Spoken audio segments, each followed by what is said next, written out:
Hello everyone! Welcome back to more Let's Have Some Streams! Halloween Time 2024 edition. I am your host, Tara the Fox. Hello and welcome to all. Marinheka, Noreem, hello and welcome to you too.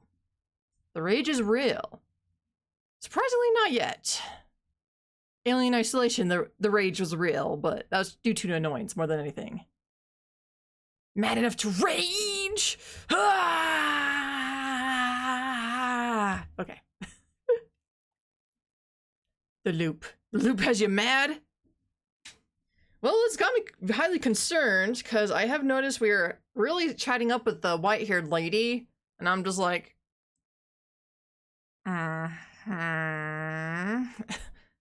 So we're just gonna kind of ignore Chimmy, and everything we went through with Chimmy, and then the ending with Chimmy, and then it's just like, Is this gonna be like a love triangle type of thing, or what? I don't know. I guess we'll eventually find out.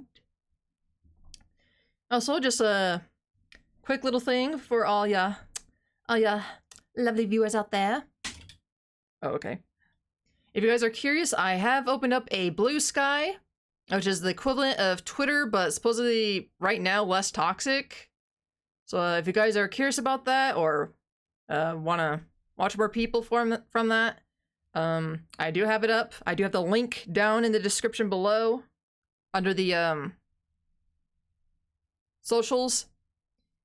So yeah, if you guys are interested, there's that. Right now I'm just posting my stream, just like my stream info, like, hey, I'm streaming right now, come join, whatever, so to speak. I would like to eventually start adding extra stuff to it, maybe some art stuff and a few other things, maybe some cat pictures. I mean, you can't go wrong with cat pictures. So maybe just like a bunch of dumpster fire stuff I do, I don't know.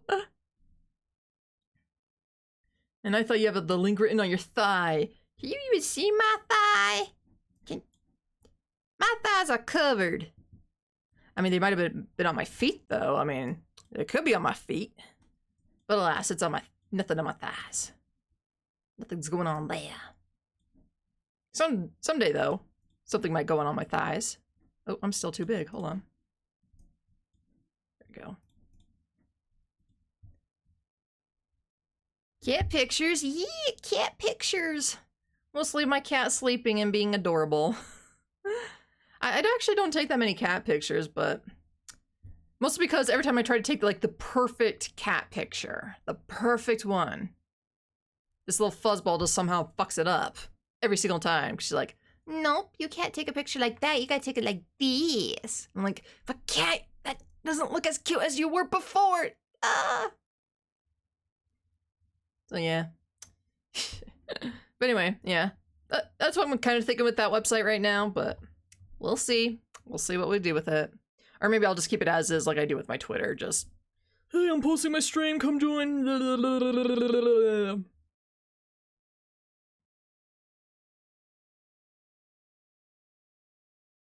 I should probably go with load. Load would be better, instead of doing whatever the fuck this is. Sounds like the opposite of Barney Stinson from Him. I have no idea who Barney Stinson is, I'm afraid. And I don't know what the acronym for Him is. Or whatever. How I Met Your Mother. Oh. God, I never really watched that show. Is Barney the ladies' man or the player, or is he that guy? God, I really don't know any of the characters. I remember there's like one couple in there, and then there's that one guy who was like on and off again with that one chick who ended up not being the mother, but ended up being like the stepmother of his kid or something like that. Yeah, okay. Like I said, I don't really watch that show, so I have no idea. The one who had an ability to take bad pictures? That's probably me, actually. Wait, what happened? Oh, fuck. Hold on. I clicked something. Crap.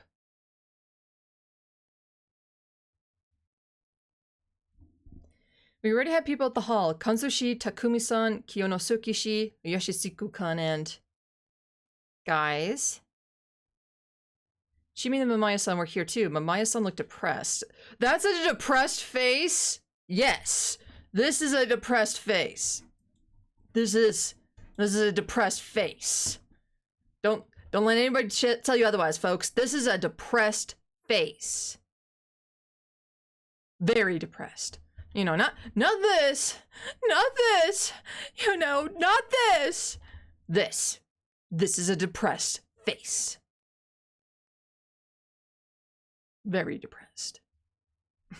Even more so when I do this. Super depressed. Oh, man. See, like I said, this game feels like it's a B movie at best. It has, like, a lot of dumb things added to it, but I don't hate it. I don't hate it. Got dark and angry. No, that's me being depressed, obviously.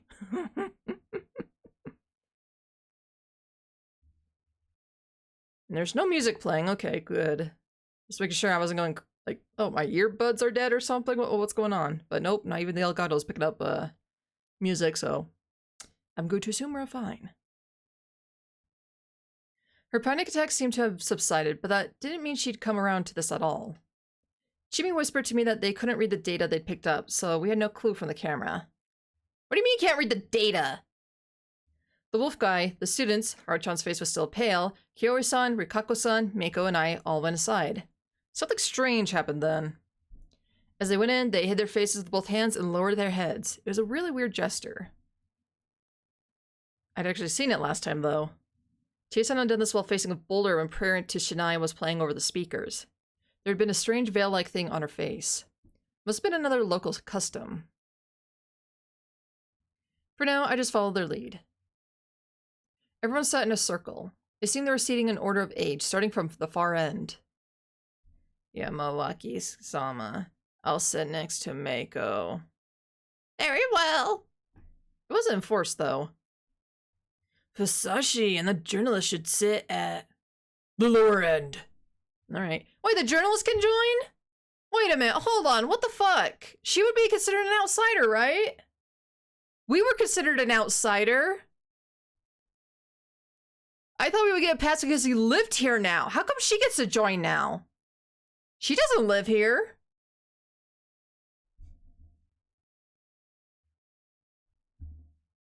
It is a she, that is why. Ah, sexist thing, got it. Sexism. Yeah. The rules are broken. Apparently. Alright, you know what? We'll roll with it. We'll roll with it. I sat down closest to the exit. My son sat down next beside me. Are you okay with this? I'm not a local after all. Her tone was cold. Yeah, you're not a fucking local. How come you're joining? Whatever. You know, Tara. Boobs. Boobs. Sorry, I can't zoom in on the, you know. It's Twitch. Twitch would get actually upset with me if I did that, so. But, you know. You know what I mean. Oops. What's gonna happen now? No clue. She was whispering things like, why did this happen? Or this just can't get any worse. And I couldn't see a single trace of the Vigor from yesterday. Is this everyone? You send a Discord pic later? Nah, I'm good. I'll leave it all to your guys' imaginations. Yamawaki-san entered last and closed the door, plunging the room into darkness. Just because it would not be expected. True. Very true. Would not be expected. When Maya-san gasped and Meiko let out a quiet scream, but that was it. No one here from Yasumitsu was shook. Then there was a click of a switch being turned on, lighting up the bare light bulb above. There's the music. Hey, there's us two over there. Yay! The lighting was poor, making everyone's illuminated faces stand out more. It felt unnatural. Like a whole other world. Everyone's seated, then. Let's begin the Feast of the Yomi Purge. And so it began. Urged by Yamawaki-san, Yukako-san, as little understood sending her implications, went deeper into the room. And after a bit of messing around, returned to us without tripping. In her hand, she held a labelless bottle.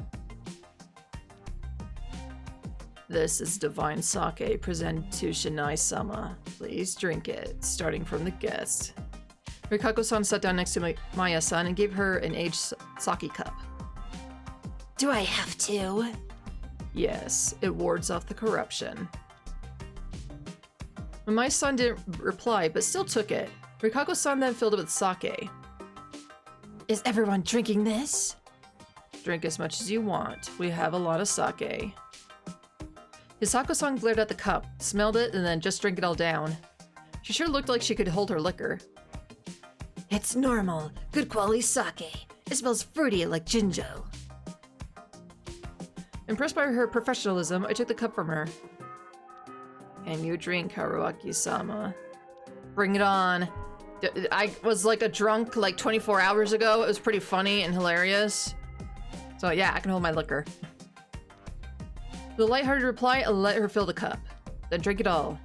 Yeah, it was actually pretty good. It seemed like a luxury even. I had no idea how such a poor settlement got their hands on it. It didn't seem like I could ask for more, so I just gave the cup to Meiko. Rikako-san gestured for her to just pretend to drink it. Same for the students. The sake went through several people without anyone drinking. Now it's all adults. Here I go! And Chimi emptied it the moment she got it. Rikako-san, who'd been sitting next to her if it wasn't for Meiko, then took a sip herself, followed by Kiori-san until Kyonosuke finally emptied what was left. Takumi-san drank 2 full cups, saying, "Some feast, huh? You get to drink sake during the day." Then the elders each emptied a cup. That was everyone, so Rikako-san took the bottle and cup and returned to her place. We done? Tabe, talk! We have people who do not know the story. We should start from the beginning. That's true. Well, let me tell you about it. Finally. Shinai-sama is the god of the mountain. Long ago, when this village was made, Shinai-sama's first guardian was the wolves, Okami-sama. The wolves protected the other guardians, the snake, monkey, crow, and spider from the Yomipito. What's a Yomipito? People who died and came back. Scary. It's fine. I am with you. In Kami Fujiyoshi and Okama-sama are still worshipped with great Lord Shinai, even more revered than the other guardians.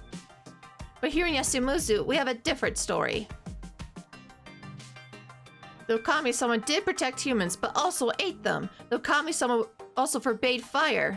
That's why the people sought help for the snake, monkey, crow, and spider, and tricked the Okami-sama. Rikako-san had called it Yasumitsu's original sin. Last time Chimi was the one to tell me. Everyone living here knew it, surely.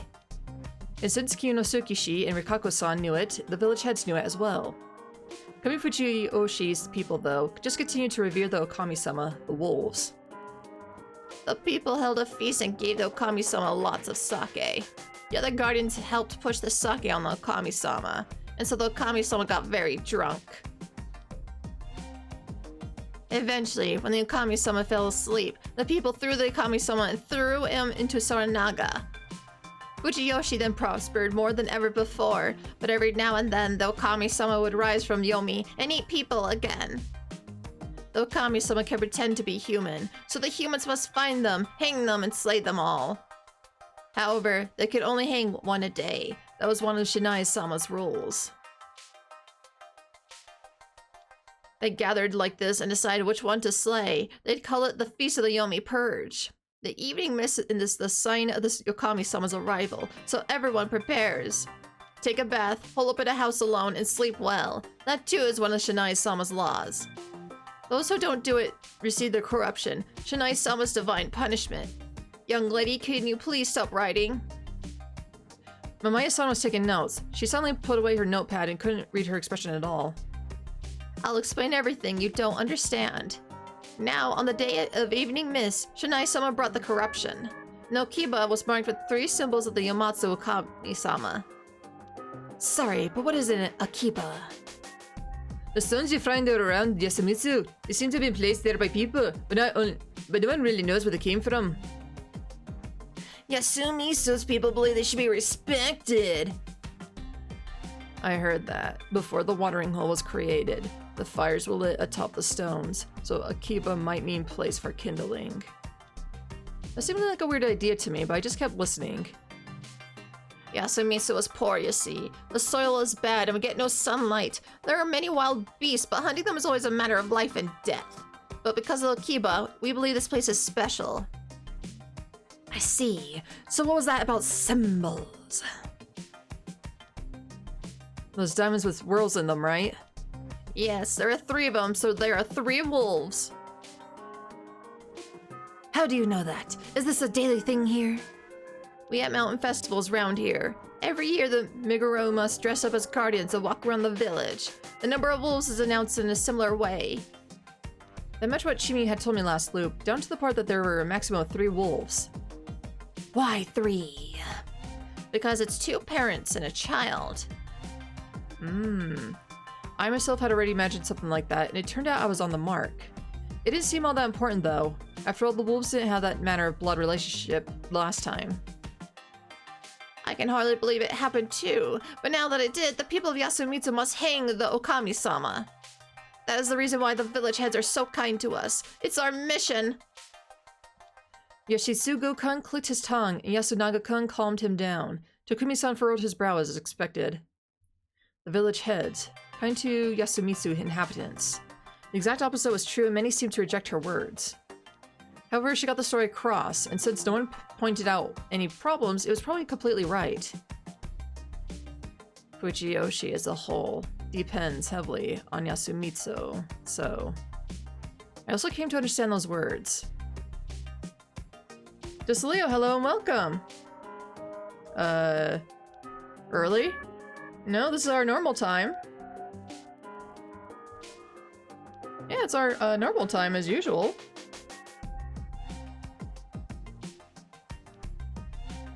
Yasumitsu existed, to be the first line of defense if the wolves returned. The people here weren't some vulnerable soldiers, though. They were more like sacrifices. Oh, by the way, Moin! Moin. in the Shinai Fade, Saranaga was the entrance to Yomi, so by letting someone live nearby, they could stop the resurrected wolves via the feast.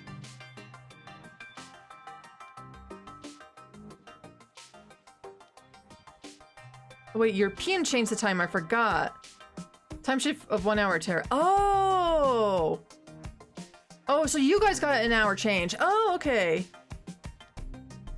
Oh, sweet. Okay, cool. Well, unfortunately, I'm pretty sure later this week we'll have our daylight saving time and change our hours. Cause yay, changing hours. It's a good idea. We still have it. It doesn't cause problems in any shape, way, or form. Yay. But welcome, everybody. Welcome. Oh, but the time shift doesn't affect you guys too much. Americans change their time as well. Depending where you live, yes. Some of them don't. It's like, in fact, a lot of us are trying to get rid of it because it just doesn't do anything for us. Or we don't really see much benefits from it. Yeah, it usually passes while I'm at work, so I either work an extra hour or lose an hour. Ugh. Yeah. That usually happens with me too, unless it's a week I literally have off, then it's just like, eh. Yeah. In Yamawaki-san's story, the studio was something that Kami Fujiyoshi's family heads rewarded in some way. This wasn't the time to focus on the minor inconsistencies, though. There was something more important. I had to listen to see how accurate the rules she presented would be. Keeping my mouth shut, I waited until she'd gone over everything regarding the rules. How does time work? Then you drive like a few kilometers to the east and there's a different time, but when you drive south, it's also a different hour?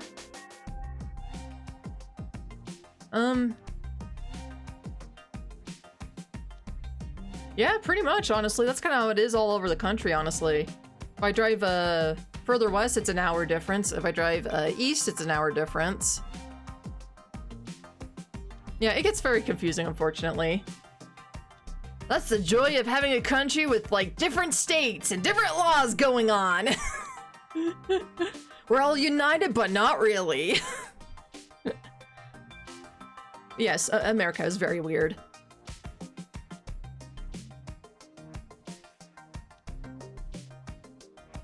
Damn, sounds kind of bad. That depends if you travel a lot. But if you don't travel, then it's like, who cares? Yeah, we are a country of other countries bundled together. Yeah, it kind of feels like that, honestly. But like I said, if you don't travel, then it's like, you don't need to care that much. Then, I considered it all. We had these among us. 3 wolves, a snake, 2 monkeys, a crow, and a spider. 4, 5, and then, okay. Yeah, I'm a couch potato, I don't travel. Same. Same, so yeah. It's confusing when you think about it, but it's like, I don't travel, so I don't need to care. The snake could write down the name of a still living person and place it by their pillow before bed to find out what they were. The monkeys, upon receiving their guardians, would be informed about who their other monkey was. The crow would wake up to find out whether the person lynched the day before was a wolf or a human. The spider could write down the name of a still living person and place it by their pillow before bed to protect them from the wolves. The powers of these guardians were given out with no regard for the blood of the families they were supposedly protecting. Their powers were to be used to discuss and lynch someone each day. So their names are kind of useless then.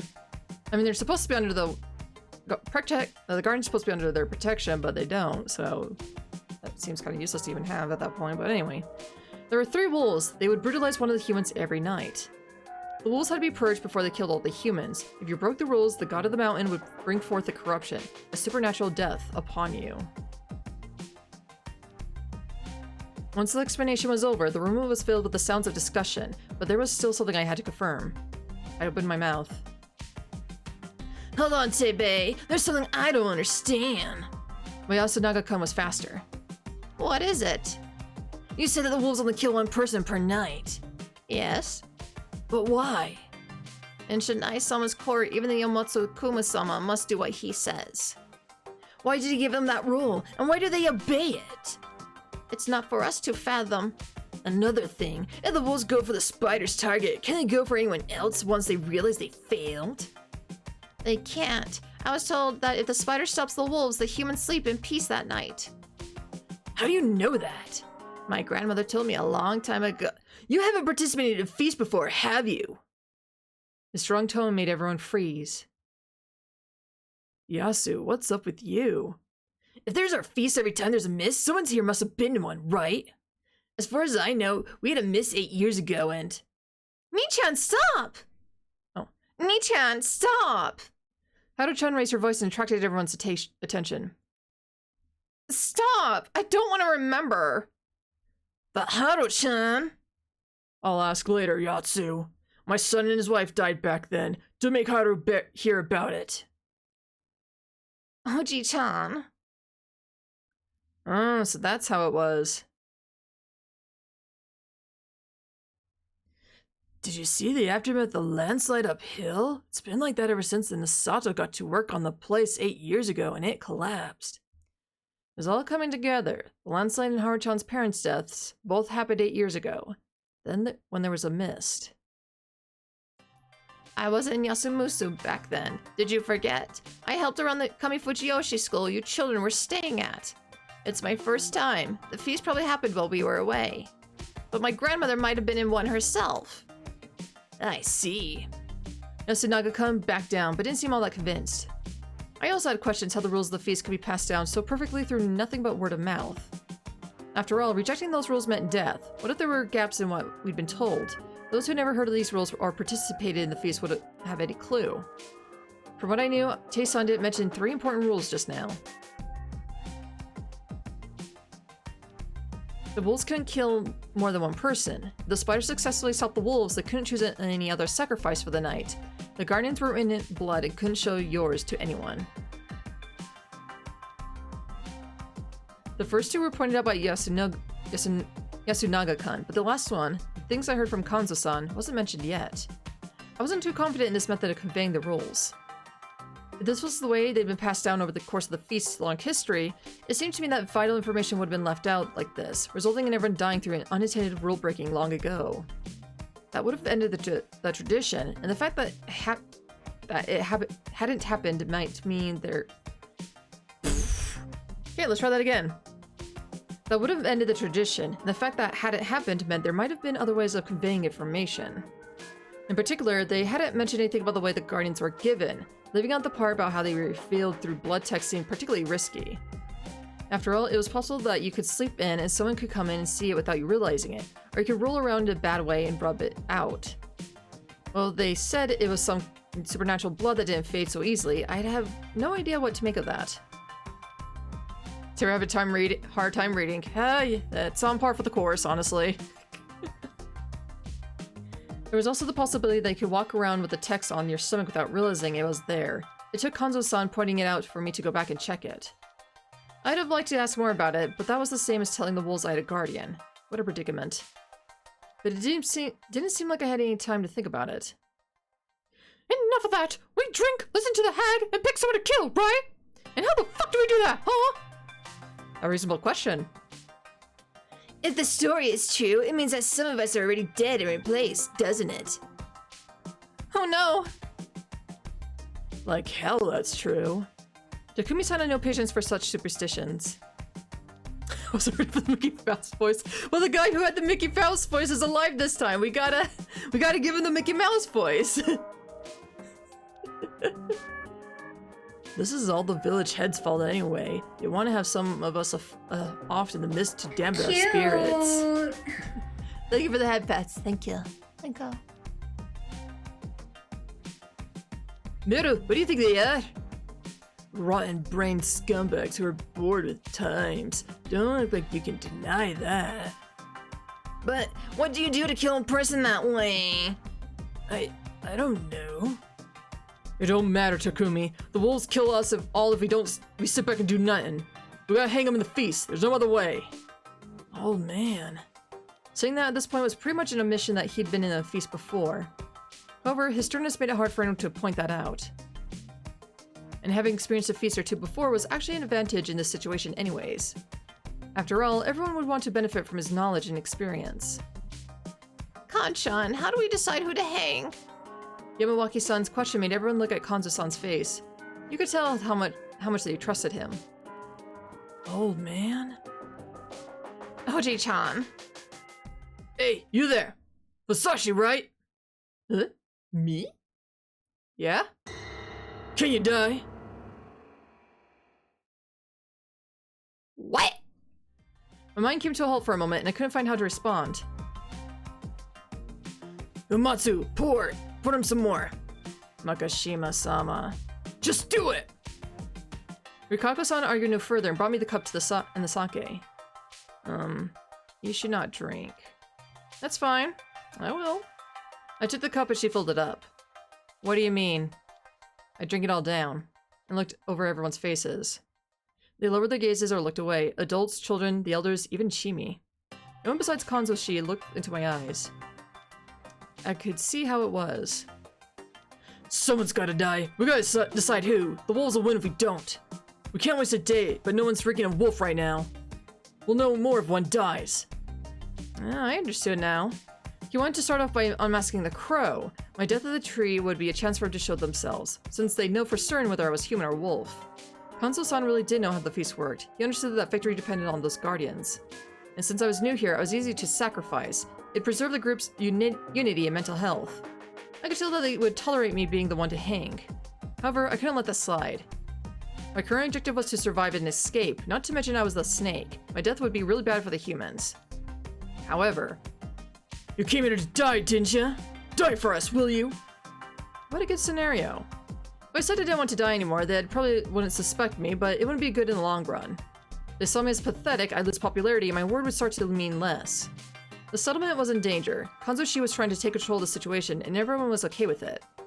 If my words started meaning less to them, I'd be at a disadvantage, creating a situation where I, like the outsider I was, could be killed easily. My only option was to express that I was a person who shouldn't die, but be roundabout while doing it. However, that could make me look dangerous and make it more likely for them to see me as a wolf. Pour some more. But, please do.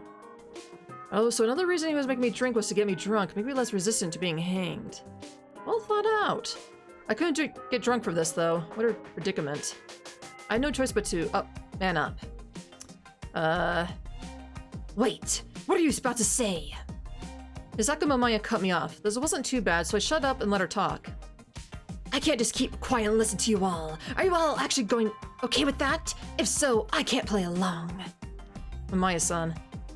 Don't you think this is weird? The tires burst, and the next day we're cut up in something like this.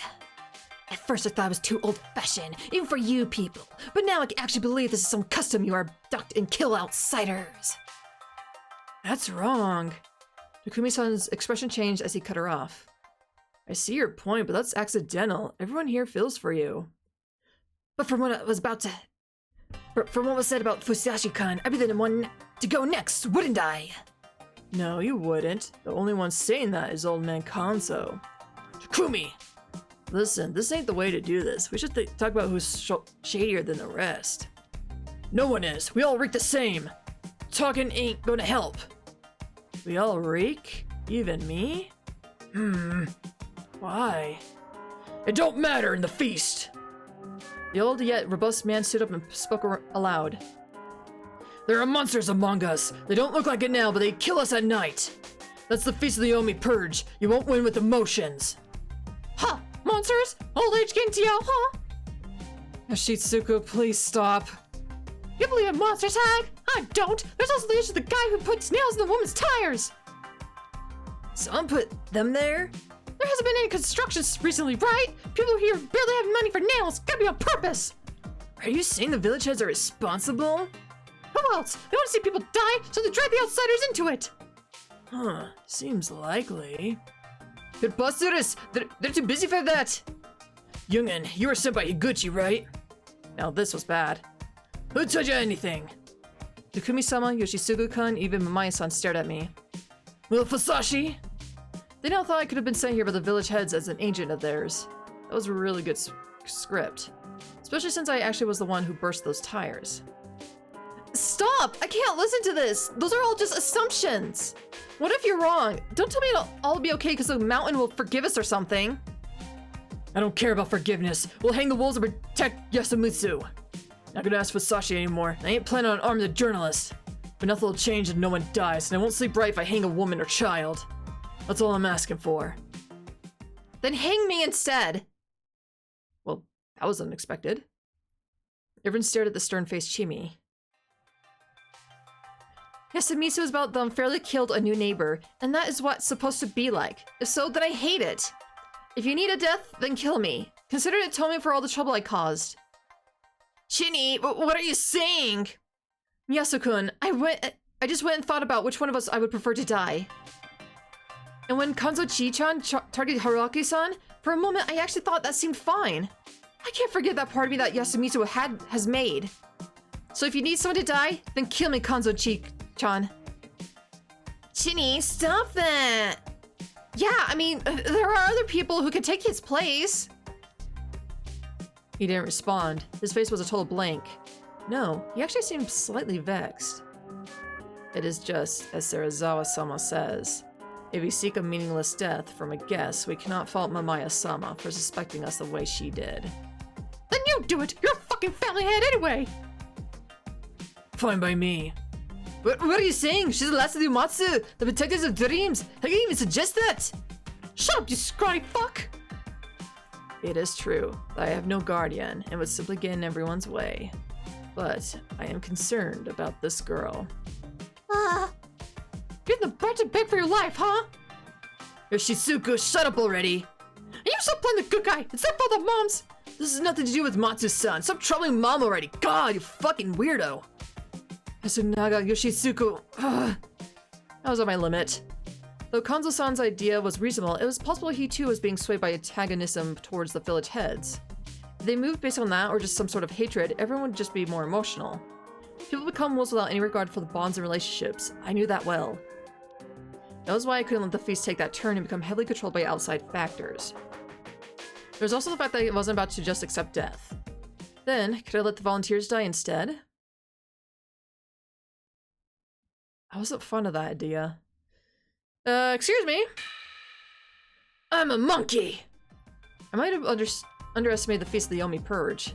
I couldn't control that at all. There were too many wills clashing from too many people. Surprised by Yasunaga-kun's words, I fell silent and shot him a sidelong glance. Yasunaga, you... My guardian is the monkey. I don't like it one bit. The mountain sure works in mysterious ways, huh, Mom? You serious?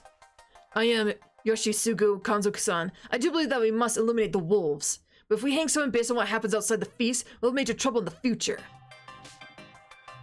There's still other things we can do. I'm a monkey as such. I want the other monkey to present itself. Wait, Yasukan, guardians are too precious to reveal just like that.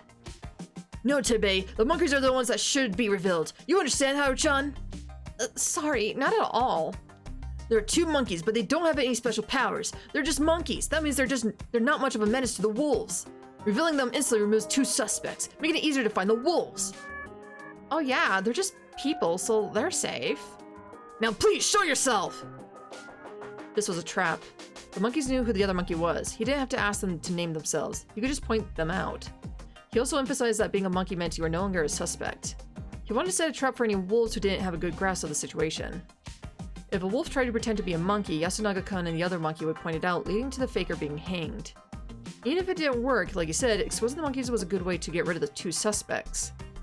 Everyone who knew how the monkey worked would understand this, but as things were, it wasn't unlikely that a wolf could fall for it. It was a simple creative idea with no risk involved. And now that he'd come out as a monkey, he was confirmed to be a human. That made me more relieved than anyone else here. Yeah, the monkeys don't seem to do anything except confirm two people are the monkeys. So yeah, that's kind of a better play than revealing you're the fucking snake. This meant that he, the one who had a flawless victory as a wolf last loop, wouldn't be an enemy this time. I already knew that the Guardian assignments were completely different than last time, but it was still a nice thought. However, the idea was quickly flipped around. Yasu, don't go acting big on your end. Big? Monkeys can reveal themselves? How many of you all agree with that? The only ones who raised their hands were Chikamochi Kamishida, Hyonosuke Nasato, Chimi Shirazawa, Hisaku, and Haru, who was kinda timid about it. Yasunaga concluded that was 6 people, a minority in the 15 here. Acting big when no one understands a thing, then blab it on while making yourself look right. That's what wolves do. Everyone suddenly stared at Yasunaga-kun with pointed glares. Hold on, are you saying that Yasunaga's a wolf? He ain't wrong. You can't fake a monkey. He ain't a wolf. He's what he says he is. But to go off without telling everyone how it is, the rest ain't as clever as ya. Then let me explain it again. Huh? Yasunaga-kun then borrowed Mochi's help to thoroughly demonstrate how 2 groups of monkeys would work. They showed how easy it would be to find out that Mochi, who was playing the part of the wolf, was a faker. So yeah, if you play the monkey, it won't last long, so it's better to just not. Players get the rope, yeah. I see, now I understand. Are there any of you who still don't get it? This time no one raised their hands. Can we remove the old man and the little girl? I'm not sure they understand. No. Kanzo-san shot her suggestion down, and since no one came to support her, she quickly gave up. Her worries were very reasonable. The feast, however, wasn't.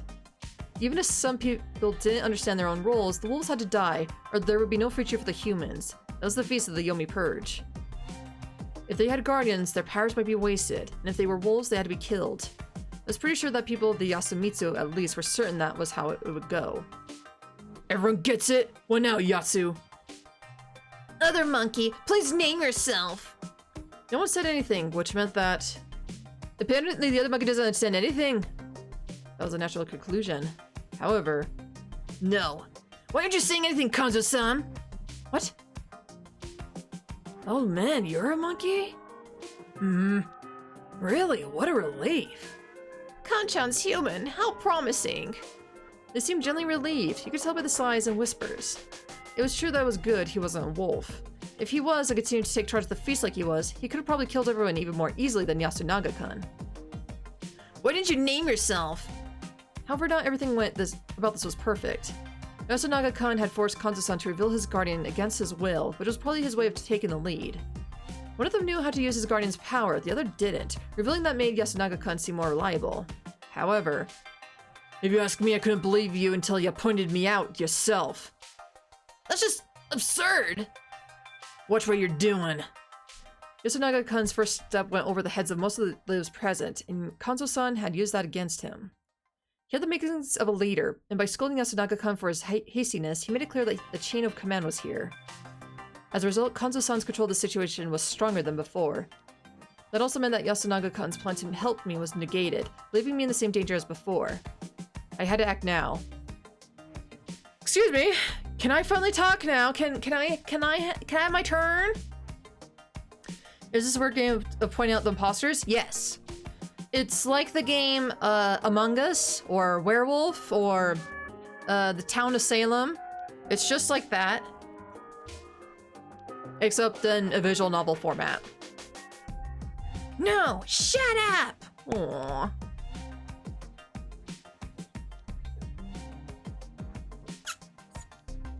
He doesn't get a turn. Nobody does. Aw. I went and asked Kanzo-san. Talking out turn here would just make me look like the bad guy. I don't want to die yet. It's not like my life's precious to me. I just think that I could be more useful to you alive than dead. Makishima-san, this morning you told me that guardians appear on the stomach. Does everyone else know this? I watched everyone's reactions. They just made a little bit of noise. I forgot to say it. It's said that the guardian marks appear on the body. I think everyone from Yasumitsu looked at themselves this morning. If you found a mark, you can't show it to anyone. We have to hide it? No, you can wash it off.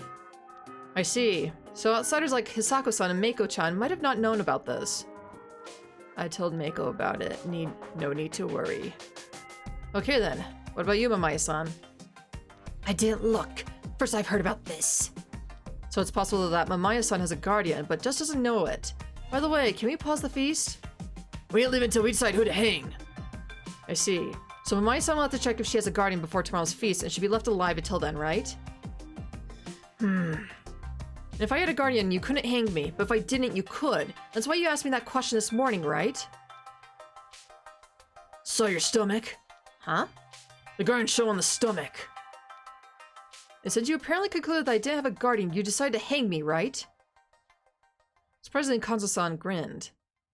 You got a good head on tongue, I see. Kanzo-ji-chan, you're being so cruel! It's fine, Chimi-chan. I understand my position. I knew this was how it would go. As a human, I don't plan to lie to survive. I want just one more day. I'll use it to think of ways to help the humans win and find useful information. I'll present it to you tomorrow. If it's no good, you can hang me then. I didn't mention that I had a guardian or whether the info I would present was based around guardian powers or simple strategy. I was weasel wording like mad. However, it was important to express some sort of self-sacrificial spirit in this situation. Haruaki-san! The effect was the same as when Chimi did it. Now everyone here agreed that someone should die for the others, but this was a situation where everyone's lives were in danger, and here I was showing acceptance of my position. Who is Terra, by the way? I didn't notice. Oh, who am I playing as? I am playing as Haruaki, hold on. Nope, that's not it. This guy. This guy right here. That's who I'm playing as. This guy. There you go. Everyone here could tell it wasn't something a wolf could do. The man who said he was a human? Yes. The wolves were more likely to hide among the silent ones, not the ones who told the others to kill them. If everyone agrees with his words, the one we hang should be anyone besides the monkeys, Kanzo-san and I, Fusashi-san or Mamaya-san. No one objected. Do that then. I was in for a hell of a time on tomorrow's feast. However, the day I bought should have been enough to open a path for me. Who do we go for then? Why not just check out the village heads? Yoshitsugu, shut up. Takumini, you don't like them either, do ya? If you hang someone because you don't like them, you're the same as them, damn it. Yoshitsugu-kun complained a bit, but then fell silent. He probably understood his point. I have a suggestion. Say it, Nasato. This isn't getting us anywhere. We should choose someone by popular vote. Don't you agree, so Makishima? Huh? What the hell? That's insane. I ain't choosing like that. It's not insane. Do you have any other way to get the consensus of so many people? We could talk it out and decide then. Takumi Nichan, I understand how you feel, but Can we really kill by popular vote? Nichan, what do you think? I agree with Misato-san. You too? That works. Everyone's stunned that they'd accept Kinosuke-shi's proposal. Who must have got something to write on? I'm sure we do. But eventually everyone agreed to it. They must have understood that it was how it had to go. There was a place for storage deeper inside the hall. That was probably where the snake and cup were kept. Or sake and cup were kept. The inkstone case they kept there was a fresh paper inside, and by Kanzo-san's command, Rikako-san began writing down what she had too. Masashi-kun. Yeah? They prepared sake and writing tools. That meant that someone knew this could happen, right? Yeah, the paper doesn't seem decades old either, and the water isn't rotten. Does that mean this whole thing was set up by humans? This building is a shrine to Great Lord Shinai. 2 times a year, during the mountain festivals, the 4 head families of Kamifuji-oshi present various offerings. Divine sake, writing tools, ropes, sickles. I was told these items had to be kept here for a long time. That means that they weren't just for this time. But the head family still knew that they would be used, right? I knew nothing of that!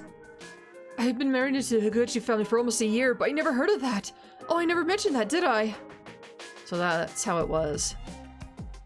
Well, I was in the same situation myself for a while, but I never heard anything about that. I'll tell you of all people, no one would want to share their secrets with you. I don't want to hear that from you, Uncle. Sounds complicated. I also did not know that the things here would be used. There might be something that only the Megurama know, or perhaps only a select few of the village heads. You lying bitch! You're the head of Imatsu! Yoshibao! She's writing! What? You wanna go, old fart? Yoshi, cool off! You too, Takumi, chicken shit! Oh man, I can't say I don't understand him. But Maya has a point. This means that the heads just acted nice and attributed the stuff, knowing this would happen to us. Namatsu, you sure you don't know anything?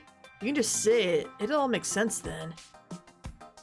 I merely had a feeling that God would soon rise again. Sudden loud noises. They were caused by Chimi and Haru-chan. No way! No, really? God is...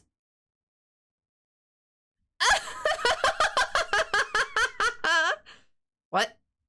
Haru! Sudden burst of happenings was too much for me to keep up with. Haru Makishima suddenly started laughing out loud. Kanzo-shi's face paled right before he ran over to her. Everyone else just stared at them, dumbfounded.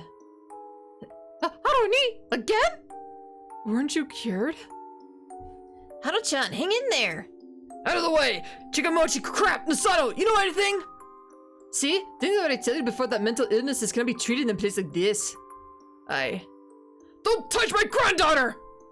Menacing and pushing everyone away, Kanzo-san embraced Haru-chan tight. Haru, calm down, I'm here! I had no idea what was happening. God was sort of like a key word. No idea why, but last time, it had a profound effect on Chimi. It worked on Haru-chan too. Oh yeah, she kind of went batshit crazy, huh? Well, I thought she went batshit crazy because of the wolves, but maybe it was actually like God. What did you hear? It actually happened before. Was it different from the Okami-sama and Shinai-sama? Okami, wolf. Come to think of it, in addition to wolf, Okami could mean great god. Was that significant? The wolf is coming! Not now, you old fart. Takumi-san, no violence! Thus I offer homage to Shinai the Almighty, so peace may come to pass. Thus I offer homage to Shinai the Almighty, so peace may come to pass. Man, things are getting out of hand. Still, Haru-chan eventually calmed down and, albeit still delirious, began talking normally. What? Did I collapse? Anemia? Keep it together. Hoji-chan? By the way, Chimi-tsu had long since recovered, and she was now acting like nothing had happened. Why were they so ready to accept the feast itself when they freaked out like normal people over their own family and fellow villagers acting so weird? I could understand being scared of monsters. And curses too, for that matter. But... they also had the insanity to hang their own mothers and accept being hanged by the ones they loved. It was something straight out of hell. Just how many times would I have to see this kind of thing before I understood it all? I am done writing. We'll get back at it in a moment. The climax was drawing near. Rikago-san had written a list of all the people participating in the Feast of the Yomi Purge. Penmanship was nice, and the order was proper. It felt kind of like a petition or something. We'll vote starting from the end. Umatsu, you record who's voting for who. Chimi, you set Naga. You check if she's doing it right. Alright. Okay. We will not vote for Maya-sama and Fusashi-sama, correct? That's what I'll do, but you decide on your own. That sounds fair to me. We should think about what they said and decide whether we agree by ourselves. That's democracy. Uncle, you're kissing Hao-chan's grandpappy's ass now. I'm simply saying what I think is true. Let us begin, you little shit. Is this how you act when you're about to choose who to kill? The wolves must hang. This is wrong. This is wrong. It's a real crime. Izako-san was very normal. I liked that. However, I didn't think it'd help her survive for long. Who are you choosing, old flirt? Ow! I had no idea if he understood the situation, but he did point at someone. Specifically me. Huh? You wolf! Rikago-san, 1 foot for him. Yes. This really is wrong. Why does everyone's vote have the same value? If you don't get it, then shut up! What is it that I don't get? Tell me!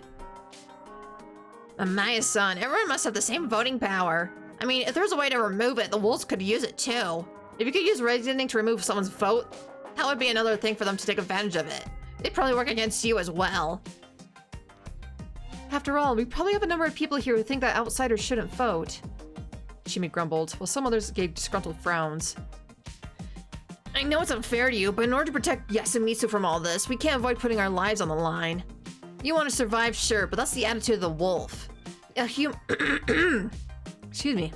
A human must not be against getting hanged, unless you have a guardian anyway. I'll check right after this is over. Good. Next. Umatsu, I'm voting for ya. So that was his choice, huh? Do you have a reason for that? Not really. Huh? It's not that weird, is it? Kazu-san thinks that everyone's suspicious, but ultimately is that we must sacrifice someone. If we can't go for Fusashi-san or Mamaya-san, the ones easiest to hang here are Matsu-san or you, Nasato-san. You're also... I understand. I accept the vote. Oh man, Bachan, you're next. I don't really get it, but if Ka-chan ain't voting for the outsiders, then I'll do the same. And Kanja and Yasukan aren't wolves, right? That's safe to believe. Then I'll vote for Yoshi-kan. Huh? You damn hag! Why? You're so violent and don't listen to your mother! Your attitude must be the reason why the corruption came! That's your reason? Oh, I get it. So you're a wolf who just wants to kill everyone you don't like! I'm next. I'm voting for Mako. Murasama. She came to us at this most inconvenient time, and we don't know anything about her. It's too shady. But she's so little. I know, but what are we supposed to do? She's actually a wolf. It seemed like he had a point at first glance, but... just so you know, I don't believe in monsters. But for all we know, it's possible we really will die if we don't follow the rules. Shouldn't the vote be, like, anonymous? In some versions, yes. In other versions, no. It really depends how you play. And I think in this version they're doing it just for more of a dramatic effect and their reason of thinking. Don't worry. If it comes to that, I'll hang her alone. That's all I'll say. Kiori-san, you're next. Yasunaga, can I refuse to vote? You shouldn't. This is the only way for humans to fight the wolves. People who don't vote can be considered silent supporters of the wolves. Then who will you vote for? Can I speak up before it's my turn? If you want. I'm planning to vote for Nasato-san. What? No one's shady yet. I agree with Kanzu-san on that. And since it's possible village heads know something, you're entirely deserving of our suspicions, Nasato-san. Umatsu-san might be the same in that regard, but she moved to Yasumitsu 3 years ago, while you only came here recently. That's enough reason to think you might know about this. That's all, really. It's nothing personal. I see. So Yasumitsu's hatred for Kami Fujiyoshi goes bone deep. I might have had to change my outlook a bit. Then I will vote for him too. I thought as much. Well, I believe I decided your family to a certain extent. But hanging me will be a waste of day. Keep that in mind. My turn. I'm voting for the new arrival. Seriously? Uncle, you're not kissing all that guy's ass anymore. No one's been kissing anything. I simply think he's trying to weasel his way into surviving without lying in the process. I'm not completely confident, but the things are, the most suspicious person here is the one who had the least reason for wanting to survive. Everyone wants to survive, damn it! Requesting anything better from a person who's been here only for a day seems a bit cruel. Say whatever you want, that's it for me.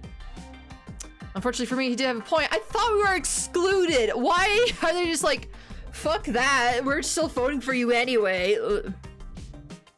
Okay, whatever. I already said my vote. Mochi, you're next. One for Uncle. Chikamochi, you too? I mean, it's looking to be a vote-off between you and Richan. Richan's a girl, so I figured I'd let you take it. Chikamochi-sama. I have nothing against protecting Mikako-san, but it's an entirely different matter. Anyway, it's time for the one most likely to vote for Uncle. Yoshi! One for Umatsu. Huh? I just think she's shadier than this scrawny dumbass. Well, I wanted to vote for a certain hack here, but I guess it's more important to actually kill someone. You did the same, Chini. I'm voting for you, Yoshi-kan. Huh? Wait, why? Huh? What do I think said welcome to the chat? Well, anyway. Yoshi-kun, if you really aren't a wolf, you should stop picking fights with people. There's no guarantee that the wolves are all Kami Fujiyoshi's people or the elders you know. There's no proof you aren't a wolf either. I'm almost completely against everything Nasato-san's saying, but I agree with that much. I hope it's not you, but maybe my vote will encourage you to knock it off. Is this for real? Yoshisugu, please calm down. Everyone, please, I beg you. Don't worry, Yoshi-kun. Won't die that easily. You're next, Haru-chan. That guy over there. She pointed at... I am supposed to be excluded! Fuck off! That's so dumb! This is not intense, it's just aggravating. Well, I can't blame you for not trusting me. Haruki-sama. You're next, Rikako-san. I'm voting for myself. What? Is that loud, old man? Nothing against that, right, Taba? I never heard of this happening, but it ain't forbidden. Rikako-san, I know what I said, but you don't have to force yourself like that. No, your spirit for self-sacrifice moved me. It made me realize that perhaps my role here is to take in the hatred of everyone present.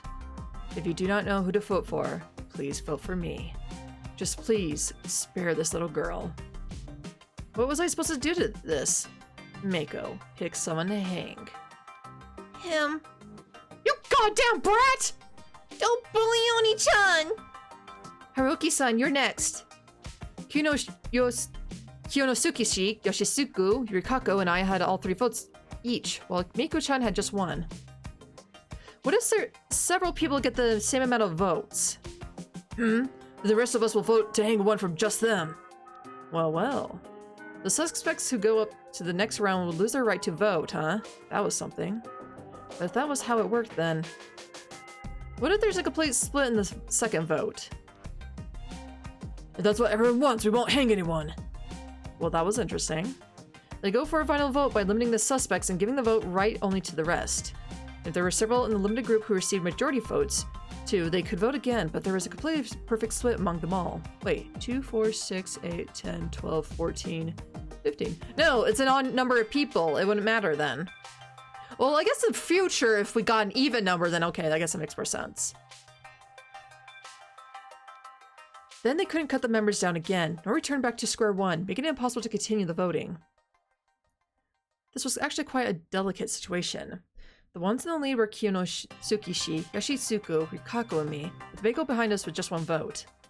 Normally thinking I could vote for one of the other three to make sure I've survived. Then, even when Maya-san picked me, I wouldn't die right away. It'd only be a final vote, which was dangerous in its own right. However, I did feel like voting for Yoshitsugu-kun. His votes were mostly just a punishment for being a brat, so actually killing him would shock everyone present. There was also Kiori-san, who would most likely make a mess of the whole feast again to get later on. I wanted to avoid that. Then I was to vote for Tsukishi or Rikako-san. The former seemed like the better choice. He'd voted for me, and he'd probably prefer to die rather than see Rikako-san hanged. However, he really didn't feel like a wolf to me. Could I really kill him off just because the village heads like him were so resented here? What will you do, Mamaya-san? Why are you asking? Honestly, I feel like the very act of voting is risky right now, so I want your opinion. I will prevent a murder, if possible anyway. Did she also see it? Did she notice the unlikely but possible way of preventing anyone's lynching? That helps the wolves, you know. Like I care! This is Japan! We have laws! If you're going to approve of a crime just like that, I'm going to stop you like the good person I am! Her words were just too reasonable. Honestly, I feel like a number of you here are voting to make a certain something happen. I mean, you wouldn't normally get votes spread out so evenly. Would a death in a situation like that really be a vote by consensus? Yeah, I didn't think I'd get a response. I had to think this through. In most situations, hanging someone was the way to make progress. However, I still had another option, the snake's power. If I didn't use it at least once, there'd be no point in me having it. First and foremost, I'd make it through this day. However, this was a situation without any clear enemies. If we picked someone arbitrarily, wouldn't it be bad for us in the long run? I couldn't help questioning that course of action. Well, there was no point in lying to myself. Honestly, I just really wanted to exploit this loophole with the rules. If you are hesitant, vote for me, not Mako. Rikako-san went and emphasized that. She really didn't have to worry though. Mako wouldn't die no matter what happened. Even if the remaining 2 votes went to her, she'd just become another option in the final vote, and the candidates would either be me, one of the village heads. Rikako-san would be a good dumping ground for votes. After all, she voted for herself and suggested that others do the same. She was by far the closest one to death. What she did was pretty much suicide. Did she have suicidal tendencies or something? She did seem a bit dim in certain ways, but not completely simple and idiotic. Huh? If you are hesitant, vote for me, not Mako. Why the emphasis and why then? Oh. Yeah, I guess I couldn't kill Rikako-san or Mako after all. That left me with only one answer. I vote for Mako. Mamaya-san voted for her too, meaning we had 5 people with 3 votes on them. We would then start a final vote, centered around them. There are 15 people here. According to the rules Kanzo-san described, the 5 candidates would lose the vote, so only 10 would get the vote. That made for a very special situation. It was a key to creating a very unlikely situation where no one died. By the time my turn came, there were 4 people with 3 votes. If my son gave the votes off to someone else, the final vote would only have 4 options and 11 voters. There was no way to divide them equally. Someone would have more votes, and we'd certainly have a hanging on our hands. It'd be fine if the split turned out to be something like 2-3-3-3, resulting in a final vote, assuming the one who got 2 votes his or her vote back. But if it was something like 1-3-4-4, and those who got 4 would be voted on again, but either you had 13 or 11 voters, an odd number regardless. However, if there were 5 suspects and 10 voters now, the votes were split evenly at 2-2-2-2-2, the voting would be cancelled and no one would be lynched today. Yeah, but it's relying on everybody to know what the fuck is going on though, honestly.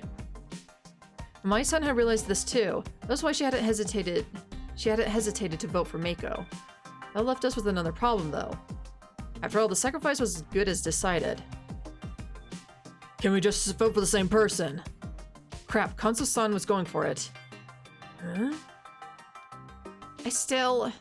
Wait, let people vote again! Chimi realized it and acted on it. Yeah, of course. Otherwise, Rikako-san, please show me the results.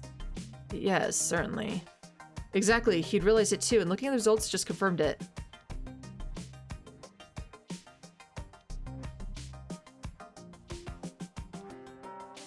Okay.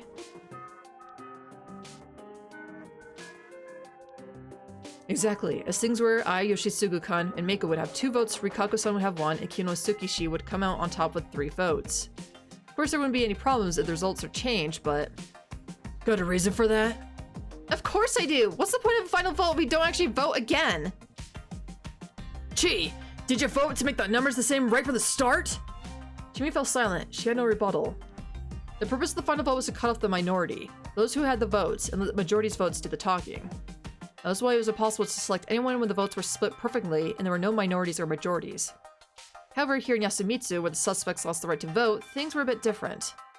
By simply removing the right to vote, you already had a difference of votes, so it wasn't necessary to vote again, as the minority that should have done that didn't exist. The 10 who could still vote could vote for the same people, so why wouldn't they?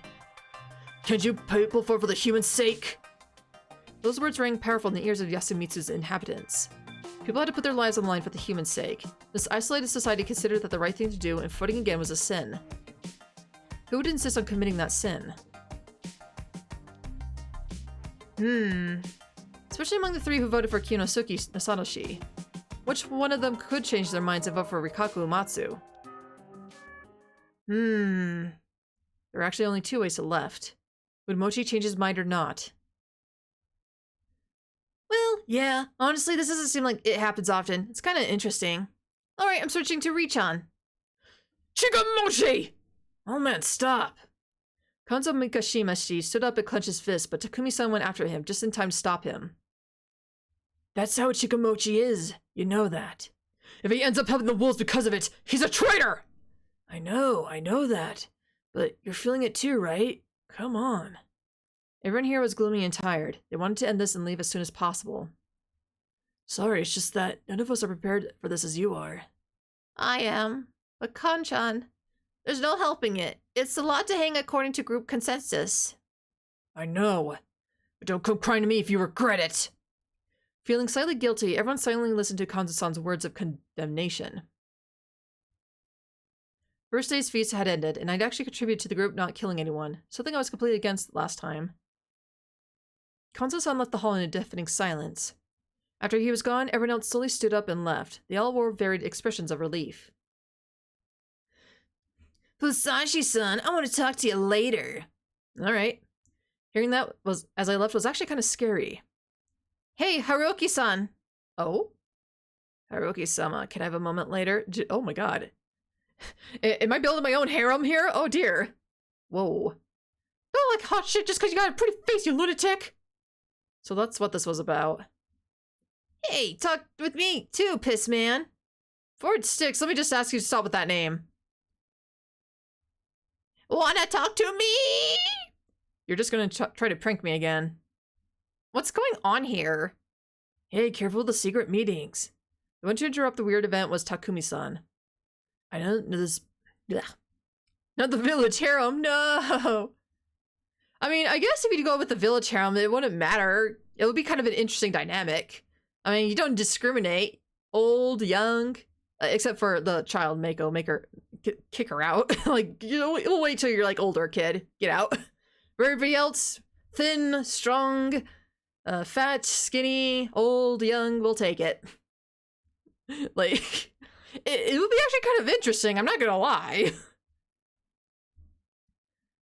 I know the mist is about, but Yasumitsu's small. You'll be heard even if you whisper, and it'll be barely half a day before everyone knows what you talked about. You shouldn't share anything too important. You can join my harem if you get older.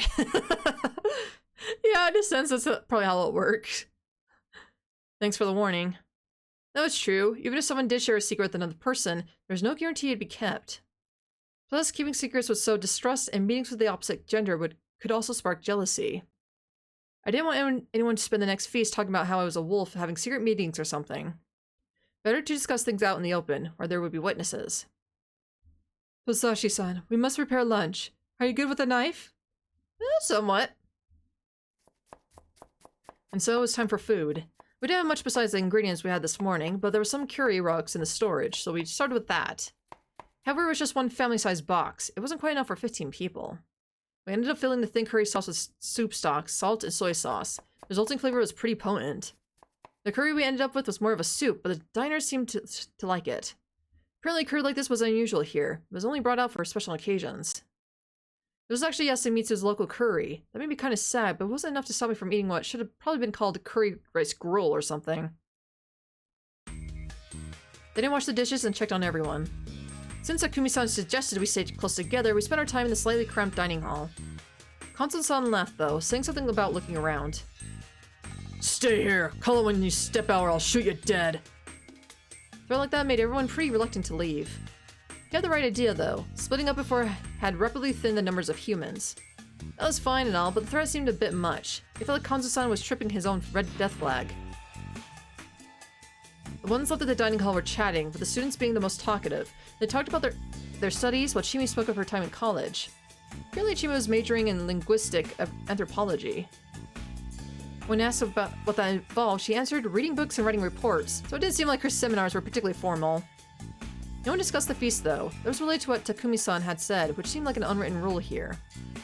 Whatever the case, everyone was way more cheerful than they were this morning. Chikamochi-kun occasionally spoke to the old wolf guy, who was sitting in the corner of the room, while Kyonosuke did the same with Rikako-san. Maya-san seemed slightly uncomfortable, though. I'd have to talk to her later. There was some segregation, and it felt a bit cramped, but it did seem peaceful. It was objectively an awful situation, though. No matter how everyone here felt, one of us would definitely be targeted tonight. The current atmosphere was probably better than doom and gloom, but it was bad that no one was interested in reviewing and analyzing today's feast. Who would be the target today? After today's feast, I could see several people that were a threat to the wolves. The ones taken the lead were Kanzo-san and Yasunaga-kun, the monkeys. Two were monkeys and extremely charismatic to boot. They had both insisted on hating someone for reasons other than personal grudges, and that was all great. However, Kanzo-san's assertiveness made him stand out, while Kanzo-san optimally pointed out, Yasunaga-kun had a habit of getting ahead of himself. It wasn't good that there was some sort of rivalry between them. Kanzo-san normally commanded a lot of respect, but the young ones, like Yoshitsugu-kun and Mochi, had a tendency to rebel. The humans' ultimate goal was to wipe out all the wolves, but since their lives were on the line, they could easily switch priority to taking the lead. They had different ways of approaching the situation. You'd get a confrontation between the generations, the elders against the youth. That'd waste some time and effort. If that happened, humans would, once again, lose all hopes of winning. Yasunaga-kun had eventually fallen silent today, but I hoped he'd recover by tomorrow and probably cooperate with Kanzo-san. I hoped they would do it in a way that ensured my survival. What did the wolves think of those two? They both had to be eliminated or led into destroying one another. Both seemed plausible. But going for someone else, though, they had a chance of taking out a different guardian receiver, and which one of those seemed more advantageous to them? I also had to keep Takumi-san and Kyonosuke in mind. Takumi-san was right between the elders and the youth. I had no idea what he was planning to do next, but he had the power to swing a lot of votes. Kyonosuke was pretty powerless in that regard, but since he wanted to protect Yakako-san so badly, he could get Tae-san's cooperation. Rikako-san and Meiko had to be protected. That was something I decided. It'd be pretty bad if I was making a mistake there, though. Also, I found out that Mochi was a real joker. He probably fell for whatever seemed funny or interesting. Things had gone my way thanks to his whimsicality this time, but I felt like this wouldn't be the last time he'd pull a stunt like that. As I thought to myself, I finished washing the dishes. Thank you. Let's have some tea. Ooh, I'd love some. I passed the counter and walked up to the table. Hello, good work in there. You already seem pretty used to your job. I didn't do this much when I still lived with my parents.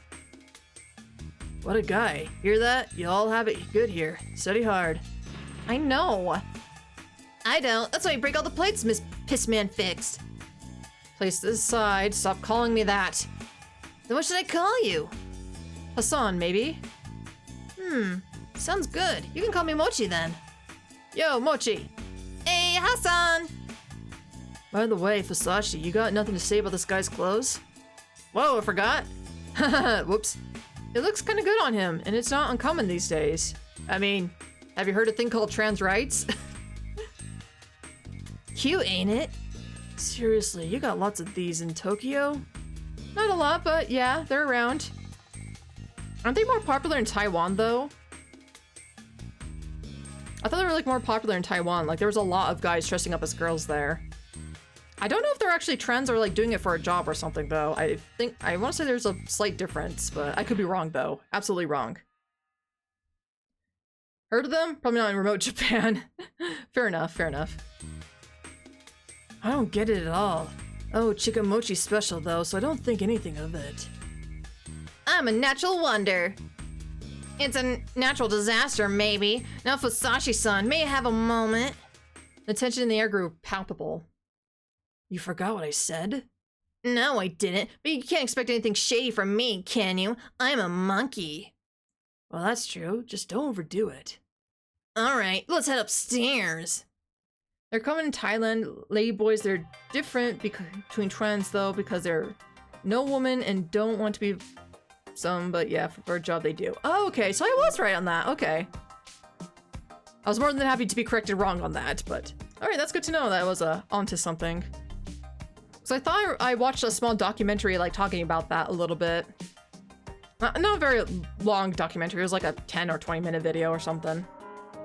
I thought I remember watching something like that. And damn it, some of them look really good dressed up as a woman, I'm not gonna lie. It makes me jealous, honestly. Yeah, they're pretty transphobic though sometimes. Aw, that's sad.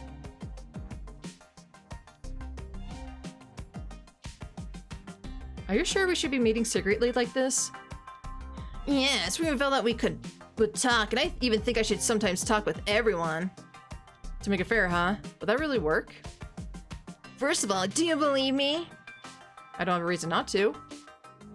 Fusashi-san, do you have a guardian? I can't say. Why? Your behavior around me would change. It might tip someone off.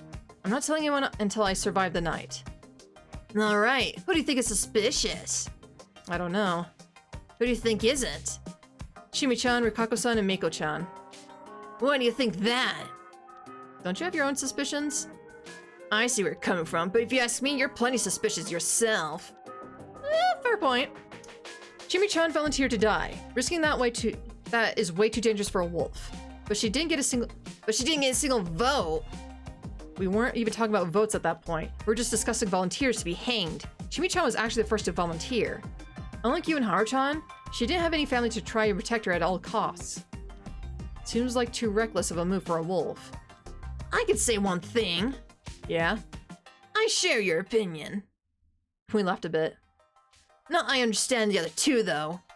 Especially with Kako-san. It's possible she tried to gain our trust by copying Chini. She might be hiding something. True, that seems reasonable. Well, on the other hand, that could have been her way of competing with Chini. Excuse me? Before the mist came, Umatsu-san and Chini were fighting over you, right? How did he know? I hadn't sent anyone else around. I didn't have much homework yesterday, so I took care of it quickly and headed to the dining hall with Mochi and Haru-chan when we saw you. I see. So nothing's a secret here, huh? Please calm down. Had I said anything else I didn't want anyone to hear? I was kind of worried now. That aside, can I hear what makes you so certain? Oh, it's just a hunch. A hunch? Yeah. I considered telling him the real reason, but decided it was definitely impossible to do at the moment. No one's listening. Seriously, it's just a hunch. Also, that's not exactly accurate. You're listening. Well, that's true. That's probably the right way to approach this. Honestly, even mentioning Mako-chan in this conversation felt like a mistake. I could only hope he didn't look too deep into it. Should I still be trusting of you if Mako-chan dies tonight? A leading question. I'd have to choose my words carefully. I don't know why you'd think that. If I was a wolf, just giving you all this info would be suicide. That's true. Alright, then I suspect you if anyone else dies. Harsh, I thought you'd trust me by now. I actually trust you more than anyone else now. Though keep in mind that I can't really trust anyone until the feast is over. Not even your friends or family? I'd love to say I trust them, but looking at what happened to the Makishima family, I can't let myself be so naive. So you had doubts about the official story, too. Also, ignoring whether it was done by a human or not, someone's already died. If someone else dies tonight and the culprit doesn't represent themselves, we can assume that they accepted their role as a wolf and have begun killing and deceiving the humans. It's probably not what standard law would say, but this is a dangerous situation where doing such things come with certain punishments. I see. So you've already justified it, huh? justified. I guess you could say that. I couldn't handle any of this if I wasn't convincing myself that I was right.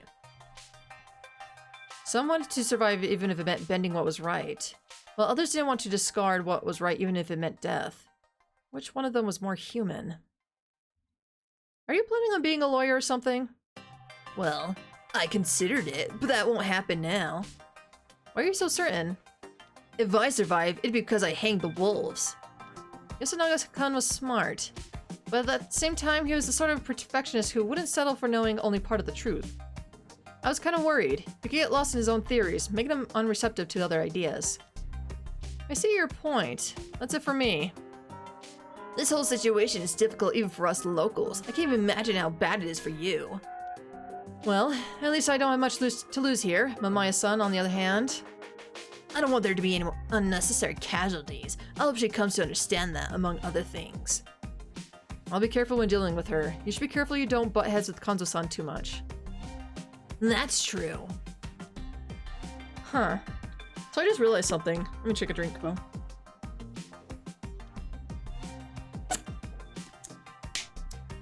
So the Guardians show up on your stomachs. How do the wolves present themselves? Like, do they immediately just take over that person? Like, kill the real person and then take over their whole body?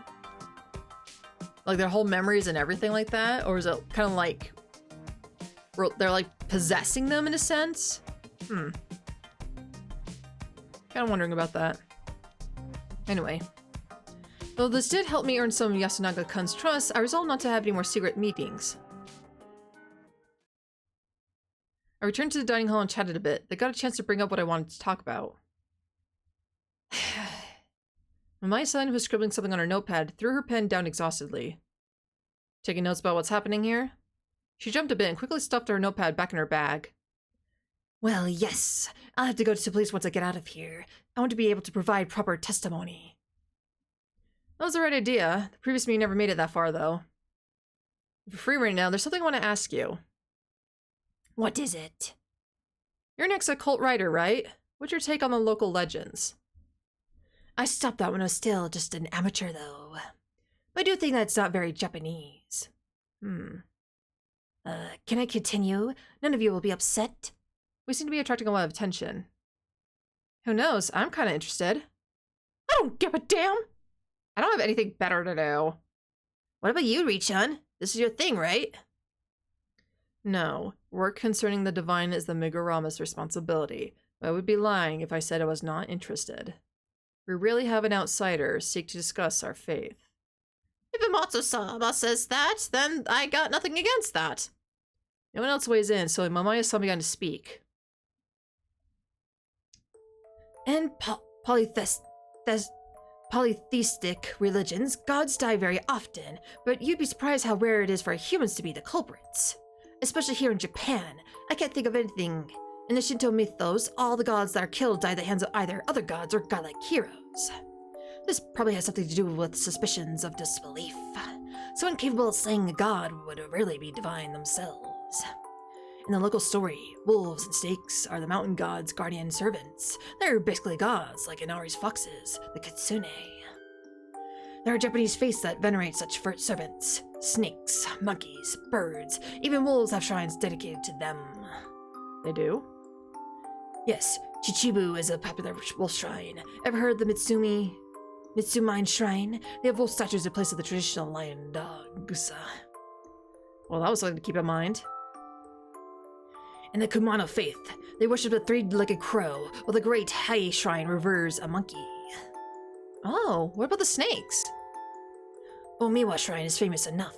They worship a giant snake called Umananoshi. Strangely enough, the name is written as Okami, great god, but read as Omiwa. Interesting. Anyway, yeah, I know that other servants cooperated with them, but the legend here describes nameless humans slaying a god. That's highly irregular. Hisako-san paused for a moment. By the way, doesn't the Sword of the Feast remind you of something? The part about getting the Okami-sama drunk and then killing them. That's how Susanoo defeated Orochi, right? Oh, I know that one. He cross-dressed the woman who was supposed to be sacrificed, gave Yamato no Ori lots of sake, and killed him. Yes, I think the local story was roots in other famous stories, including that, just like most myths and folktales. The original story is probably Orochi's slaying, but I can't imagine how it became about a wolf and where the existence of a hero disappeared to. In Japan, it's rare to see stories about killing wolves, too. It's more of a Western thing. They had their livestock to protect. Was it perhaps a recent development that borrowed elements from Western storybooks, like Little Red Riding Hood, for example? Orochi wasn't like a guy in Naruto? Yeah, probably. Oh, that like snake villain dude who was like the overarching snake or villain of the series. The wolf is coming! That too. That's one of Aesop's fables. Oh? I think I heard something about that in a cultural lecture. If local and foreign stories mix, the result often becomes folklore in just a few years. Oh yeah, that's Orochi. Exactly. Word of mouth is really unreliable, after all. Given 1 or 2 generations, and something becomes a story from a long, long time ago. Bachan, how long has Kami Fujiyoshi Shinai Shrine been around for? I heard it predates the age of the samurai. Maybe the time it was passed on was different. If not, then maybe it refers to a local event that happened a long time ago. Like... They might have banded together and chased away a tyrannical lord, or killed a particularly large wild dog. That seemed likely. There's one thing that's certain, though. Yomotsu Okami, was it? Yes, wolves that return from Yomi. The term is definitely based in Japanese myth. Oh yeah, I was curious about that too. What exactly? Yomotsu Okami is another name for Izanami, the goddess who birthed this country. Ozanagi's sister as well as his wife. Whoa, didn't expect such a major legend to come up. Even I know Izanagi and Izanami. Huh? They're siblings who married each other? It's pretty common in myths. I see. What's wrong with you? Anyway, Excuse me?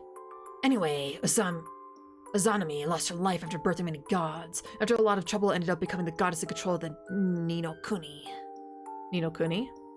Another name for Yomi, the underworld. Yet another name for it is Katasukuni. Some say it's somewhere beyond the sea, while others think that Ninokuni is just a place within Yomi. Whew, these terms and locations, I'm gonna get lost with them so fast. That's why she's known as Yomotsu Okami. Well, resurrection is written as returning from Yomi, so the words probably share in etymological root. Both Okami and Yomi just happen to match, so it probably still lives on as a way to refer to her. Oh, I see. This seems likely. In fact, the very usage of the word Yomi makes clear it incorporates ancient Japanese myths. That's true. Bachan, she's not bad-mouthing our stories or anything. Yes, he's right. It's a unique story, and I think it's very valuable. it's not about being unique or valuable. I believe you should nice someone and live accordingly. That's what I was taught and how I lived my whole life. I'm not sure how I feel about an outsider's view. Okay, let's leave it at that. Yeah, now for something more important. Huh? Something to do with me again? You too. It's something I want to ask everyone here. It's about the song that Meiko-chan Rikako-san sung.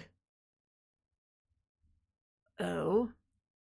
Prayer to Shinai? Probably. The song's main theme is the Feast of the Yomi Purge, right? My words made everyone freeze. Shinai-san's guardians are... But not for long. Yeah, that. Do you know any more? 1, cake. 2, funky. 3, blow. 4, rider. That was probably wrong in the worst of ways.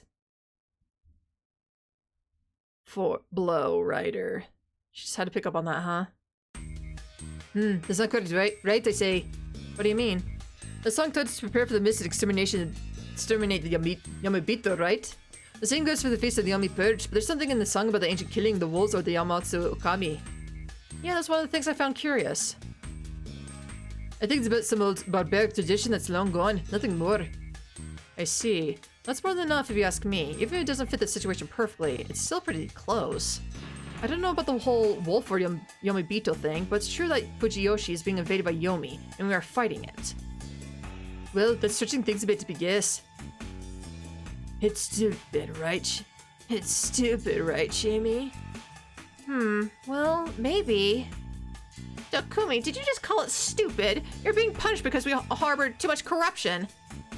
Sorry, Bachan, but the kids here are trying their best too. Anyway, what do you want to ask Fusashi? Rikako-san, can you write down the lyrics for me? It's not something we should show to outsiders. We promise not to bring it outside. Think of it as just providing Fusashi-san with information. Can we? Yes, he probably has an idea. Need something to write with? Yes, thank you. And so I now had all the lyrics to a prayer to Shinai.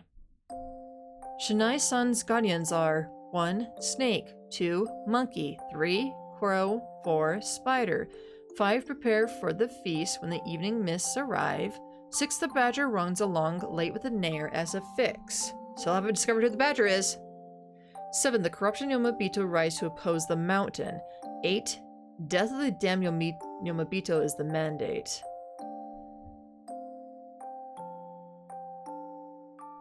So, 7. The corrupt Yomabito rise to oppose the mountain.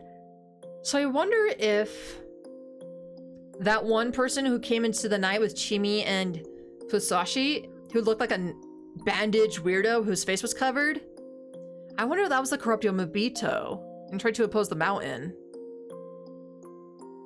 Because it felt like they were trying to warn us and not kill us, but I don't know. 8. Death of the damned Yomabito is the mandate. 9. 1 soul per day, now to bind. 10. The mists rise away again. From the top. First phrase was an introduction to the characters. Shinai was the god of the mountain, Great Lord Shinai, while the rest were his servants, excluding the wolves.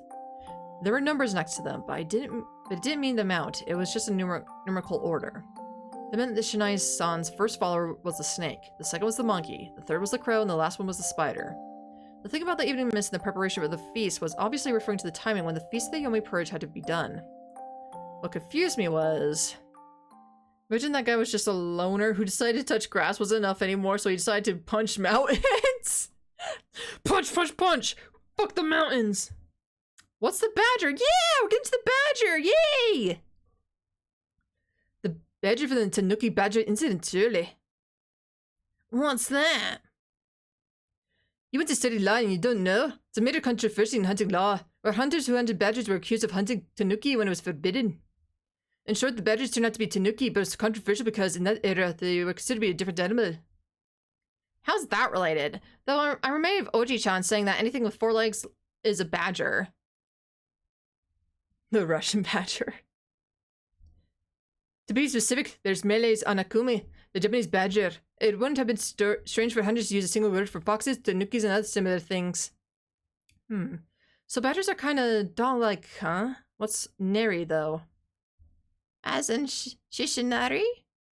Shishi is an old way to say meat, as well as a way to refer to a huntable game in Japan. Yeah, according to Kanzo Ji-chan, boar, deer, it's also shishi. I knew that already, but it was good to refresh my memory. Is that special meat? A goat Shishinari is a luxury. Did the one I eat count as good? So that part means that the badger would eventually come running and bring Shishinari? Yes. Incidentally, you probably noticed, but this is also meant to help teach children to count. That's why each verse begins with a number. Also, the Japanese word for Miss Kiri can also mean end, which symbolizes 10 as well. Yeah, a lot of terms. Oh boy. This is why I'm probably could never get used to reading Japan or learning Japanese in general, just because one word can mean like 20 different meanings, and so I'm just like, why? Why do you have a language system like this? It's so confusing, but... Oh, what do I know? I don't know. I'm not Japanese, I don't speak Japanese, I don't live there. I don't know. Maybe some people find it interesting, I just find it just annoying. But anyway. I've heard that Kiri symbolizes 10, comes from the Christian cross, which is shaped like the character for 10, and Christian being pronounced as Kurisuto. So in other words, it was established after the spread of Christianity to Japan. That is said, Fusashi-kun, what are you curious about? I just thought that there's no badger, right? In Fujiyoshi, or the Feast of the Yomi Purge, I mean. I thought I'd get an instant response, but instead I was met with silence. Huh? I'm not wrong, am I? The guardian beasts of the four families were mentioned, but the badger alone has nothing. For a moment, I thought it was the wolves, but that really doesn't seem likely. Is this something I shouldn't ask about?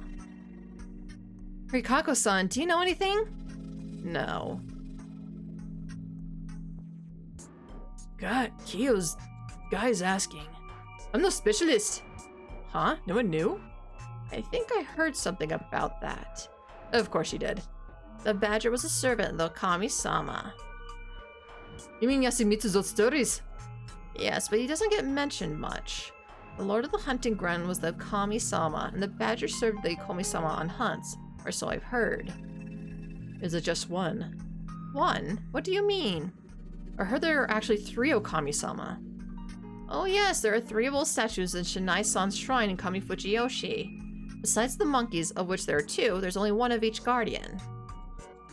That reminds me. I also just remembered there's one statue like that, wasn't there? What, you mean a badger statue? I remember seeing it too. When I first went to the shrine, there was something dog-like with the others.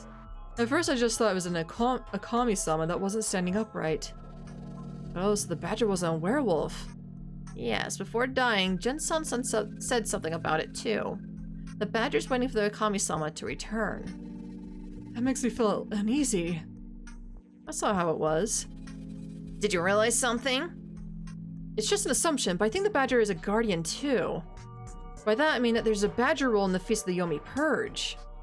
That shocked everyone. What do you mean? That we might have a human who sides with the wolves. Oh, okay, gotcha. I don't know if the situation is supernatural or just a case of mass hysteria caused by everyone's fear of the legends. But either way, there could be someone who realized that someone close to them was a wolf and switched sides. Or someone who gained the same motive that's driving the wolves to kill people.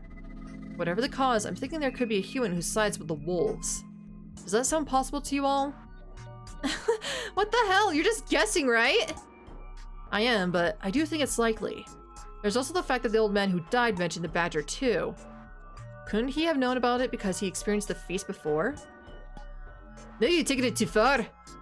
Yeah, I see you're overthinking it. There was a badger. I'd seen it with my own eyes. Shit, stuck not being able to make a more convincing argument. Yes, it is a guess. However, I do think we should take such potential threats seriously. Takumi-san, you say you don't believe in monsters, right? What about it? Despite that, the mist came and you all began the feast. That means that there must have been feasts during this other mist, and people died in all of them. I'd say these 2 things are certainly true. A silence fell like a gesture of agreement. Then you agree that there is something causing people to become murderers and turn on their friends, right? But wait, I didn't say we had any scumbags here. The killings could be done by some Kamifujiyoshi's guys. As naive as always, I had to restrain myself from saying that out loud. I didn't want to get on everyone's bad side. Well, suppose that there was. If they used that, they could cause a human to team up with the wolves, right? And this person might not be among us. Yet. The badger runs along late with Neri as a fix. Maybe that means the badger arrives late to the feast, along with the present to apologize. I'd be intrigued by your idea if you weren't in the middle of the life or death situation. I don't like you're making everyone more paranoid than they need to be. Throw the fools, hello and welcome. Did someone say Among Us? Beep. Wait, but then, I hope he's just overthinking things. Sadly, I wasn't. I already knew the answer. Last time Harumakishima was the badger. After the first night, one day after the wolves came, something happened to her that caused her to switch sides. It frightened her at first, but afterwards she decided to make herself useful to the wolves. Amogus. Jin-san, the one who owned my hut before me, had pretty much confirmed it before he died, meaning that he'd experienced the feast 8 years ago. It's possible that Kanzo-san and the old wolf guy were in on it as well. And since the survivor knew about the badger, it probably meant that the wolves had won 8 years ago. Kanzo-san survived too, though. Was he a wolf then? The real story behind the feast made people into that. Couldn't that have happened to Kanzo-san? Wolves and the badger. I knew it was something, but I didn't quite understand how it worked. was probably something I could only find out if I became a badger or a wolf. I wonder if we're... Yeah, I was wondering if we're going to become a wolf in the next loop. That would be a lot more interesting. Imagine playing Among Us with Terra in community, she would flip. Actually, the Among Us is available on the Switch in physical format. I don't have it yet, surprisingly enough, but it's on my list to get. That meant it was pointless to think about it now. The thing I had to do now was... keep passing time. We hung out like that until evening, when Kanzo-san came back, making the same sullen face as always. We all had an early massive dinner. The tables had boiled shishoneri on them. The smell was way more tolerable than the first time I ate it, so this one probably hadn't aged as much. I was kind of used to it by now, so I could eat it like I would normally eat. Or normally meat. Though I probably wouldn't have insisted on having it if I had a choice. However, since it was here, I could only assume that even this event counted as some sort of special occasion worthy of special food. The Aztecs used to treat their human sacrifice with respect for a whole year before this sacrifice.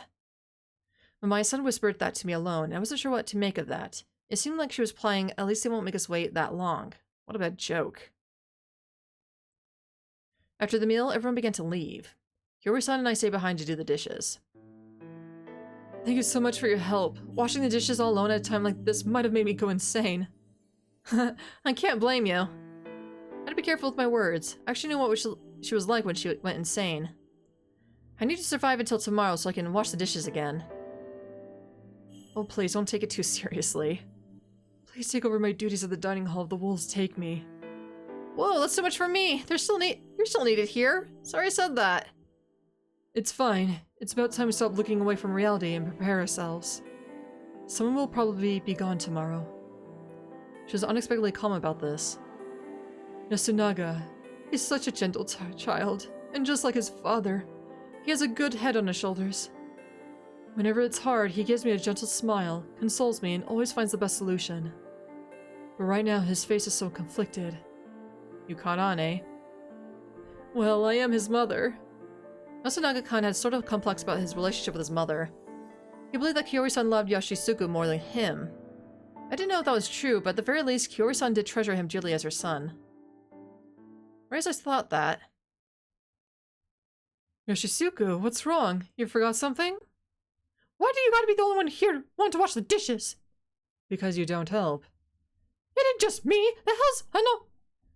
Anaki thinking? Why is he living in the dining hall all the time like this? It's good to have your own jobs. You all have something to do. The same should go for you. You mean study? That or dry the dishes. Think about what you can do for yourself. Give me something to dry with. You really are a good kid. Tell your kindness is going nowhere. We just finished. What's the point of that then? Shit! Well, I appreciate your attitude. It's laudable. Now go prepare for the feast and come help tomorrow. I'm going too. Yes, good night. Hold on, lunatic! Just after I left the dining hall, he caught up with me through the mist. You should remember my name by now, too. Shut up, piss man! Piss man! No! An ambush. Damn middle schoolers. Enough joking around, lunatic! Well, that's better than piss man, at least. So the joke wasn't the main deal, what was? Let's go kill the fucking wolves! What? What do you mean? I'm telling you all this to eat shit! Fuck the feast and fuck Shanai! I had enough! Everyone's so chicken shit! Anything could die if you have a big enough stick! There's not a hint of fear in his voice, however, nor was there any killing intent or violence. However, he was also messing around. He was defiance and recklessness given human form. What? You want to check it out too? You just pretend to be a lunatic, is that it? I know, understood it all. He walked around at night last loop too, and that got him killed by the corruption. Yeah, what an idiot. Hi, kitty. Had Yoshisuke-kun met up with anyone before he gone off, like Yasunaga-kun and the others? I doubted that Yasunaga-kun was the one who made him into that mutilated corpse. So it had to be that thing. Or maybe that thing. No, I'm thinking that is the badger. Because it came in so late, nobody knew what the fuck it was. Crap. After I found out that the feast had normal murders last time, I let my guard down a bit. There were still things that couldn't be explained. There were still mysteries, unknown and scary. However, would I learn anything if I actually went with them? Even if I could have looked back, all I would have to show for it would be a memory of me getting torn apart in the mist before I even realized it. However, if I refused, he would go off on his own and die, making Kiyori-san lose it and snap. How was I to prevent that? Say something, damn it! I had to hold myself from saying something. That wasn't the time for dad jokes. Go by yourself. Ha! I knew it! You're a chicken! Yeah, that's fine by me. I mean, you'll be out of the way. Huh? But a fine listener. Then I can make a move on Kiyori-san. She probably gave birth to a young age, so she's pretty youthful. Aw, hey! Well, I'm as good as dead, though, so I can enjoy her until it's my time. Rush to your death? I won't stop you. Leave your mom to me. Oh, Haruaki, goddamn boy! I love her real good, and... What? I just expect him to charge at me head first! You... Oh, I can't read this, cat. You motherfucking pig fuck! What do you think you're in for? Crap, that worked too well. I was about to be killed by a generic delinquent middle schooler. Do you fucking prefer? His words were hurting me, but I could still dodge. Sorry, I was lying! Seriously! Lying my ass, you fucking asshole, fucking piece of shit! What language was that? Kinda wanna learn it. Dodging again, I ran off into the dark mist. You shit! Where the hell are you? Fighting wasn't easy in the mist, huh? This is the first time I was actually thankful for it. Where the hell are you? Yoshisugo Oribi, don't act so big, you lose sight of what's important! Huh? If you mess up today, you will surely die. Fine with me, shitface! Who will protect Kiyori-san then? I don't give a fuck! Leave it to Takumi Nii and Anaki! They won't do. They only think about Yasumitsu as a whole. If you want to protect your mother, stop throwing yourself into danger and focus on surviving. Huh? You didn't guarantee I'd die. I could win. I knew how he felt. I felt the same thing once. But I knew more. I knew it was impossible. That's not going to cut it. What are you getting at? What do you know? I already tried it. I didn't expect him to understand, so it was fine. Huh? Anyway, if you die, I might make a move on Kiyori-san, so you better stay alive. Don't fucking play it off like that, damn it! What do you mean? Good luck washing the dishes! Hopefully that would convince him. I head back to my hut before it was too late. I heard footsteps and breathing following me for a while, but when I heard someone trip, I stopped and turned around. I kinda figured. Are you okay, Rikako-san? Ow. The area was covered in grass, but that didn't make falling here particularly safe. Why are you out so late anyway? Shouldn't you shelter? I could ask you the same, Haruki-sama. Why are you wasting time fighting? You already took long enough to do the dishes. Wow, rich sight from Rikako-san. She was serious, kinda angry and practically rambling. Well, it was helping someone out. I know. You prevented Yoshisugo Oribi from making a significant error in a very lowbrow manner. Why does it feel like you understand the situation better and know more details than usual? I did not get to speak with you, so I hid within the mist. She was shivering, showing how cold she was. Just how long had she been waiting outside the dining hall? Oh, sorry. Yeah, you did say you wanted to talk. So did Chimi-chan. Thank you for what you did in the feast. You could have easily hanged me. Whoa, I don't want anyone to die. Sorry, that was a lie. Wait, no, it wasn't. But there was another thing. I just knew I didn't want to see you or Miko-chan die. What do you mean? Well, I'm not entirely sure myself. Secret talks weren't a good idea. That's why I didn't say anything more. Oh, I have a question for you. Yes? What would you have done if Miko-chan was a wolf? I would hang alongside her. She was quite a character. Anyway, it's all good. Hope to see more of your clumsiness tomorrow.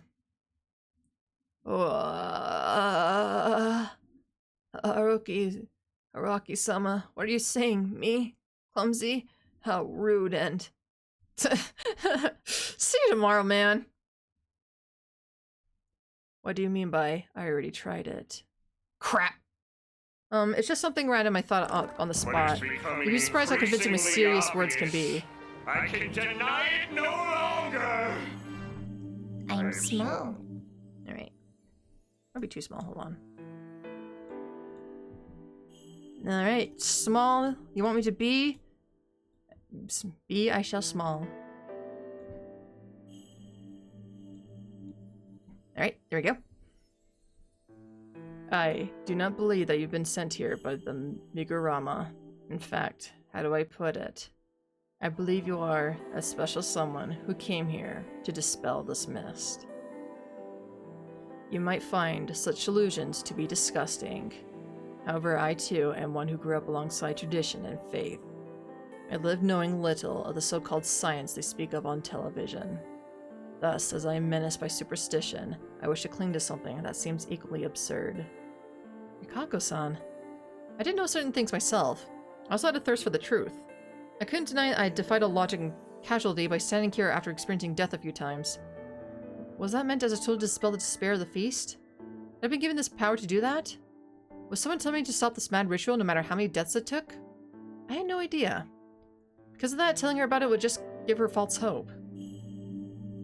I'd love to be someone like that, but sadly I'm not all that special. But, well, if someone believes me in that strongly, I feel motivated to do whatever I can. Yes. Bakushi, hello and welcome. Indeed, tiny. Small. So ever small. But hey, you see everything. You see those beautiful legs. And the fishnets. And these shoes. I mean, come on, look at these shoes. Fabulous.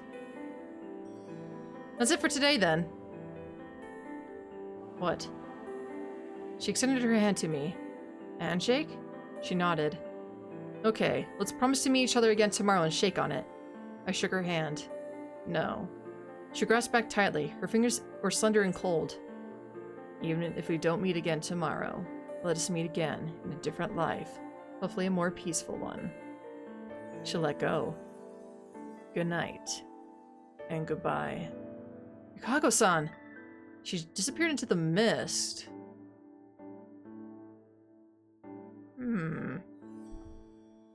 I don't think Rikako-san is a wolf, but I think she knows who the wolf is. I wonder if it is Mako. But she's just like, I don't want to live without Mako, so just kill me. Casserole? I'm not a big fan of casserole. I guess it depends what's in the ingredients. What's in it. I'll hope for that too. Her footsteps were growing distant. I listened, but it didn't seem like she'd fallen again. I turned around. Been a long time since I heard a goodbye. It looked like I wasn't prepared for this as I thought.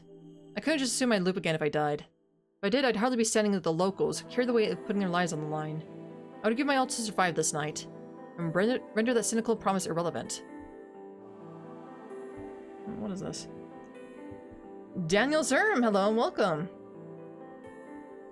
Bacon, broccoli, and cheese, mostly noodles, of course. Broccoli, ugh.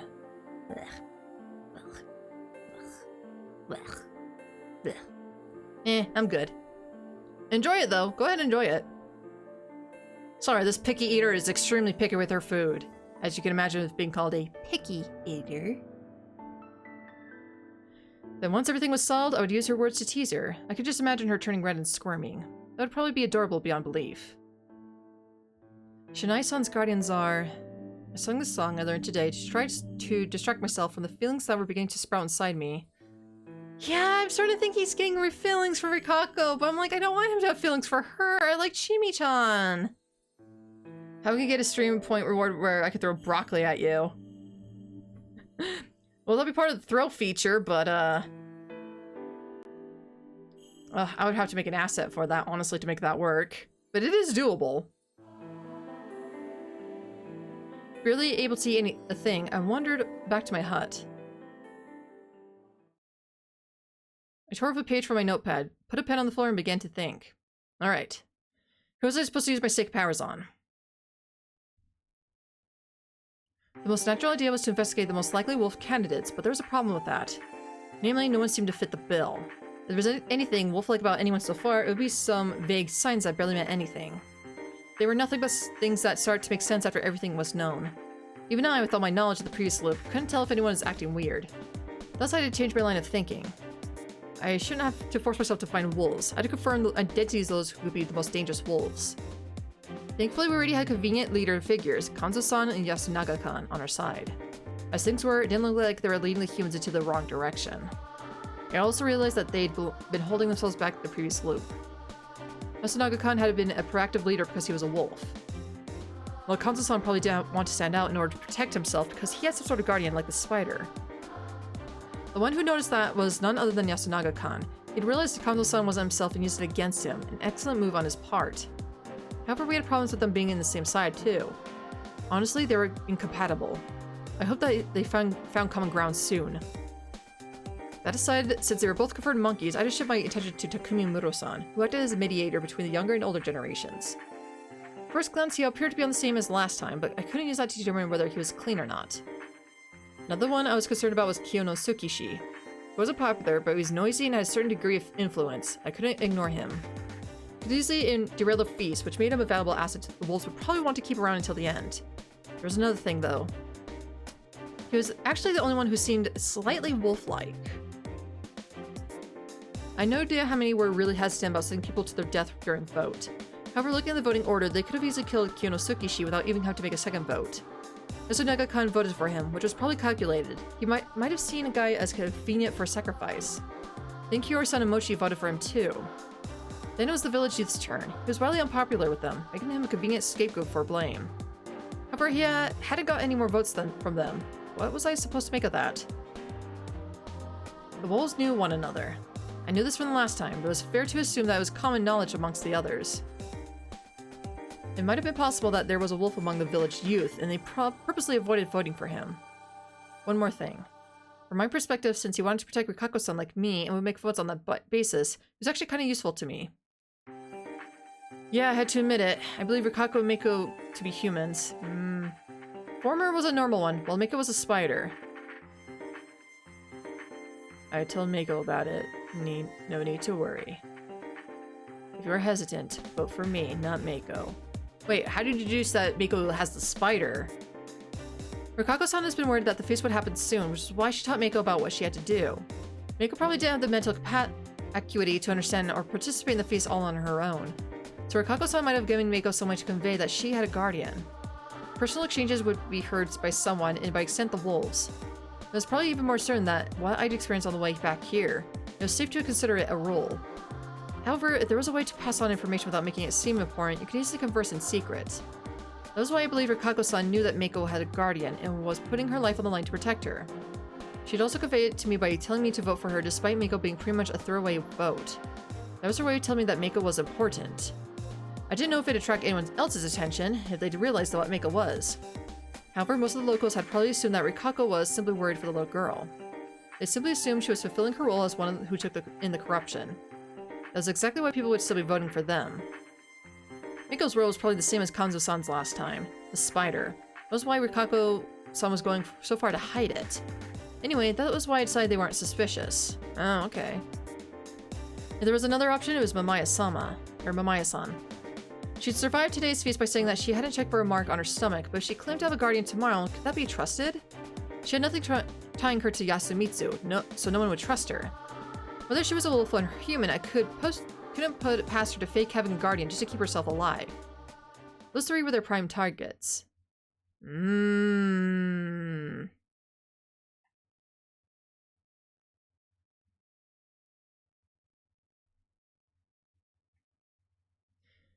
Shit, it's going by their last names, isn't it? Okay,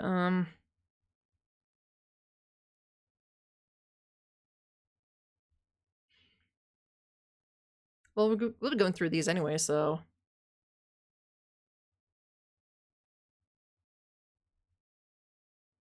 Is there a list for this one?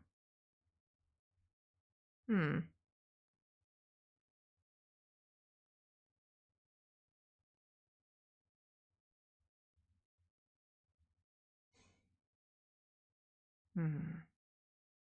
let's go from bottom to top. Let's go. I wrote down one of their names, placed the paper next to my pillow, and went to sleep.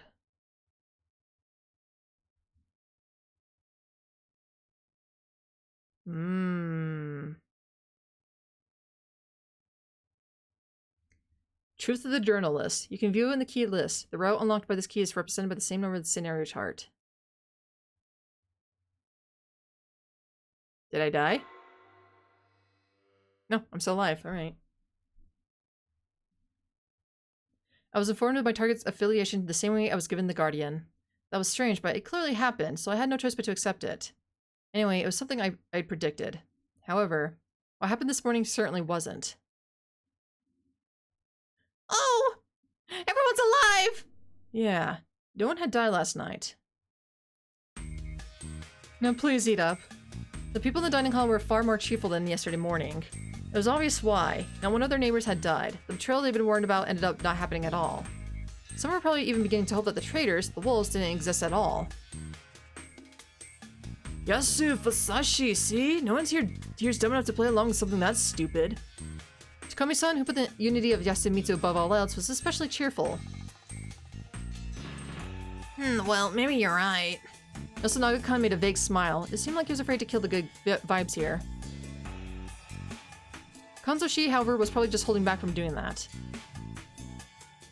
Kyonosuke-shi looked like he was on the verge of killing the mood with some of his pessimism. I am so glad that you are all well. Yes, what a blessing! However, he held his tongue, probably out of consideration for Tei-san and Rikako-san, who were crying in relief. Hey! What? Yoshisugu-kun, who was washing the dishes with me, called out to me with a stern voice. What the hell? Nothing happened! What do you mean, nothing? We have something pretty amazing going on here. Huh? You'll know more during the feast. That's all soap. That's got soap all over it. Redo. Shut up! Yoshi-kun's helping out. I haven't seen this in years. You shut up too! And don't cheer me on when you trace on a play with your finger! Knock it off! Oh, you noticed? I used my lips though, not my finger. It's a chance for an indirect kiss. Yuck! That's so mean! Chinny, I'm put off too. What did they teach you while you were away? I thought that one up myself. You really are indecent. What the hell are you doing, Kamoshida? Helping like you. Lick, lick, lick, lick, lick, lick. Don't clean with your tongue, damn it! Me too! Stop, there's zero demand for that! The dining hall sure was noisy. Haru-chan even screamed a little. I'll look around again. With those words, Kanzo-san left, and so we ended up spending an uneventful morning in the dining hall together. Oh, so we discovered she was a wolf. I was like, who's Hisaka again? Hisaka? Yes. I wasn't the only one absentmindedly watching the clock. I wondered if she'd seen anything on her stomach when she checked. It felt like she was waiting for the feast to start, which made it seem like she had something to declare.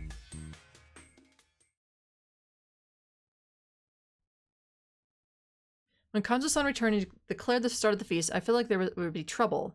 No one was against it when he said it, but it turned out that the trouble was just delayed. Do you think this is enough, old man? Takumi-san said that instead of drinking from the cup. What? Why keep this up? The wolves don't want to kill the humans. Of course you'd be the one to suggest that. Just how naive are you? You don't understand the situation at all. What are you getting at? No one died simply because the wolves went for the one who was protected by the spider. That was exactly it.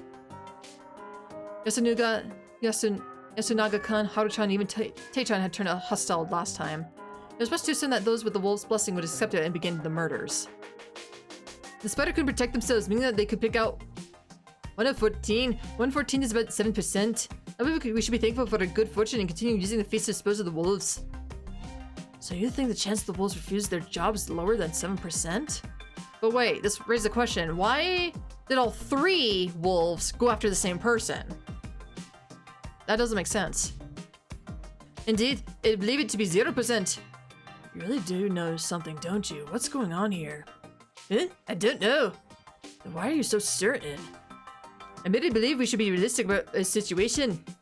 Listen, humans are generally peaceful creatures. Do you believe that humans are intrinsically good?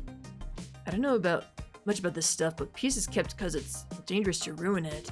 As long as it's protected, most people are safe. You know how no one got hanged yesterday? We had wolves with us, right? How'd it turn out that way? You're being too optimistic. We simply failed to get the correct distribution of votes. Maybe the wolves don't know each other and it was accidentally to go for one person. Maybe. They probably split up the vote to protect you. Everyone stared at Mochi in surprise. What do you mean? Well, no one voted for Uncle after Yasam. Mommy, Kori, and I, right? He needed just one more vote, but didn't get it. That makes it seem like the wolves protected one of their own. So there's wolves among those that came after. Wait, are you saying I'm a wolf? Yeah, I just want to mess with Uncle, sorry. Mochi had reached the same conclusion I had. I couldn't tell if he was that sharp or was just so simple anyone could figure it out. I'd appreciate if you didn't take Chikamochi's casual remarks seriously, but that was a possibility. We can't be too optimistic. So what, you're gonna hang someone even though no one died? Someone has already died! When my son's sudden shout attracts everyone's attention. Or what? Hashimoto-san wasn't a person to you? Shut up. What happened to him is horrible, but it's not like that was done by one of us. Why are you so certain? Because the wolf's killing and corruption are two different things. Takumi Nichan, can I have a moment? What is it? I don't want to kill anyone, but I am a bit worried. If we're to follow Shinai-sama's rules, the only way for us to fight the wolves is to hang them in the feast. I'm worried that throwing that away would mean the death of us all. Hey, That's why people might start to think that anyone suggesting to throw this method away is actually a wolf. Takumi-san looked around and noticed the chill in the air about him. He noticed that a certain worry had begun mixing with a certain suspicion. Kanzo-ji-chan. We're hanging someone today. Refuse that and you're a friend to the wolves. I don't want to kill anyone either. Soft, but not as soft as Takumi. See what I had in mind? Then what are we supposed to do? We didn't decide to hang yesterday, so you think that's gonna change? Question they say the last time is it like a thing that happens over and over again, like a loop where they just get revived? Yeah, so our main character is kind of getting like revived at the beginning. When he's like on his bike journeying to this area. And he's getting caught up in all this. So we already went through one entire loop where everybody died, himself included. Now we're going through the second loop, but I'm guessing there's a third loop. I would not be surprised if there's a third one. Rules of threes, so to speak. No, everything's the same. The outside-related lunatics have probably got something to say. That's true. Let's hear them out, and if everyone is against killing in spite of what they say, there'll be nothing left for us to do, right, Kanzo-san? That ain't happening. But they know that's a loop? No, only our character knows it's a loop. Everybody else does not know it's a loop. As far as we can tell, anyway. Only our character is aware. Are you being a pest on purpose? You just want attention? You attention whore? Alright, speak up, you two. You won't get anywhere otherwise. I'll start then. I am the snake. Oh! Huh? Really? You looked and saw the mark? Yes, I am. That's why I used my power to look into someone. Oh, there was no way. Oh, you little shit. Thank God we looked into that, and you are a fucking wolf, you piece of shit. But isn't that dangerous to reveal now? The snake is extremely important. I'm saying that I found out something that makes up for that. You stupid! Tei Yamawaki-san is a wolf. The mood of the feast only did a complete 180. She's a wolf! Liar! You're the wolf here! They screamed and were about to charge at each other. The others had to hold them back. Bachan, stop! No one's suspecting you. Mamaya-san, stop! This won't help anyone! A strange fervor filled the small hall. I was getting really uncomfortable here. Do we have any others claiming to be the snake? What's that supposed to mean? Please don't shout! If you really are the snake, then keep your cool! The lack of another snake is one of the conditions for us to believe you are the real one. Again, do we have any other snakes? What's my best option here? Since I was the real snake, she was definitely a fake who was clearly talking with ill intent. That meant I had to out myself. Otherwise, she would take control of the situation. That was the right thing to do. The right way to go about it. I knew that well. But I couldn't help but feel that I was in an extremely difficult situation here. Yeah, I was thinking that too! Ugh! Fuck! Reveal Guardian or don't reveal. I don't know what's the good choice here. Because we checked her and we confirmed that she is a wolf. We have absolutely confirmed.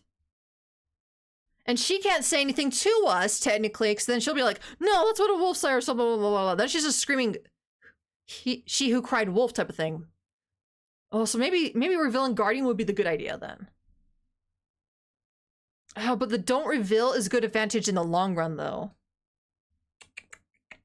Well, reveal Guardian might give us a short, quick ending, so let's go ahead with that. Now wasn't the time to rely on baseless intuition. If I kept my silence now and tried to come out as a snake later, I couldn't expect my words to hold much weight. It was okay. Given the situation, I was sure I could get people to believe me over Mamaya-san. I'm sorry. At that moment, I became the target of everyone's attention.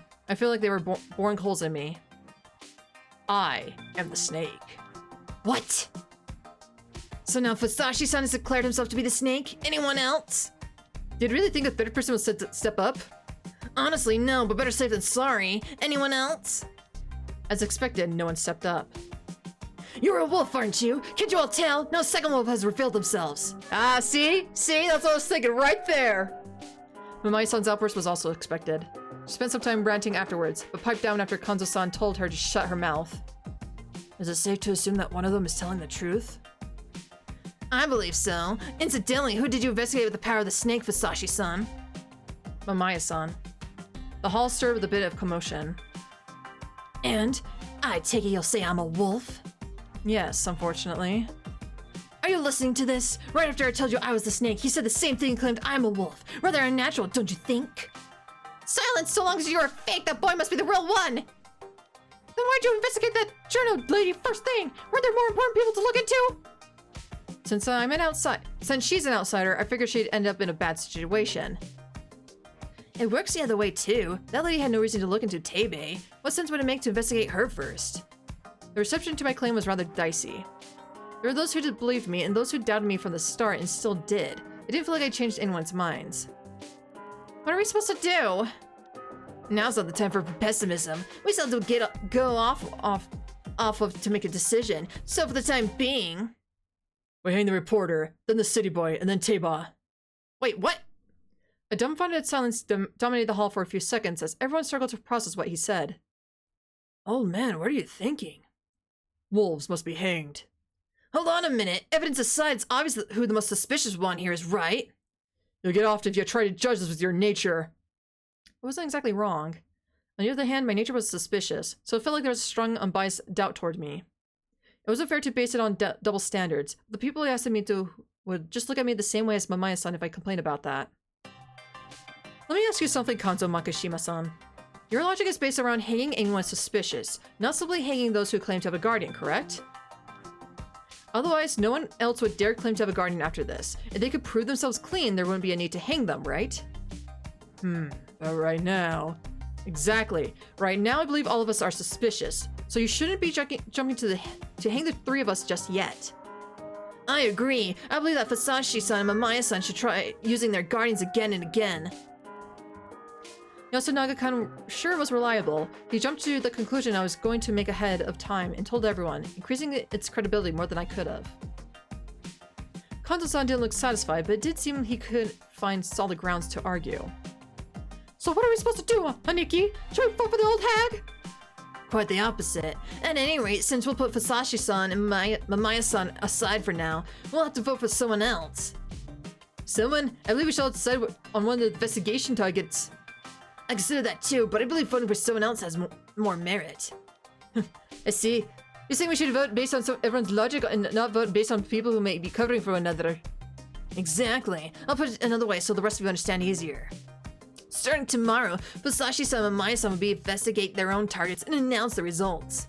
Eventually, they should reach a mutual contradictory outcome. When that time comes, we can decide which of them to hang. For example, if Teba really is human, she knows that Mamaya-san is lying, and thus will know she's right to vote for her. That's right, I know! But even Tebe is a wolf. Mamaya-san has already gone out of her way to become her enemy, so Tebe will have to vote against her regardless.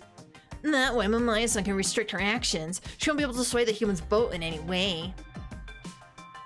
When you take that into account, Tebe's actions are already restricted, so there's no need for us to rush now. You mean it's more important to prioritize restricting more people's actions in the same way? Right, and eventually once we determine whether Fusashi or Mamae-san is lying, we'll reveal all the results up until then. Oh, but if I don't get protection though, oh shit, I just realized. If we don't get protection for the spider, we're gonna die. Mamae's just gonna fucking kill us. I mean, it's gonna out her out, but it means one less person that they can rely on though. Fuck. I didn't realize that. I thought that for sure. So they caught on to what I was doing, but they're not gonna kill her for it yet. I'm just like, fuck. And if we need to, we'll just hang them afterwards. Did any of you get that? Yes. Yeah. I did. So what you're saying is to wait for more clues to come out and vote for anyone who was investigated today. I'm against hanging, but if that's what you're gonna all choose, then I want to go with Yasuo's plan. I agree. I believe it is best not to treat those who claim to have guardians too carelessly for now. But if you manage to eliminate a wolf early on, the rest will feel psychologically cornered to be more likely to slip up. At the very least, the fact is blockheads complaining means this is a good idea, don't it? I wanted to point out how rude that was, but chose to keep quiet after realizing I was in a position to just speak my mind. Oh man. Let's vote already. Konzo-san probably hadn't changed his mind, but the fact he was letting the vote start meant he wasn't denying that going with Yasunaga's plan was logical. He probably acknowledged that the plan made a certain amount of sense, too. He was just too proud to admit it. It wasn't just the players' power relationship and rationality, validity of their actions that held influence here. It was also their personalities, preferences, and standing. In that respect, politics were a game, and the Feast of the Yomi Purge was politics, meaning the feast was a game of sorts. Anyway, I wouldn't be gathering any votes for this round, and neither would Mamae-san. No, wait. Wasn't this bad? Does anyone not want to vote? Takumi-san raised his own hand. Chimi hesitated but didn't go for it in the end, leaving him all alone. Fine, that's enough. We'll vote starting for the head. The voting began with no regard for my concerns. Ew. Me again? What a messed up old timer! I'm voting for the journal lady. As expected, we voted for the most suspicious one there. Wait, why do we keep saying we are excluded, but we are being voted for anyway? What in the actual shit? I'll vote for you. I don't know about the others, but I know for sure you're a wolf. Go right ahead. Mamae-san seemed to have regained some of her cool, though she already had 2 votes. She probably could tell she wouldn't get much more after this. I'm going with Mako again. Seriously, stop saying we should be out of the vote and then put us in the vote. I don't understand why this contradicts itself. Is this like a translation error or something? I'm so confused. And it's driving me insane that people keep doing this. Takumi-sama, please, if you're going to vote for Mako, vote for me instead. You're fishy too, but trying to cover for her makes her even fishier. Mako got 1 more vote. Perhaps it could be best to try and lead things in another direction.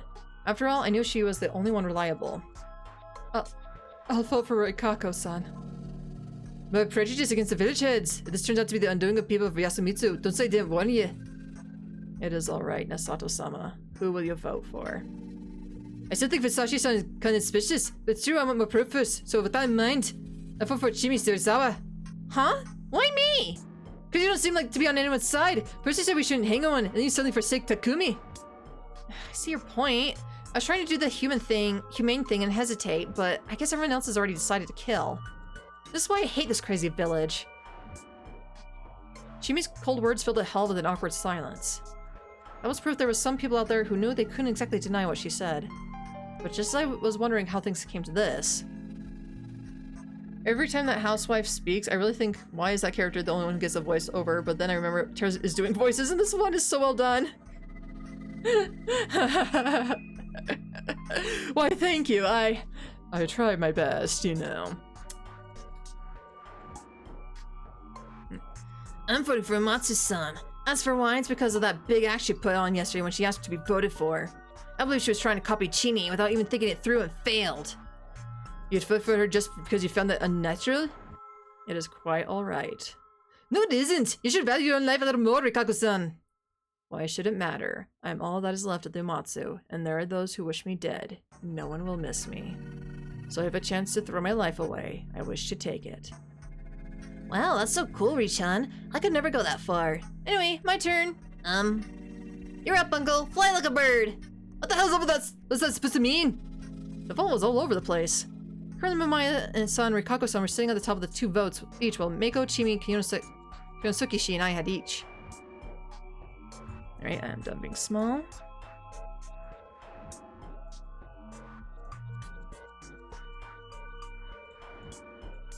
There we go. Yeah, it's fine.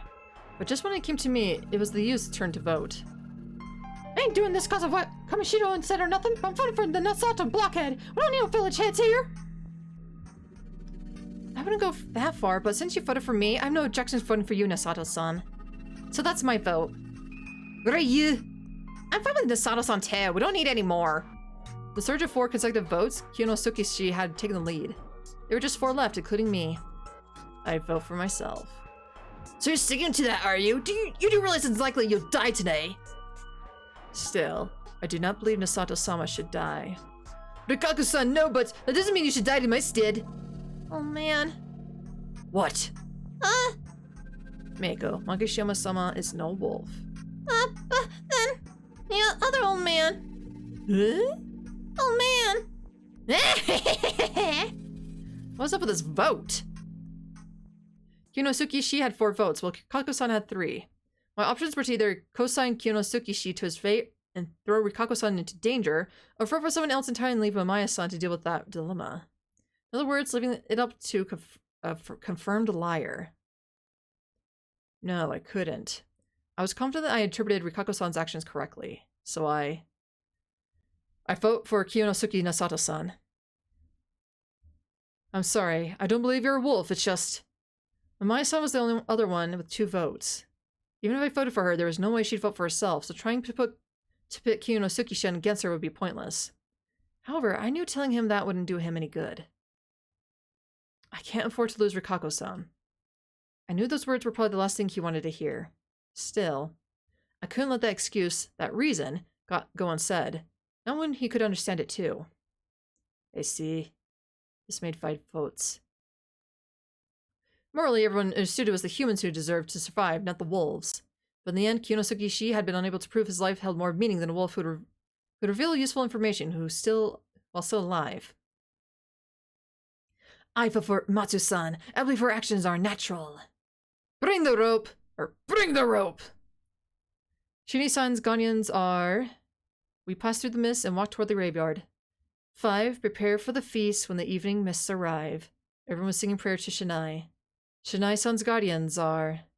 I couldn't tell who had started it and when they did so. 8. Death of the damned Yomabito is the mandate. The sobbing mix of singing made it seem like an old funeral, but it was actually an execution. Painfully slowly, we walked through the path leading to the cliff next to Saranaga. I was already used to this thanks to all the cleanups. 7. The corrupt Yomabito rise to oppose the mountain. Before I knew it, even Mamaya-san and I joined the singing, creating a perfect unity in the group. Eventually we reached our destination. It was downhill, beyond the trees, with dew, and a grass field covered in stones marking the lives of those who used to live here. Strangely enough, the aged pine tree right at the end could be seen easily despite the mist. As we stopped, so did the song in motion. Nasato-sama, forgive me for my powerlessness.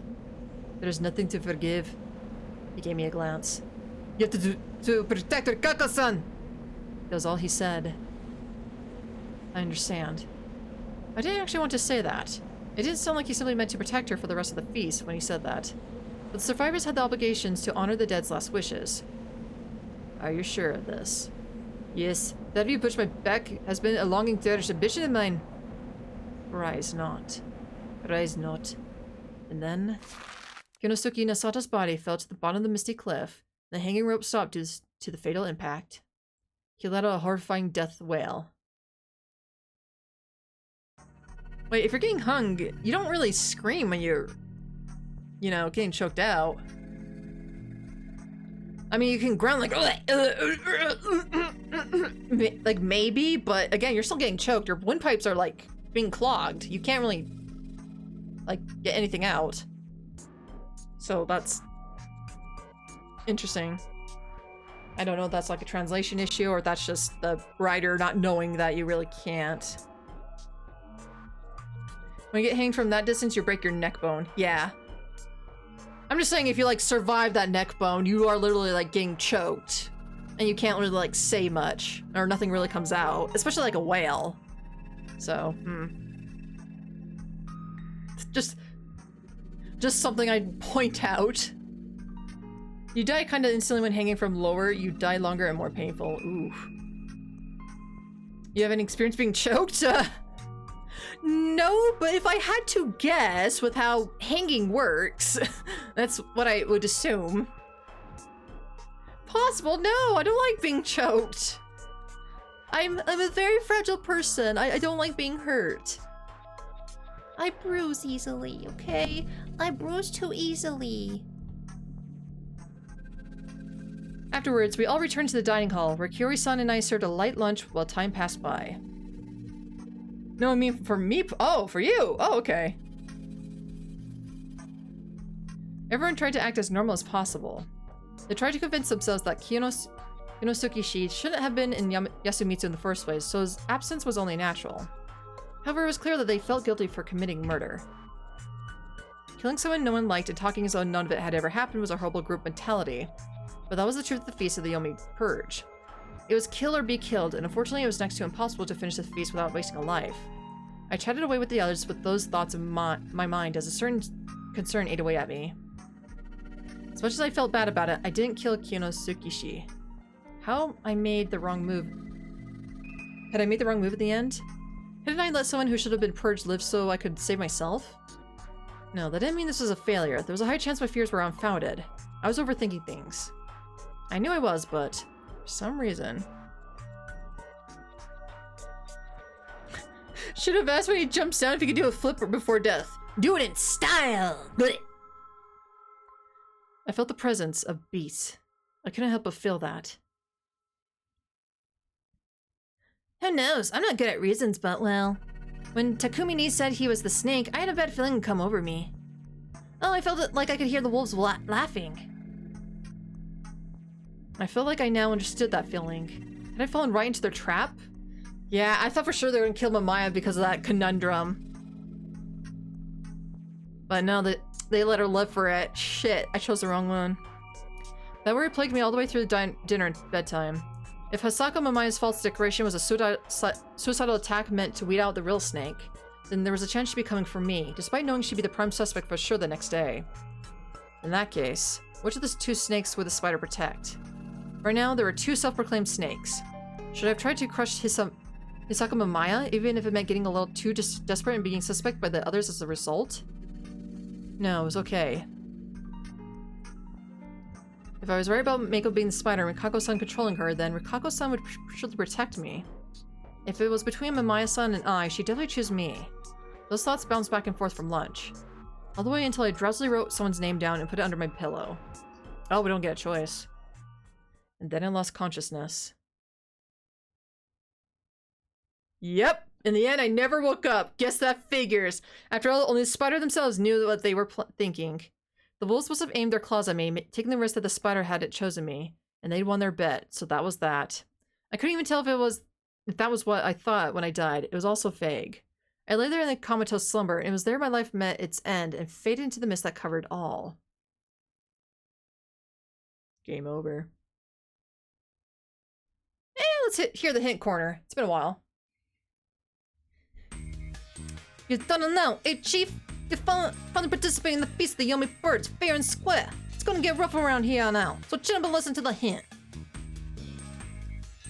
Betting 13. Honesty is not always a virtue death. You may have gone this one for faithfully following basic werewolf strategy. Humans don't lie, so you thought you should reveal your guardian and expose Hisako Mamaya as a fraud. That's not work wrong, however. You have to remember that you're not playing with an actual team. In Werewolf, it's okay to choose to sacrifice yourself if it means your team wins. But Haruaki Fusashi loops back when he dies. You can't go past this. Just as you fear, there's a high chance this is a trap by the wolves. They had no other options but to make a selfish choice. So I'll just be blunt here. Go to 5. Reveal Guardian and make the appropriate choice.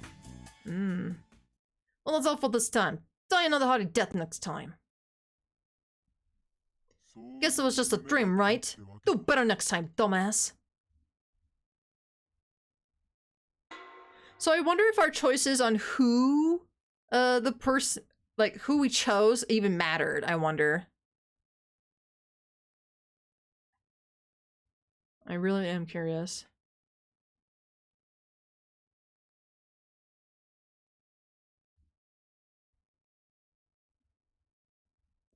Alright, what was my best option here?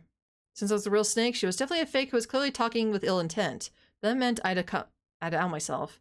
Otherwise she would take control of the situation. That was the right thing to do. The right way to go about it. I knew that well. But I couldn't help but feel that I was in an extremely difficult situation here. Alright, don't reveal. I didn't find it reasonable whatsoever, but I decided to keep quiet. Let us continue under the assumption that Hisako Mamaya-san is the real Snake. What do you mean, assumption? If there's a reason to doubt you, it would be as Chini pointed out, your belligerence. You're so calm all this time, what happened? How can I stay calm in a situation like this? I woke up to blood and text on my stomach. It's a supernatural phenomenon. And now I used it to find out that one of us here is acting all innocent. There's no way I can stay calm. You liar! This is why you youngins from the city are just... What did the others think about this exchange? You're saying the old hag's a wolf? Yes, how many times do I have to say it? Old hag, you better think of a good answer to this. Are you a wolf? Yoshisugo, you fool! That's it! The ends are all Yamabito! Huh, alright, that's enough. Teibei, don't say that. Yoshi-kun, why are you provoking her? She voted for me yesterday and I almost died because of it. That's just shady. Yoshisugo, you better cut it out. And what's with you, lady? Why are you shrieking, cornering an old woman like that? You wouldn't understand. Oh, this is awful. Crap. Hey people, cool off for a sec. There's not much space here, but let's sit as far away from each other as you can and calm down. That alright with you, old man? Old man Makishima looked around the circle. Settle down in your game, or you're getting punched! Falcon punch! Ha! That's enough to bring absolute silence to the room. However, that made certain negative emotions stand out. They came out as threats, clearing, tongues clicking, or sighs, among other things. Still, the silence helped people cool off, or at least it helped me. For better or for worse, I knew for certain that she was a fake. So I wonder if we wasted our our chance to name somebody else, because through this we can actually confirm that she is a fake, because she's claiming she's a snake when we are a snake. So that means, oh, that means you have to be a wolf. I mean, we confirmed it with our powers, but I wonder if we actually wasted it. Fuck. And right now I had to act accordingly, but I didn't really know what that entailed. To declare that she was a fake snake, I had to declare I was the real one. However, that meant making myself a target for the wolves. What would I do then? There'd be two possible snakes, Hisako Mamaya and I doubted we would be hanged right then and there. They'd probably have us investigate someone and see who was telling the truth, but I probably would be killed during that process. Oh, the Yomi team was using Mamaya-san as bait to draw out the real snake. That was the most likely scenario. However, that kind of felt unnatural though. Why did Mamaya-san claim the role? She was an outsider who had no affinity for the old stories or loyalty for the village. Drawing attention to herself like that was a dangerous move. It was even worse for her since she'd come out as a snake before anyone died, meaning there was absolutely no chance the real snake was out of the game. Then, perhaps it meant that... Enough. After 30 minutes, Kanzo-san resumed the feast. Umatsu, we're voting. What? Kanchan, I'm human! You're a wolf. You again! Kanzo-san, before we vote, there's something I'd like to hear. Hiroki Fusashi-san said that he would have some new information for us. So he remembered. However, I decided not to reveal that I was a snake this time. It might have helped the humans, but I felt I had to keep it hidden and to ensure my own survival. Thus, I had to think of some nonsense. We were given a lot of time though, so I already had more than enough already. First of all, I still don't have enough information to prove my innocence, unfortunately. That means I'm less capable of contributing than Mamaya-san, and I would like to make up for that. Can I assume that means you don't have a guardian? Seems like an obvious assumption. Say it clear. I have no special powers. With those words, I was also a liar. However, if you let me live, I will do what I can to help you all. You said that yesterday. Well, the first time, Kanzo-san seemed kind of interested in what I had to say. Of course, he'd probably throw me out the moment he felt I overstepped myself. I can provide you with the strategic advice. Like? Don't hang Tae-san and Mamaya-san. Huh? If Tei Yamawaki-san was a wolf, I doubt she is the brain behind her tactics. I said I'm no wolf! It's a what if. Now if Mamaya-san isn't the snake. Of course I am. No one else came out. Now I'd like to ask something. To actively survive this game, the feast, the wolves have to pretend to have guardians, right? Yes. The wolves generally stay passive and lay low to avoid raising suspicion, but that eventually tips them off to the snake. Once suspicions are raised, simply claiming to be human is no longer good enough. Declaring yourself to have a guardian at that moment would seem like a lie too, which is why doing it at random times is far more effective. If you claim to have a guardian first, then anyone that came after would seem like a liar. What's your basis for that? I'm being objective. That's why it's not certain that you are the snake. If you really are fake, it means the other two wolves have already cut you off. Don't go off talking like that. What's that supposed to mean? Or you're making a mess of the feast in the front lines. The other wolves are doing work on their own. It probably wouldn't have been your idea in that case, and they're using your distraction to avoid drawing suspicion to themselves. That's why we can ignore you as you make a mess of things. It means you wouldn't be as dangerous as the wolves still hiding. That's nonsense! I'm the real snake! Hey, that kind of confirms that you're a wolf. Huh? You noticed something, Mochi? Well, look at her reaction to what you just said. She probably was irritated because she didn't understand her own position. If she wasn't a wolf, she would have paid any attention to it. I can't ignore any words in this situation, can I? What's going into you, Mochi? It's just a thought, but honestly, I agree with Yasan. We should keep her around and see how she works. Listen, saying that kind of stuff can place suspicions on yourself. But I'm just weird. Don't blame it on me. Try to speak for the human's sake, not just your own. If Amaya-san got hanged, it'd be partially your fault. Oh no, I got scolded. Anyway, if we're not hanging Teiba-chan or Mamaya-san, are we going with Takumi Nichan's idea of not hanging anyone at all? That'd be meaningless. If we didn't lower the number of suspects, it'd be a waste of free day the spider gave us. If hanging really is in our best interest, I'll say one thing. I believe in Ba-chan. I think she wouldn't kill even if she became a wolf. Well, that just wasn't true. That's why I'll protect her. You really are a good boy. What about you, Kiori-san? You haven't said a thing this whole time. Oh well, and you, wolf guy? The wolf is coming! Forget it. Old man, what do we do? Hang on. Hang both Teiba and the journalist. Huh? For a moment, we were so dumbfounded that the room was filled with utter silence. But why? The wolf's gotta hang. That's true, but one of them's human. We need sacrifices to be sure. That's how it always was. He then got up, which made him seem larger than usual. Taba, get ready! I knew you for 60 years. I love Yasumitsu more than anyone else. Won't you put yourself on the line for its sake? His voice was as blunt as always, not changing his expression at all. He pushed an old acquaintance into what could be her death. It didn't matter to him if the person was friend or family. He had his own line of thinking and clearly knew what had to be done. Friend or outsider meant nothing in the face of the situation. There's no room for hesitation or mercy. Will you and Takumi look after my remains? And his kind of madness was shared by everyone in Yasumitsu. Ba-chan, please, I don't wanna... Takumi, I'm not a wolf. If you believe that, vote for the woman. If I still get hanged, then it must be the will of Shinai-sama. Alright, Amatsu. Yes. We vote. Yasunaga-kun was looking at the floor with the pale visage. I probably didn't look all that different from him. The silent alliance he and I had made was crushing by Kanzo-san. It was a moment of defeat for us. The old man's words quickly ended the battle between reason and tradition. Was there any way for us to resist it? Like yesterday, the voting began with the old wolf guy. You! Wolf! Oh! He had it the same way as before, but the one he pointed at this time wasn't me, but Tae-san. You too! You accursed! Did he even understand the situation? I'm voting for the journalist. Of course he would. Me too. For Mamaya-san. Yes! I'm voting for you, journal lady. I knew you would. The votes are... So far we're about to have what you expect. Kiori-san, you're next.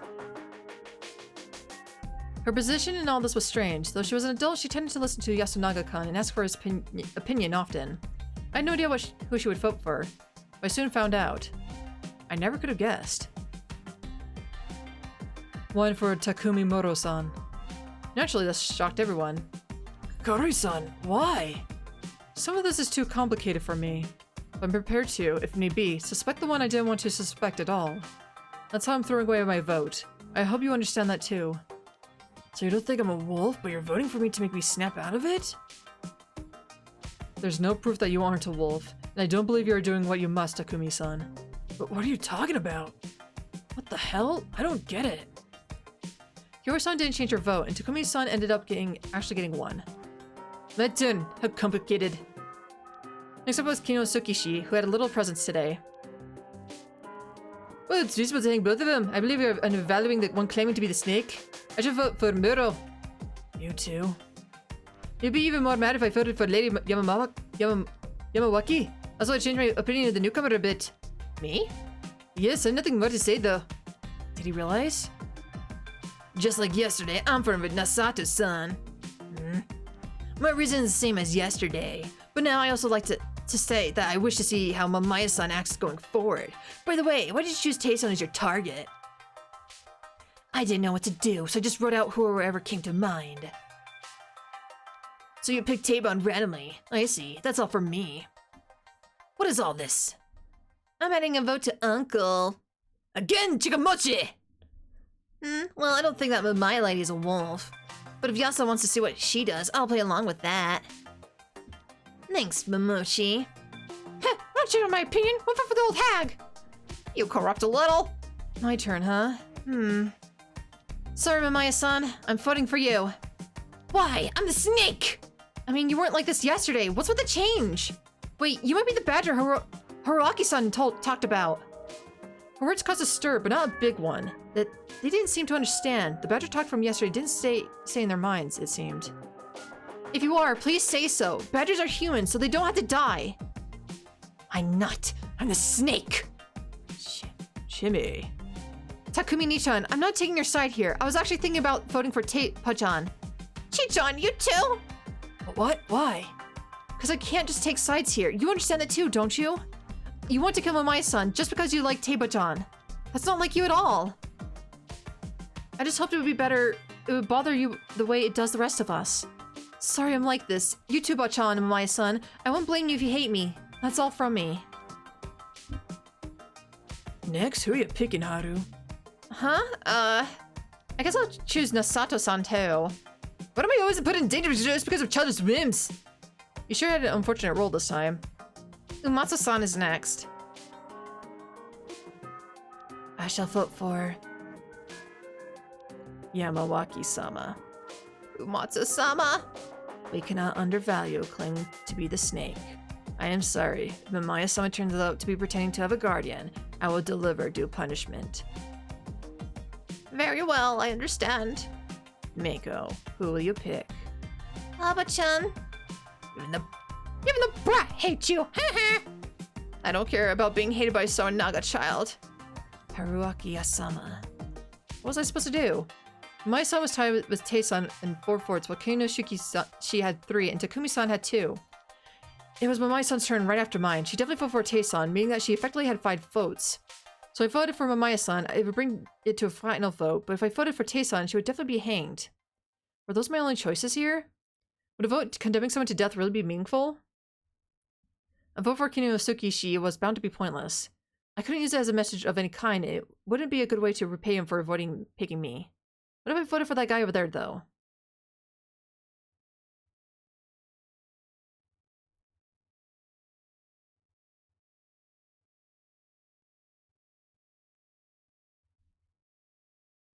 Okay, so who's voting for who?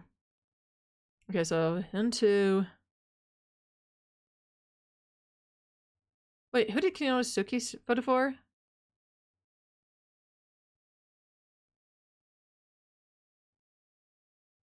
Okay.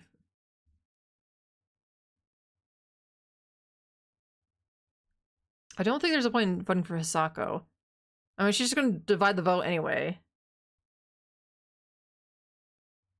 But maybe we should consider doing Takumi.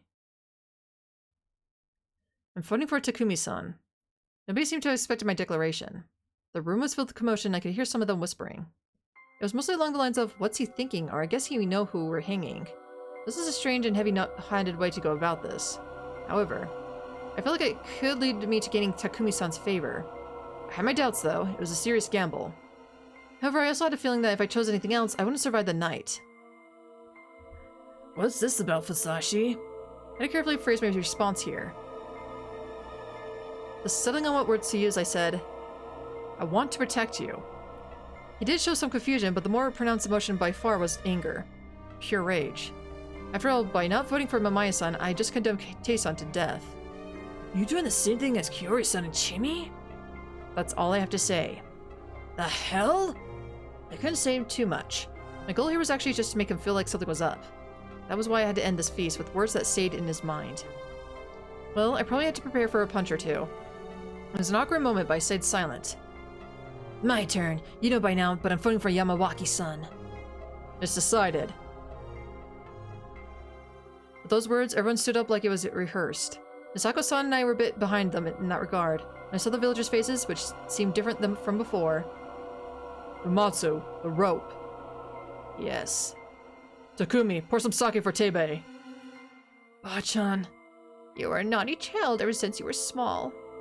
You never changed your mind about what you thought was right, but you were always gentle, and that hasn't changed. But you still grew up to be so big. Yoshiko-san must be proud. I always thought of you as my real grandma. Oh. I always thought of you as my real grandma. You were like a real family to me. Don't cry. We'll meet again at home of Shinai-sama. The old lady smiled and drank her sake, then the rope was placed over her shoulders. I shall tighten it now. Do it. Rikako-san twined the rope around her twice and tied her hands behind her back. It was simple but necessary. The process continued. The dimly lit hall was filled with dark emotions. Lament, chagrin, and gloom was heard in every sob, whimper, and movement. I felt like I was watching a family grieve for an elder dying of a peaceful death. Hisako Mamaya suddenly mouthed the words, They're insane. I shared that sentiment wholeheartedly. Okay, so Rikako's trying to protect Mako because he believes that she is useful. However, that doesn't necessarily mean she's a spider, though.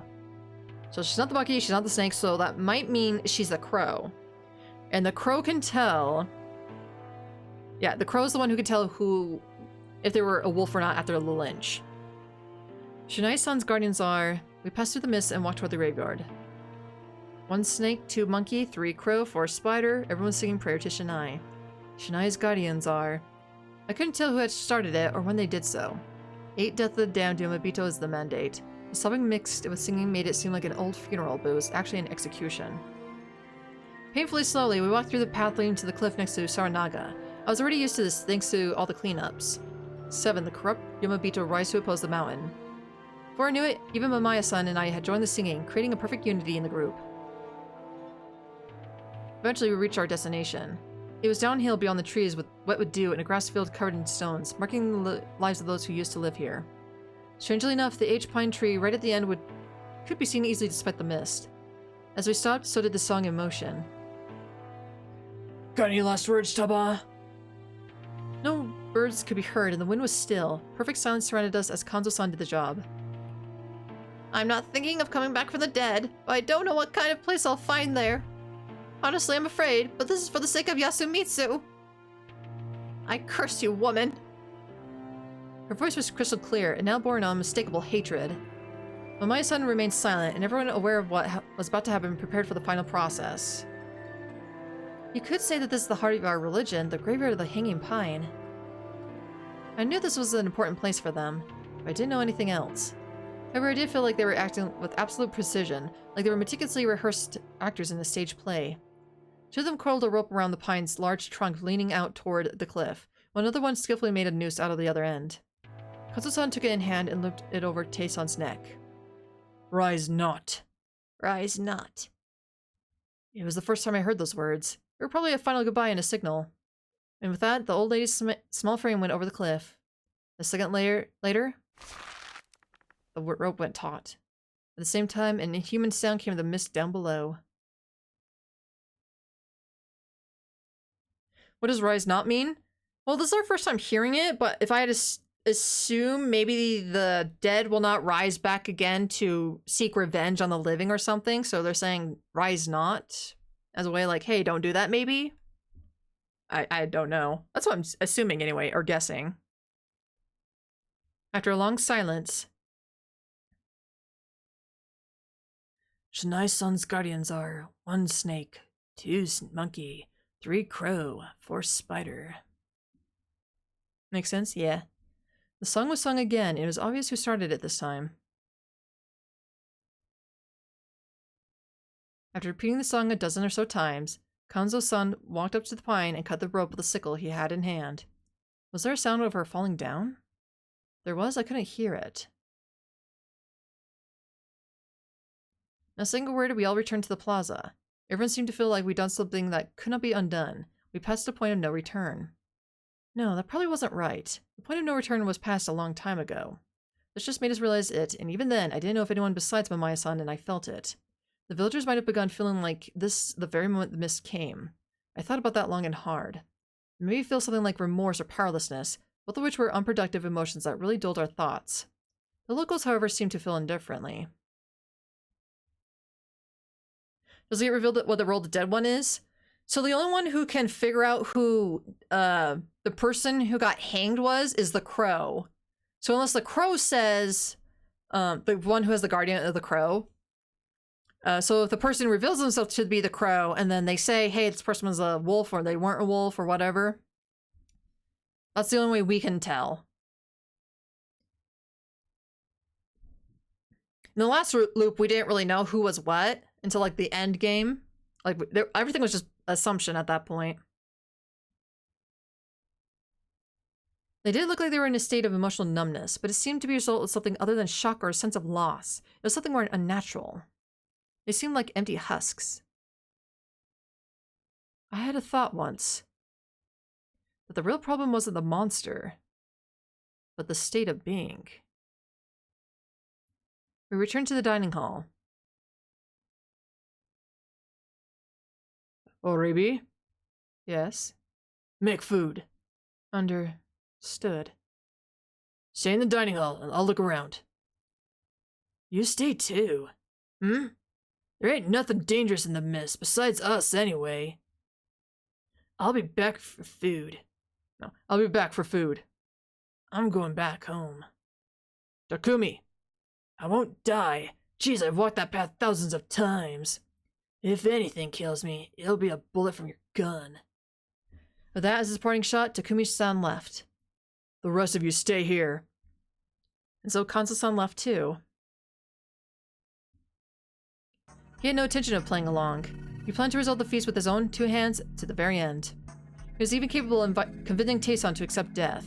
As long as he was alive, he would continue to command the humans as a strong but harsh leader. However... So, glad always to hearing all your voice acting, Tara, but it's time to go to bed. Alright, Miranheka. As always, do appreciate you tuning in. Have a good night, and of course, hope to catch you next time. I felt like I'd seen his tough facade crack, only a little just now. Probably for the first time ever. Cute! Thank you for the head pats. Thank you.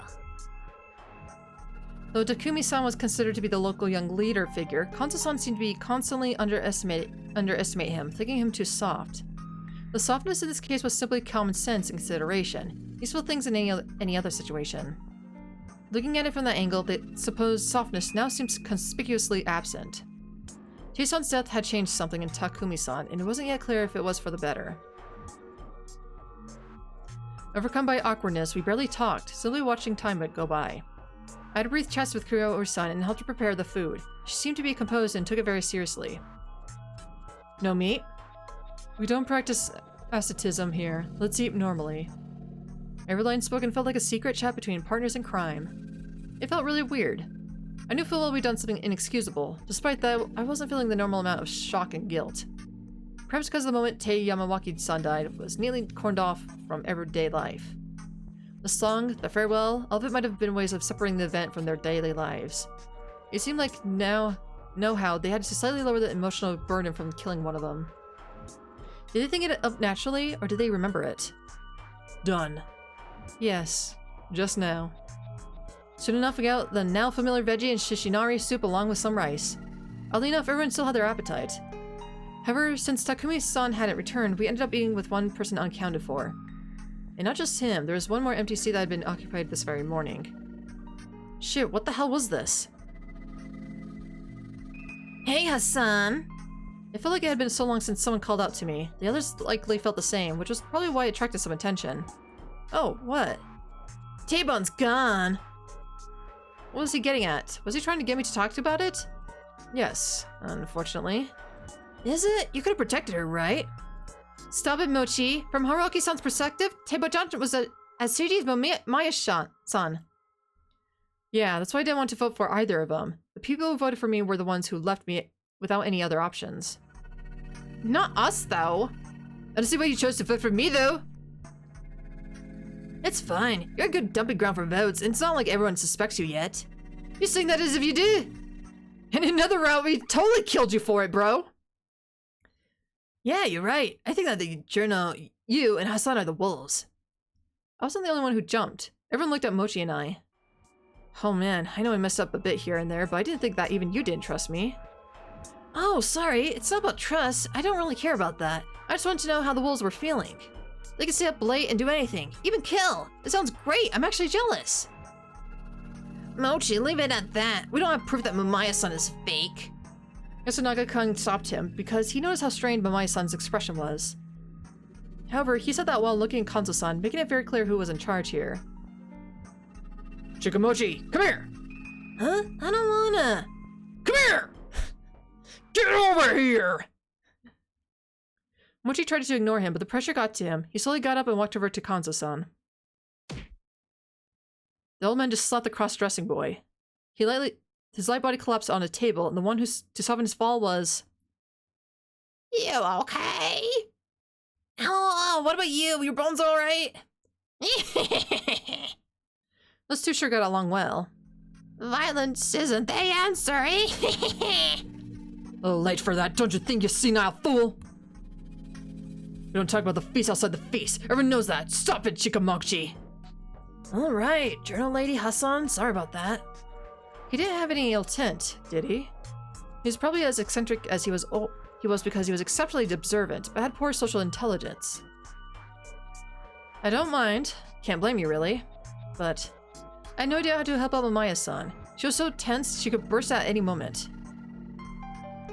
Mamaya-san, I do not believe that both of you must be hanged. Umatsu! I apologize, but there is something important that I forgot to ask. Please allow me to talk about the feast for a moment. Mamaya-san, who do you intend to use your guardian's power on tonight? That's up to me, isn't it?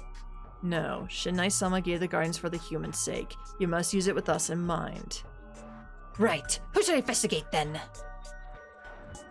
Yasunaga Oribi-sama, what do you think?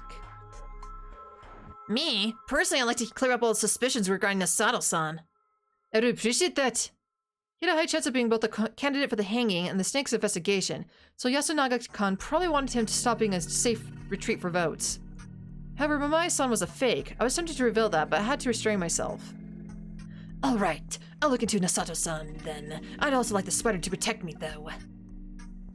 That wouldn't do. Why?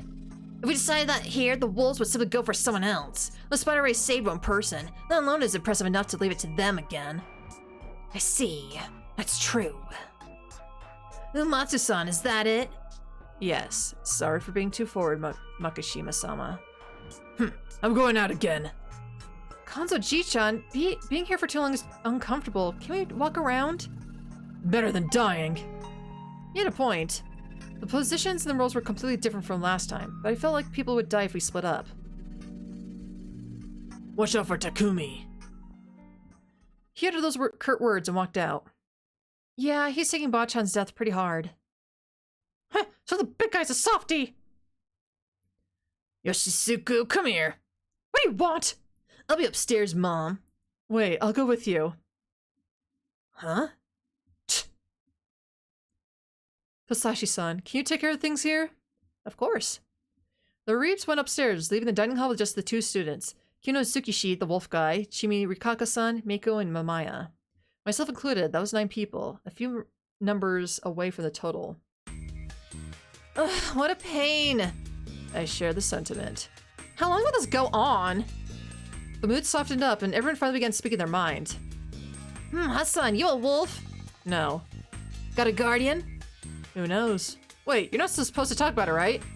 That's just old people talk. If you ask me, this is something we should be discussing all day long. Mochi, do you know something? Is he good at deduction or something? Mochi, what do I do? He just talked to me. Get used to him already. He won't bite. Go on. It's not that big. Mochi just has a good intuition. What a shame. My crazy brain computer doesn't work right in this mist. Come to think of it, you talked big yesterday, but didn't have much to show for it today, did you? I still suspect you.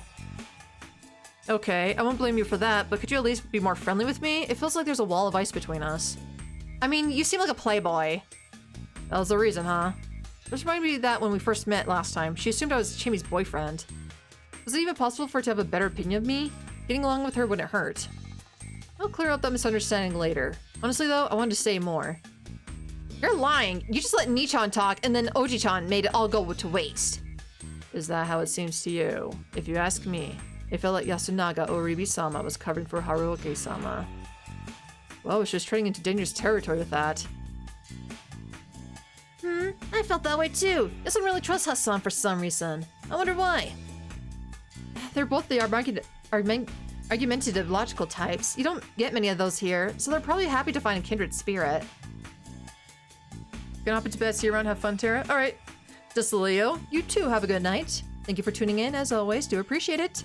Have a good night, and of course, hope to catch you next time. Haruoki-sama, you prefer to talk to those who you can argue with? As long as the talk is good, I don't really care. Do you dislike women who are bad with words? Don't worry, I'm sure I can encourage you to use your mouth. Use my mouth. Haruoki-san, you ran away because of trouble with women, right? What do you mean?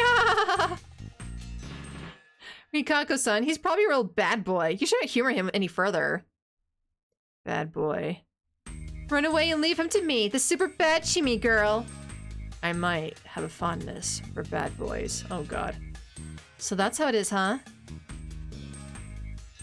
Mochi, is this what a fight between adult women looks like?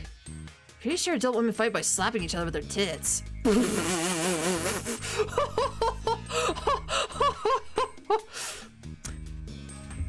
I'm just gonna drink to that.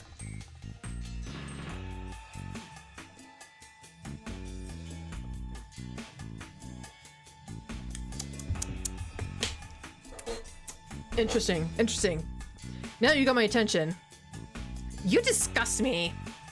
That was certainly one way to change the subject, though I do understand why you want to lighten the mood around here. Well, maybe it's fine. I still think Musashi-san's shady, though. Honestly, being seen that way made things easier for me. Yasunaga-kun was probably relatively certain that I had a guardian. He might have realized that I was planning on revealing it today and presented them with the info I got. Then I changed my plans after seeing what happened today. That probably made him even more certain about what I was. However, my actions only made sense if you assumed I had a guardian. Otherwise, I was just scared full saying whatever I could to survive. That's why Yasunaga-kun took charge of the conversation before I said something important, drawing attention to Kanzo-san's ire to himself. Because of that, Haru-chan and Chimi still thought I was irrelevant, which meant that Yasunaga-kun's plan worked. I could only hope we didn't have any more mochis around here. I didn't want anyone else putting me under a magnifying glass like he did. Rikako-san was only elevating me because, like she said yesterday, she believed I was brought here to save them. It could have been some other feeling she had for me, but whatever the case, she stood up to any negative remarks about me. In a way, my current situation was well balanced. Oh man, you a wolf or got a guardian? I see. That was communication. Nope, that was it. That's what makes it fun. I have fun. You're talking a lot today, old man. Say something perverted. Perv. Perv. Perv. Where'd that come from? And cut it out. Don't act like you're not interested. Want to hear my true urban tales of lust? Uh-huh. Elaborate. There, caught her. Of course Rikako-san would be interested, you perv. What do you mean? Why are you treating me differently than Haru Makishima-sama? Hey, I'm just glad the Mystic Beauty is a normal girl inside. Though I'm not about to lose you to that on that front. Care to try? Whoa, what's happening? Adults are so dirty. Hell! This is living hell. You can always go back to the Nasato mansion. I'm not leaving this place at this time. Could you be shot by the old man?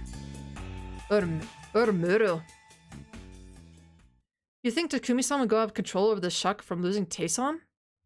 It's a definite possibility. I've known him for a long time, but I've never seen him look as concerned as he did today. Omen Makishima also said to watch out for him, didn't he? So that was what he meant, huh? It seemed possible. It was still daytime, but he wasn't here. What was he up to then? And how would this affect the negotiations I was planning? Maybe I was close to my limit. Maybe I should go check on Muro-san. Huh? But it's dangerous to go alone. Take this! Konzo-ji-chan would certainly shoot you. I believe Konzo Makishima-sama went to see him by himself. Ori-chan, isn't that considerate? Isn't that considerate? You always say that, but I honestly think that he loves you a lot. How? We barely even talked for the past half a year before the feast began. He's just the silent type. That intrigued me too, but I had to focus my attention on Takumi-san. However, if I went and did something about that, I'd probably attract the attention of the wolves. This was difficult. What was I supposed to do here? By the way, Yasun's family sure is taking their time. I'll go listen in on them. Hey, don't! What if they're the wolves? We can't let them meet in secret, right? Haru-chan was shocked for a moment, but she really didn't have it to be. Yasunaga-kun is a monkey, so there's no way. There's just no way.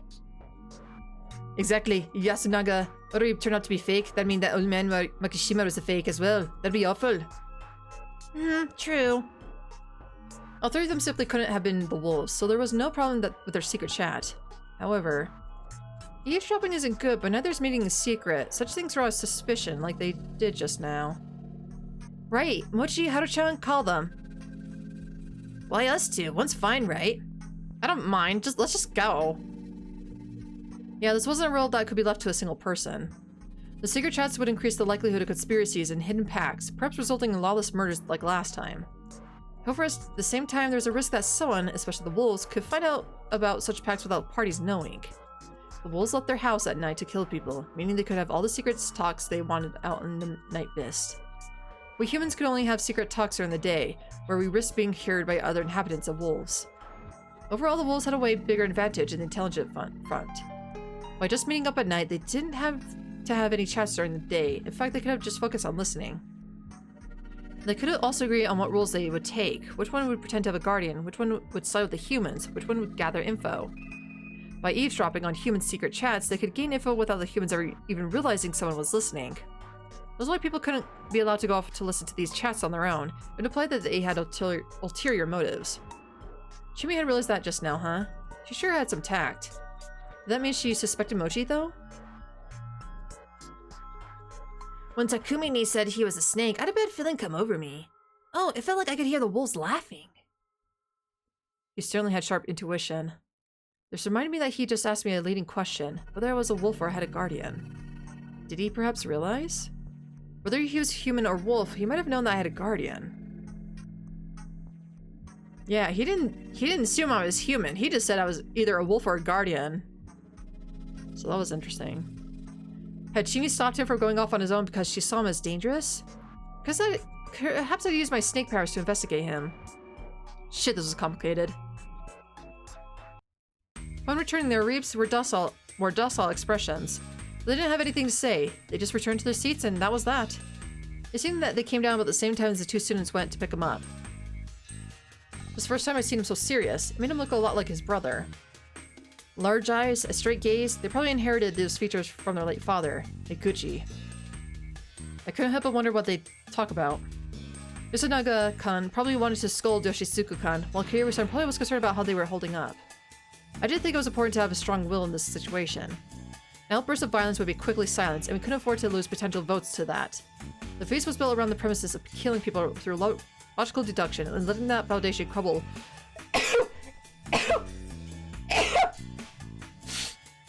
Excuse me! And letting that foundation crumble was not an option. Otherwise, we'd quickly be overwhelmed by madness and blind, murderous rage. The only ones who would benefit from that would be the wolves, who had the upper hand in information. It's quite uncomfortable here, so let me treat you. Something sweet, perhaps? She presented us with something, and I had no idea what. What's this? Anko... Nope. My bowl had something gray and paste-like in it. It was steaming, too. Oh, it's taco!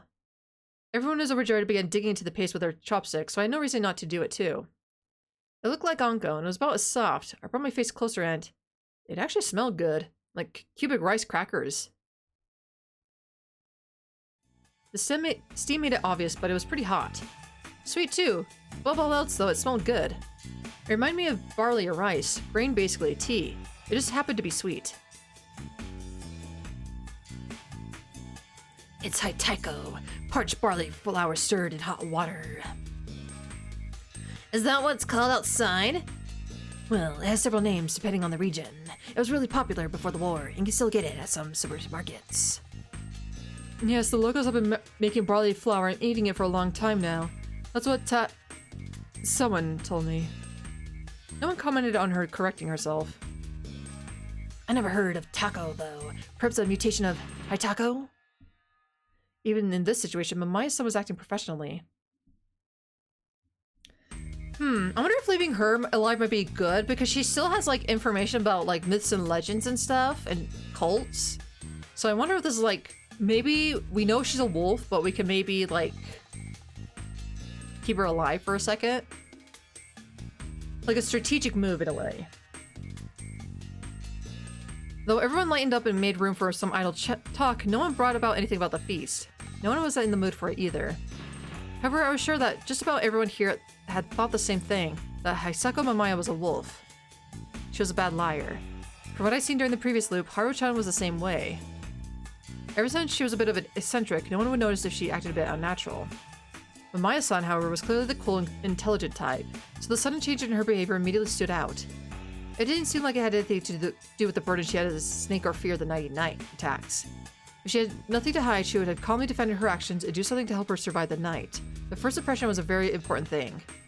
She was lying. Everyone thought that, not just me.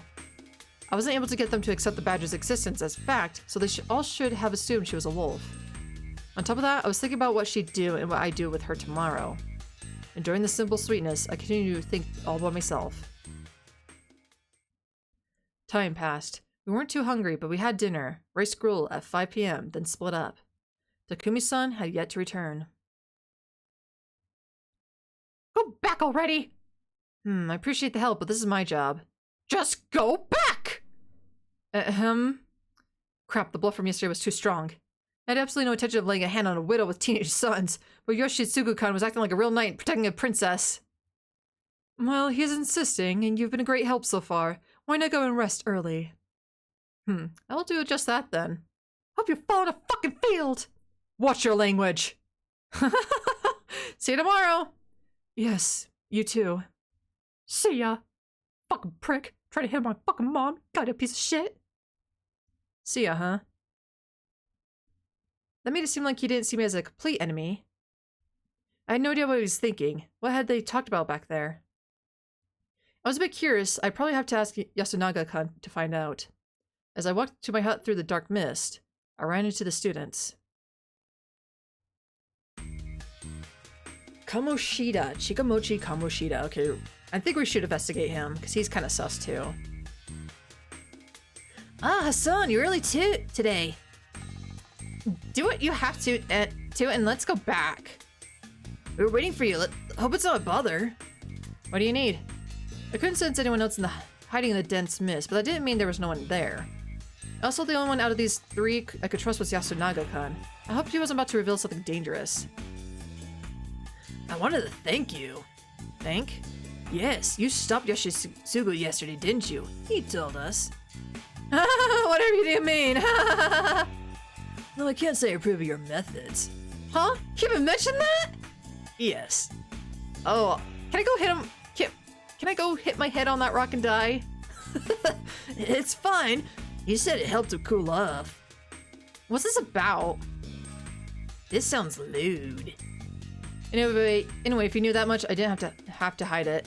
Mochi held Haruchan back while Yasunaga-kun and I continued to talk. Sorry about that. I needed something to provoke him, and it was the only idea that came to mind. I see. He's single-minded, which is good, but he doesn't seem to have a clear position in or outside the feast. Yeah, that's why I wanted to tell him to actually use his head, but Mom? What did she say? Just something ominous and boring. That also helped Yashisuku cool off. It didn't seem like he'd get any more detailed. I see. So that's what you three were talking about? Yes, please don't suspect us. Yeah, Nicha would never do anything bad. You're way shadier than him. Well, Hassan probably thinks that Haruchan and I are both shady. Anyway, that's it. Also, sorry for being so helpless. What a grim face. It was the same as the one he made when his efforts to prevent Taesun and Mamae-san from being lynch targets turned out to be in vain. Don't be. I'm the adult here, so that's my line. To be honest, at this point, only Haruchan's grandpa has any real power. Don't blame yourselves. Everyone's powerless before the mist. You said something normal for once. I'm holding myself back because Yasun and Haruchan are here. That made sense. We'll be going then. Be careful, Fusashi-san. We'll bury you if you're dead tomorrow. That's pretty morbid. I sent them off with a simple goodbye. One of them refused to leave. Haru-chan? What do you mean by I already tried it? What? I wonder what she meant by that, but then... I already tried it. Did she mean the thing I told Yoshitsugu-kun last night? What are you talking about? Yasunaga-kun didn't know? Did Yoshitsugu-kun not mention that part? Oh, were you listening in on us yesterday? That would explain everything. Rikako-san had done exactly that, and it wouldn't have surprised me if Haru-chan had done the same. The three of us went back early, though. Did you go ask him something later? They had no idea what she was talking about. Mochi's words supported my assumption. There was no response. This talk wasn't that big of a deal, but the silence made it feel needlessly tense. Haru-chan? Did my voice contain a little too much irritation? I regretted speaking up. But then, all of a sudden, that was blown away. I see. So you rose. You have tried again several times, have you not? For a moment, it felt like her mouth displayed a frighteningly maniacal grin. Ooh. Haru-chan! The next moment, her expression returned to the usual sullen face. Huh? What's wrong? Let's go back, you two. Huh? Okay. Hold on, what was that? Hassan. The one who stopped me from going after the two was Mochi. This is our secret. No one else's, and it probably doesn't have anything to do with the feast. Ignore it, go to sleep. What are you talking about? Haru-chan's weird state just now. Yep. She also went all weird in the middle of the feast, didn't she? Yeah, that happened when Kako-san used the word God. You shall go no further. See ya, Hassan. Do your best tonight. He also left with the bombshell. Do your best tonight could only mean that he knew I had a guardian. Who was I supposed to trust? Or rather, who was sane here? How complicated and mysterious. Are you talking about yourself? How mean. That was my line. I almost screamed when she popped out. What's up with you? I remembered what happened yesterday, which had me worried. It would not be good if you found shelter too late. Also, it appears that Haru Makishima-sama has not healed yet. Healed? Yes, when Haru Makishima-sama lost her parents, she was left with a mental illness. Some went as far as to say that she was possessed by the Okami-sama. Possessed by a wolf? I've heard of possession by fox, but that's new to me. Doesn't seem unlikely, though. Okami-sama does not possess humans. Is that how it is? I'm not sure I understand. Oh, how do I put this? It is something that would be troublesome if it could happen easily. The Okami-sama and the other guardians are godlike entities. Even the Yamato Okami-sama rank highly on that front. To summon a god of that caliber, you must prepare an appropriate ritual. Possession by wolf is not something that can happen so easily. That was a decent explanation. I understand that it would be weird for famous gods to just possess someone. So, was this the work of a fox or a tanuki? We serve Great Lord Shinai, so we should be awarded from those kinds of creatures. But didn't the wolves get betrayed and killed by humans and other guardians? Maybe that left an opening. That is something that we still do not know. What do you mean? Yasumitsu is actually the only place where it said that the Kami-sama are dead. The Kami Fujiyoshi had families. It is even said that it is the Yasumitsu inhabitants who are the Yamabito. Hey, that's where our loops end. Is that true? Huh? Yes, could you keep it a secret from the villagers? What would happen if I told them? They would be quite upset, surely. Yeah, of course they would. It wouldn't make sense for them to become murderers just because they heard something like that. A long, long time ago, when I was still a girl, Kami Fujiyoshi's people got drunk and filled the truth behind the feast of the Yomi Purge. Yeah, Tae-san herself said it last time. Just knowing the real story wasn't enough. That knowledge alone didn't motivate the wolves and Badger to kill. Back then, Shimi was probably just dealing with her own problems. I'd barely misunderstood her situation. It really did seem like the wolves had change of heart due to more than simply words. It's good. I could now see a bit more of the overall picture. Araki-sama. Araki-sama. Oh, sorry. What is it? You're making a scary face. Did I say something bad? No. Sorry. We were talking about Haru-chan, right? So what's up with her? Nosato's doctor has said that she has a mental illness. Can you elaborate further? However, in Kami Fujiyoshi, as well as here, people never stopped whispering that she was actually possessed by the wolf. That was why the Matsu came to banish the corruption, and she became better. Did you pray or chant something? Well, something like that. That made sense. 4 families ruled through the local faith, so cracks in their beliefs were serious trouble for them. I didn't quite relate to the idea that some beastly possessions couldn't happen. But since they brought in the Yamatsu to deal with it, it could only mean that they'd wanted to handle it from a religious standpoint. In a way, that was the mission that Haru-chan was an exception to their faith. The family heads had probably wanted to treat it as a problem that had nothing to do with the religion, but that hadn't worked out. But they didn't allow a healing curve with a change of environment. This didn't seem all that usual. There were stories of beastly possession all over Japan, but my son probably had tons of them in her head. It did freak me out a bit that it happened here, of all places, but I felt like I had to consider it separate from all the other strange phenomena here. By the way, did you ever hear anything about possession by Yamabito? That would be strange as well. Yamabito are fearful creatures. They have no human intelligence or virtue. Haru Makishima-sama did not seem to fit that description. It reminded me the last time Rikako-san had been declared a Yamabito when something went wrong with her mind. Haru-chan wasn't like her at all. And since no one could think of an explanation, they began thinking that she was possessed by the Yamatsu Okami, right? Yes, Kami Fujiyoshi had many people who knew of Yasumitsu's legend. They said that, corrupted or not, a god was a god, and that, since she was in such an eerie place, she might have been possessed by the wolf. And the prayers healed her, huh? Yes. In the end, it was considered to be merely minor trouble, caused by the corruption. I didn't get it completely, but it did seem like a big deal and ended a while ago, but now it had come back. This is our secret, no one else's, and it probably doesn't have anything to do with the feast. Ignore it and go to sleep. This is our secret, no one else's? Perhaps the children know something of Haru Makishima-sama's illness. I doubt they say anything, though. If Moshi wasn't lying, then this had nothing to do with the feast, and that was what I thought it too.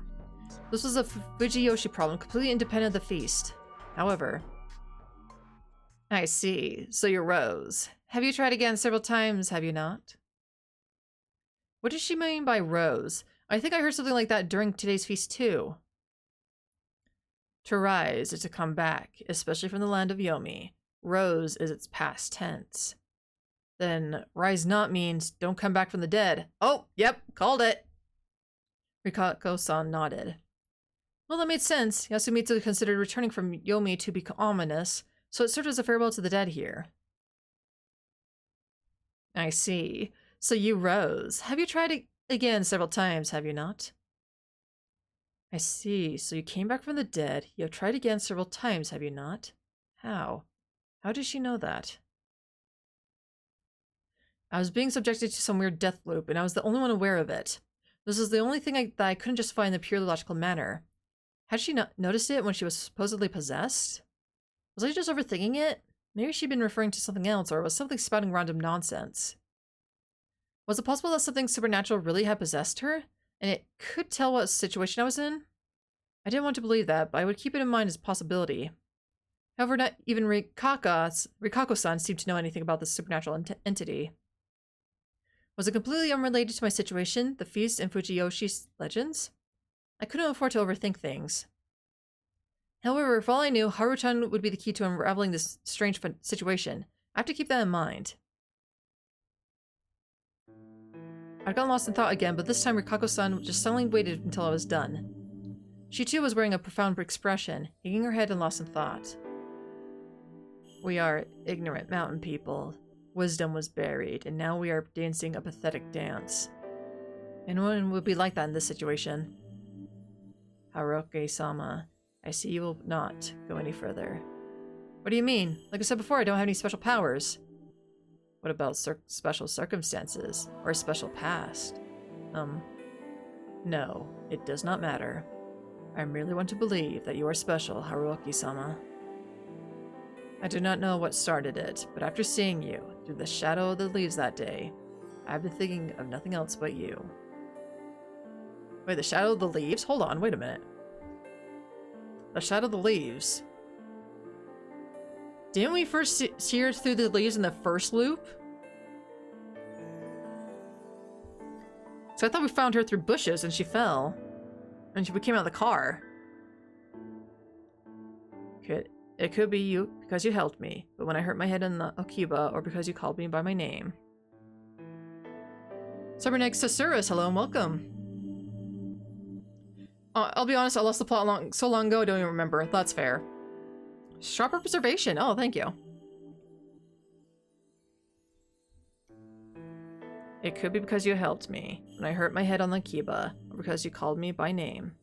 I looked for reasons, but I'm still not certain. Perhaps none exist. I cherish you, Haruoki Fusashi-sama. So I made her say it. Kako-san. It is fine. No need to say it. I'm not the type of person who would hope for something like that. I only said it because I had something else to say. Which would be... Please flee this place. I can't, can I? I knew that well. I believed that I could escape last time and ended up failing to protect anyone. I understand why everyone here is so afraid of this mist. It's because you can't escape it, and it will remain until the feast comes to an end. That's why I... Please don't say it. I am not doing this because I want your gratitude or comfort. I am doing this as the descendant of the bedroom women servants who must see their guests on their way back, and as a woman who treasures you. I truly want you to survive. You have no reason to die in a place like this. I'm sure you have a place you must return to. You do not worry. Even if you have lied or become indebted, it is nothing compared to the sacrifice the mountain asks of you. So, I will help you escape. What? That actually sounded like she knew a way to escape this place. I wanted to ask about it. Had to, even.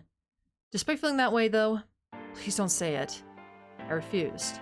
I knew full well what that meant for her. Even though you are as good as deceased. Am I now? No, but it'll surely happen if you continue this. Rikako-san, do you have any other dark secrets? Huh? She stared at me in bewilderment. You always knew that you could help someone run away if you discarded yourself and your feelings. However, you didn't know if you could go through with that, right? You didn't know if you should throw away your duty as a Uematsu and save someone, or stay with Yasumitsu until the end and keep being an Uematsu. After a lot of inner conflict, you decided that letting me escape was the right thing to do, and that you wanted it, right? You wanted to make me believe that it doesn't matter what happens to you as long as I'm alright. I don't like that. Man, this is fun. I'm gonna play this on my own rules. It was fun, and she was just lovable. Oh my god, are we seriously going with her Kako route? Oh no. So sorry. That's why I want to change the rules. How about this? If you cut it out with the unpleasant secrets, the man called Haruoki Fusashi will trust Rikako Uematsu. Seriously lovable. I will survive for Rikako Matsu's sake, while you survive for Haraki Fasashi's sake. And if we both survive, you can ask Haraki Fasashi for whatever you want, and I can do the same with Rikako Matsu. Willing to gamble on that? Sounds way more fun, don't you think? Rikako-san was trembling. Her face was all red, her eyes were full of tears, and her shoulders were shivering. This might be a foolish misunderstanding of mine, but do you mean that, I wasn't rude enough to force her to say it. Instead of waiting, I just embraced her. No! Meanwhile, everything that happened in the first love with Chimi-chan, go fuck that, right? I'm not gonna abandon you and run away. That means letting go of such a tasty-looking woman. It'd be one hell of a waste. So please survive. Oh my god, I hate this. Rikako's adorable? I don't care for Rikako. I like Chimi-chan way more. Well, are you taking the bet? I felt her heated breath on me. It seemed to penetrate my shirt. No, you must flee. Oh, you are adorable. So much that I wanted to take her right then and there. Oh my god. But the rest we'll have to wait for later. No, now. I'll have to ask you that again when the bet's won. That's alright with you, Rikako-san? I tie him my brace a little. Haru-chan is fucking right now at this point. He's like, he's a player. He totally fucking is now. Eventually she nodded, sealing the wager. Good night. You too. Good night. It's a battle, I shouted, and she responded with, The flirting continued for a bit, and then we parted ways. Alright. With that out of the way, I had to make sure she kept her side of things this time. Just have to introduce them to the concept of polyamory. Love triangle solved. True. Now, who to choose today? The situation was completely unlike yesterday. Takumi-san was in an even more critical position than before. It reminded me of Kyoori-san's situation from last time. If he went out of control, the only one who would stop him was probably Hanzo-san, but even then, someone could die. Kyonosuke was, as Mochi had pointed out in the feast, a convenient dumping ground for the votes. Knowing Hanzo-san's influence, Mamaya-san would definitely become a candidate for a hanging. In fact, it was more or less obvious that she was an enemy by now. On the other hand, we had people in important positions in completely different ways than yesterday. Mochi had good intuition and used it on me a lot. And Haru-chan. She had little to do with the feast, but she might have had a hint or two regarding my looping phenomenon. Visiting her would be completely personal, but I'd already let Tae-san die because of my selfishness, so that wouldn't be special. It was pretty messed up, clearly, but so was the situation where a selfless act could prove fatal. Besides them, Kyoori-san and old wolf guy and Yoshisugu-kan were still total blanks. Whether Kyoori-san was a wolf or human, she'd be a real danger if her sons died. She wasn't a good target for the snake. Yoshisugu-kan had a tendency to go wild, but he had little influence over the feast. The old wolf guy was the same as always, an unpredictable vote. I wouldn't pick them this time. Come to think of it, could I investigate the same person I checked yesterday? It'd probably be pointless, but I was curious. Who do I have to go for?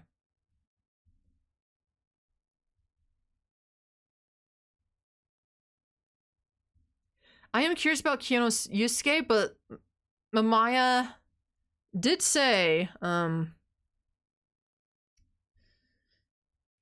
that she would do it for him.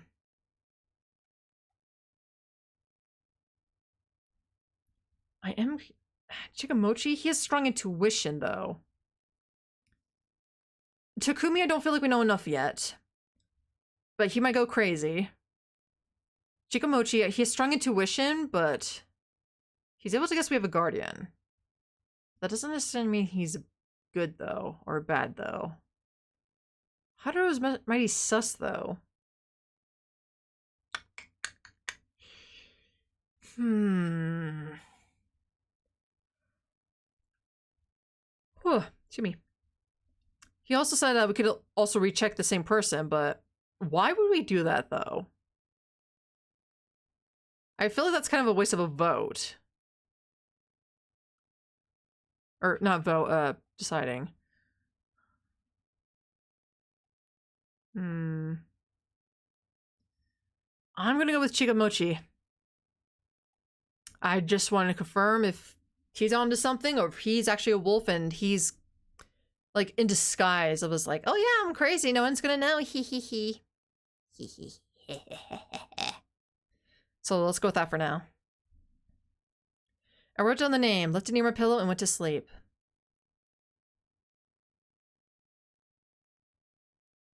I knew it! Fucking knew it! He's mighty sus! Wolf! Truth of the genius.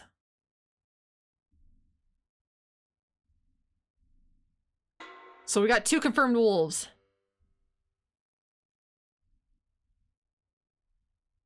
I woke up to yet another day, and got the info I wanted as a snake.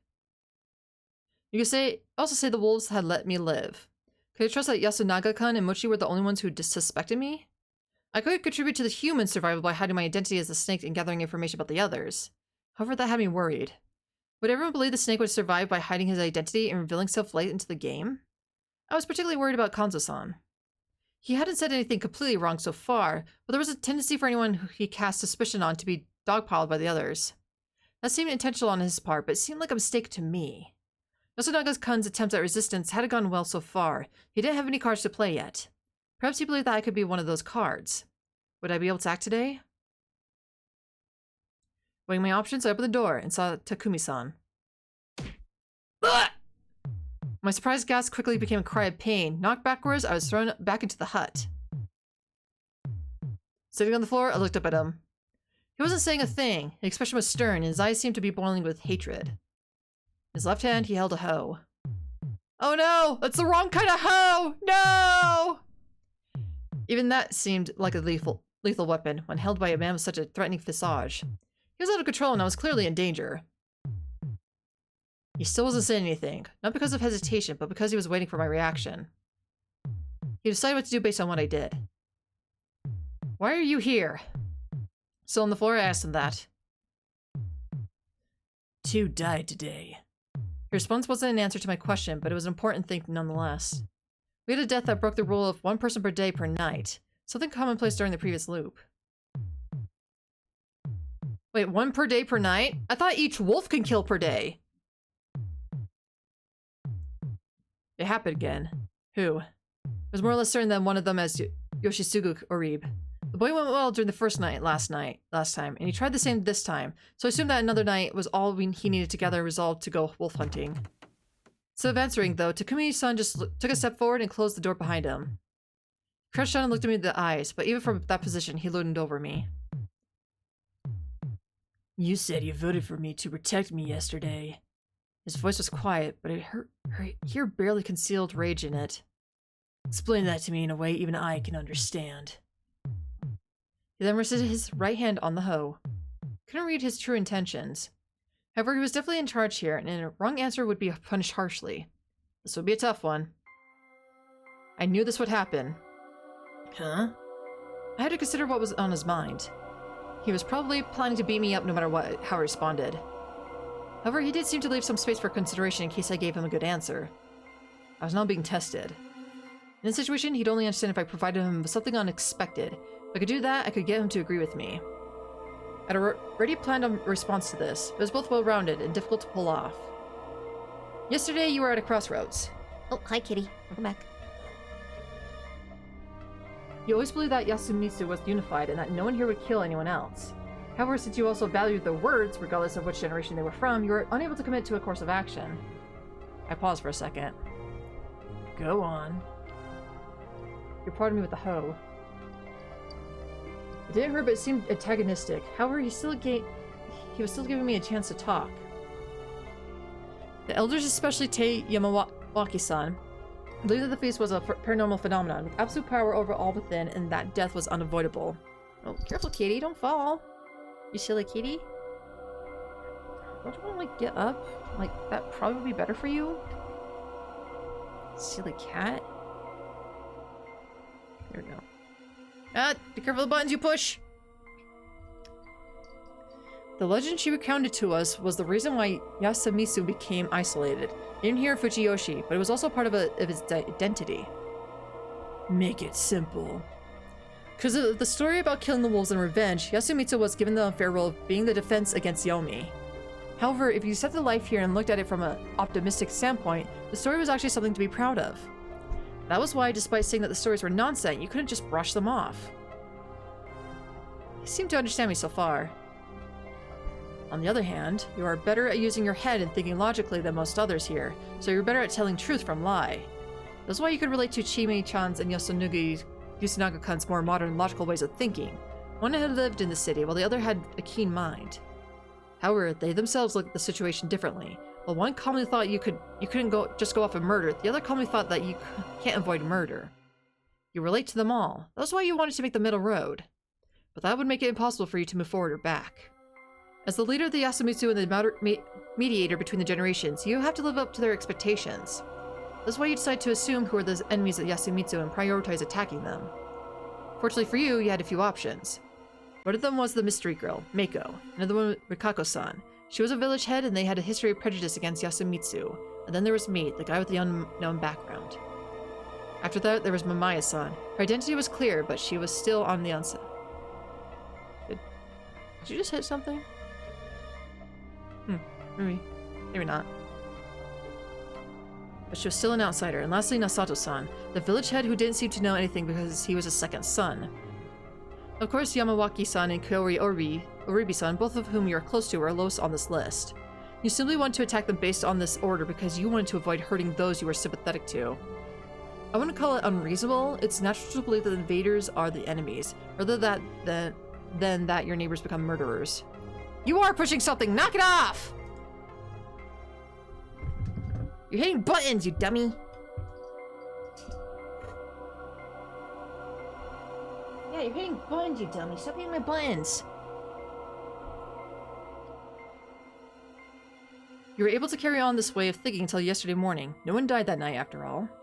However, that all crumbled at noon when Yasumitsu's people prioritized killing a local mainstay over an outsider. That's why you locked yourself up. You needed time to rethink your strategy. You considered how to rework your list of enemies and how to determine Tei Yamawaki-san's murder. My words were cut off when he threw away the hoe and grabbed me by my collar. That's not true. Being shaken by his powerful fist made it hard to breathe, but it wasn't violence just yet. If it really isn't, you can argue with words instead of threats. That's how you usually are, right? However, you decide to create enemies for yourself. That left you with only one option. Oppose the ones who killed Tei-san and avenge her by attacking them. No. Yes. Though she claimed to have a guardian, it was clear that Mamiya-san's attitude was weird. Yet the one who was hanged was Tei-san. That was why you thought that the wolves must have banded up and voted for Tei-san. They had to be lurking among those who voted for her to death. I'm sure that's what you thought, and in turn I thought this. At this point, the guilt from not saving her would get to you, and you would go berserk without any regard for yourself. Perhaps to the point of killing all the suspects, even if it meant getting the corruption.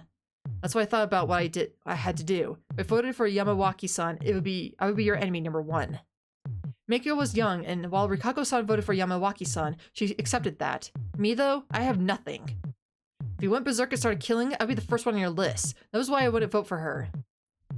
That's your reason? You had another choice, damn it. He was right. Though Tei-san had already had more votes, I saw the difference clearly and could use my vote to take it to the final vote. Even so, I couldn't vote for Hisako Mamiya. Why? You suspected her too, didn't you? And now? What was I to do here? There's no guarantee that no one was listening. It's probably best to assume that someone was. Even if there wasn't, was it a good idea to tell him about my guardian? I didn't have much time to think about this. Takumi-san grabbed the hoe again. Oh, I can't trust him? Aw, what a bummer. I thought for sure we'd trust him, but fuck it. I was rotten to the core. I was the type who balked at trusting others. Loved ones made the right decisions in time of hardship. Help would come when you were in danger, generally meaning the sweet nothings you whispered for life. If I asked people how they could be so sure about any of those, I'd be treated as cold-hearted for the most part. But trusting others meant taking risks. The responsibility of those risks would fall on me, not the person I put my trust in. Of course, there were some situations where I had to take risks. Situations where I didn't know if I'd succeed or not, and got conflicted advice from others. I want to avoid situations like that, but if I had a choice, or if I had no choice, how would I choose an opinion to go with? That was obvious. By viewing them with an objective level of trust, by ignoring subjective suppressions and basing it on past data and the device with a valid chance of success. Wasn't it crazy to trust others based on character or blood ties? Those who made choices based on how long they'd known someone or familial bonds could do what they pleased. I'd be damned if I fell for those scams. I wouldn't trust them if they couldn't take responsibility for those risking on their own. No, I couldn't trust them. For the first time in my life, I felt that working against me. Takumi-san was probably a human. There's almost no chance he was a wolf. But I could feel my distrustful nature scolding me for thinking I could trust him later once I investigate him with the snake. There was a non-zero chance his anger was all an act and he was just trying to intimidate me into confessing I was a snake. It was nearly zero, but not entirely. Swindlers and tricksters all took advantage of that risk to use others. If this were a malicious trap, the cost of this risk would be my death and defeat for the humans. I can't say. In the end, I just repeated that. My inability to trust him was probably based on abnormal levels of caution, or my distrustful nature. Takumi-san released his grip on me, and I lost balance and fell to the floor. I groaned in pain as I hit my backside, looked up and saw... I see. Takumi-san holding the hoe aloft. Fine then. Die. He swung it down. It was fortunate that his death had taught me a lesson. Distrust was not a perfect defense strategy, especially when faced with great physical danger. I learned that at the cost of my life. But maybe I could put that to good use next time. More importantly, perhaps it would be best to gain some proof ahead of time that I could trust him. Game over.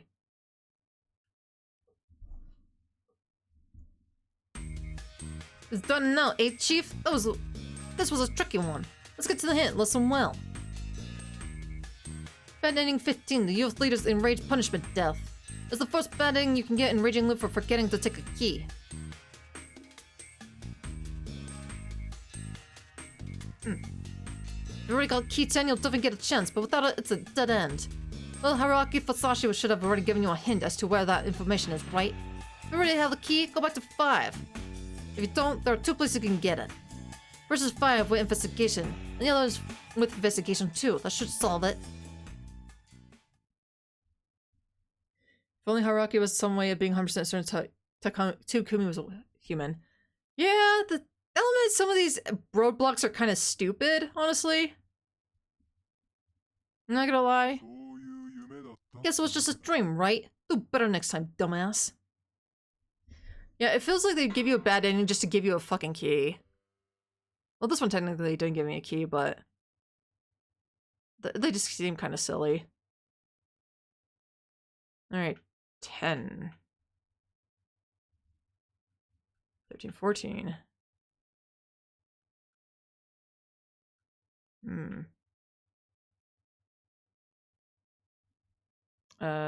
Actually return. How many keys do I have?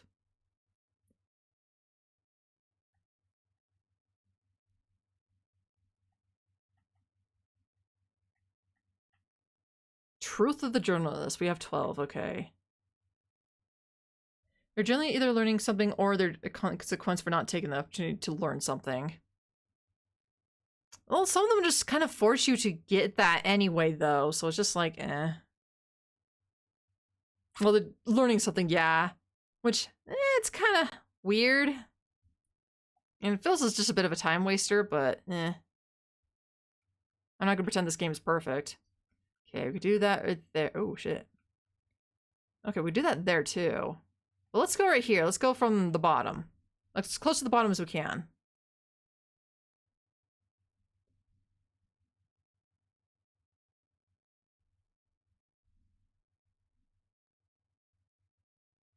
Oh, we could do this then. Well, if that's the case, then... why not do all these others so we confirm who they are, too? I mean, why the hell not?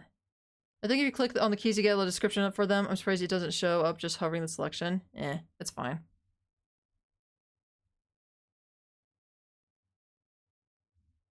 I wrote down the name, left it near my pillow, and went to sleep. Human. Okay. Human it is. Alright. But that doesn't mean she's a guardian, though, right? Truth of the girl. Oh, what key was that, actually?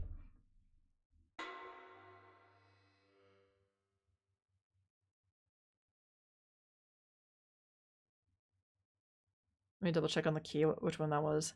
Pretty sure it was like 14. Yep, to the girl. Alright, cool.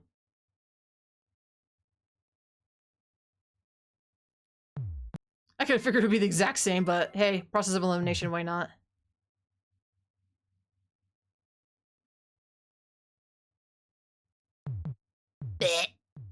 No. Yeah, I think that here you can just investigate, get key, scenario chart, investigate, etc. Yeah. Guess it was just a dream, right? Do better next time, dumbass. Yeah, which doesn't hurt in the long run.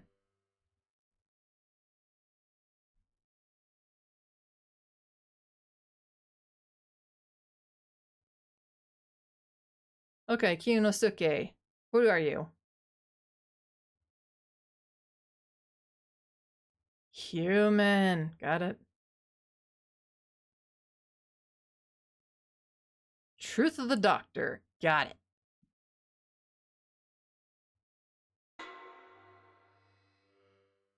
So when it told me to go back to the first investigation, it told me I could investigate that person too. Okay. Understood.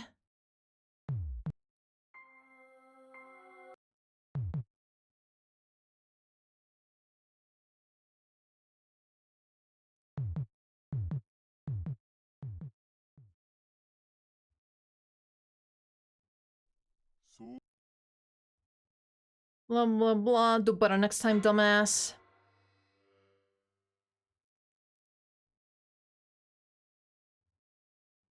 Thank you for making this easy through a process of elimination, dumbass. Okay, Takumi! To the young leader.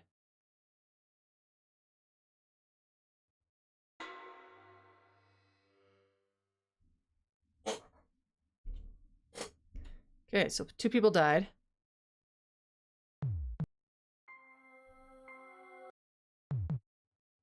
Okay, trust him. My decision wasn't due to trusting him personally. I did it solely because I knew he wasn't a wolf. I am the snake. Still, that was enough info to allow me to reveal it to him. That's why I knew she was a fake right from the start. His grip relaxed for a second, but then... Then why didn't you say it? If you'd revealed yourself, Bachan wouldn't have. It's because I understood that the wolves wanted to know who the snake was, even if it meant sacrificing one of their own. What do you mean? Yesterday, I said that to make an active effort to win, the wolves had to pretend to have guardians, but by that I meant the wolves have as a group. No matter how good of an actor you are, by acting like you have a guardian, you'll be suspected and put in danger. As a result, the faker would eventually be hanged, but it would have bought some time for the remaining wolves. However, pretending to have a guardian when no one had died was way too risky. The real one was still alive after all. That meant that the wolves could have been planning only one thing, to draw the real snake and kill him that very night. Hey, we know that for a fact. There was also the possibility that she was a badger, but that would have only made it more confusing, so I omitted it. I did nothing to stop Yamawaki-san's death. I won't deny that. However, I thought it was necessary for me to survive and get back at the wolves. I couldn't have voted for Mamaya's-san either. It was to keep the wolves from realizing that I actually knew exactly what she was. That was why instead of using my vote on them, I used it to send you a message. It was a pretty bad plan, if I say so myself. I had no idea if you would understand. But the result is clear. You came to me and gave me a chance to explain myself. This chance was necessary for me. What do you mean? Can you let me go? You did as I asked. We can avenge Tae-san by fixing the majority and killing all the wolves.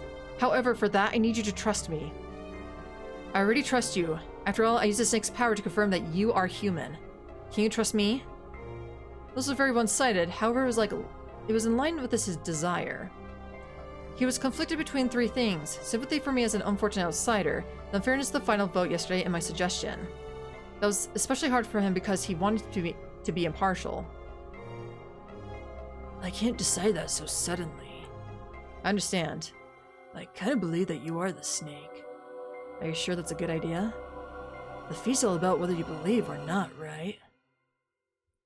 He had a point. Also, your assumption is right. Which one? I was thinking of killing you yesterday. What? If I'd come here in the state I was in yesterday, I'd have probably killed you before listening to anything you had to say. But I couldn't go through with it. Probably because I wanted to know what you meant. So I worked some word magic there, huh? But that has nothing to do with whether I should trust you or not. And I don't think about your suggestion after you tell me more. That's good enough for me. By the way, you said 2 people died. Who? Oh, I was just thinking of telling you. Come with me. We gotta find the old man. The ones who died today were Haru Makishima and Hisaka Mamaya. When Takumi-san told me that, I was more confused than shocked. Why? Why them of all people? However, I couldn't spend a lot of time thinking. Takumi-san predicted that Kanzo-san would go on a frenzy if he saw Haru-chan's corpse. That reminded me of the time he ran up to her when she was acting weird.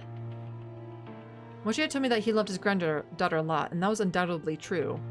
Takumi-san had walked around Yasumutsu before coming to me, but he couldn't find Kanzo-san anywhere. It would have been fine if they just missed each other, but Kanzo-san always woke up and walked around before anyone else, so he must have already seen Haru-chan's body. Considering the situation, I couldn't help but feel that something bad was happening with him right now. He's got a rifle. The guy's more dangerous than me. Even Takumi-san, who almost killed me himself, deemed him a huge threat. At the plaza, I met Shimi. Her eyes were all red. Nei-chan. Haruki-san. You saw the old man? Huh? No, I kind of thought that you would be doing something to Haruki-san by now. We'll talk about that later. Haru's room's still open, right? Old man Kanzo must have already saw her. Let's stick together and search for him, Chimi. We're Chikamochi and Yasu. They might still be asleep. Then wake them up and let's gather the dorm. Masashi, grab a stick or something. Oh, okay. Haruki-san, are you okay? What? Well, I won't say I didn't touch him, but I didn't do anything to him. Let's just go already. Yeah, I like how we're not also trying to figure out who Chimi is. Like, we're assuming she's not bad, but I feel like she might be a wolf this time around. Because, let's see, let's go through a process of elimination. So we can't confirm the little girl, Umatsu, and Chimi. And the old man... Oh, no, there's still a lot who could be the wolves. Okay, hold on. A lot of people could be the wolves, but we know 2 out of the 3, though. His words in large frame made it feel like his unusual strength and confidence had returned. Rikako-san, Meiko, Koyoru-san, Yoshisuku-kun, everyone from the nearby homes were still with us. We told them what happened, but since we couldn't wait for the women to get dressed, we left this place to Yoshisuku-kun's hands. Yoshi, if you see the old man, stop him at all costs. You protect the women and kids. You voted for Teiba-chan yesterday. Old man Kanzo might go for you without even giving you a chance to talk. I kind of feel like it would work out for you. Sure you won't run? Don't worry and leave it to me! Wait, Takumi-san, would Kanzo-san really attack him just because he voted for Tei-san? I wonder that as well. Yesterday Makishima-sama suggested that we hang both Yamawaka-san and Mamaya-sama, and he himself was the one who put the noose over her. Yeah, unlike me, he probably wouldn't go apeshit over Teiba-chan. But the journal lady was a wolf. That's why it's possible that he'll suspect everyone who voted for Teiba-chan instead of her. What's with the confidence? You know something about the woman? I was tense. It was entirely possible that Takumi-san was about to reveal what it was. However, I got a different response than I was expecting. You'll understand when you see her. As the 3 of us went uphill, an unpleasant reek tickled our noses. We arrived at the concrete stairs near the dorm. Masashi, watch where you're stepping. I thought there was no deeper meaning behind those words, but then I saw the blood near my feet. Corpse. If I hadn't recognized it as such, I would have assumed it was a piece of modern art. Not because it was beautiful, but because it seemed so artificial. She was spread out. She was whittled down.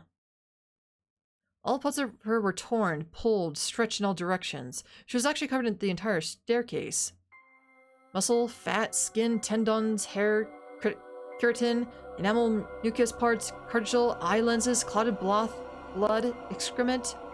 All that had compromised this adult lady yesterday had been spread out over a large surface. It felt like I was looking at an anatomical drawing. It felt so artificial you could barely tell it was a dead human, but I didn't really know what to make of it. One thing was clear though, there was no special knowledge or intent behind this. It was pure unadulterated violence that simply departed once it was complete. At the center of it all, you could find half of the bones needed to complete a human being, but a part of the face was still intact, which clearly revealed the corpse belonged to Hisako Mamaya. How did she die, though? She's a wolf. And I thought the only way you can kill a wolf is through lynching. She died outside her room. You'll understand when you see her. That was why he said that. Chimi covered her mouth. I told her she could vomit if she wanted, but she said she had nothing left in her stomach. She must have seen this when leaving the dorm and passing through here. We ended up avoiding the stairs and went to the steep slope instead. The grass below was wet. Thinking that some of it was caused by her fluids, I became somewhat disturbed. Haruchan would have fainted if she saw this. That thought reminded me that she too was no longer with us, casting an even deeper pale over the scene. We arrived at the dorm without anything else happening. Mochi was sitting on the stairs. It was the first time I'd ever seen him sad. Haru-chan's dead. I thought he was unique enough to treasure something regardless if it was dead or alive. However, Haru-chan seemed to be an exception for him. Last time I found out that he liked her, but I wasn't sure if that was simple. Nor did I see the point in thinking about it. Where's Yasu? Upstairs. Yasu! After getting no response, we walked back Mochi up to the second floor. The door closest to the stairs was open. Yasu, you here? He was. He was on his knees, spacing out, looking utterly powerless. Get a grip, we're all gonna look for old man Kanzo. Yasu!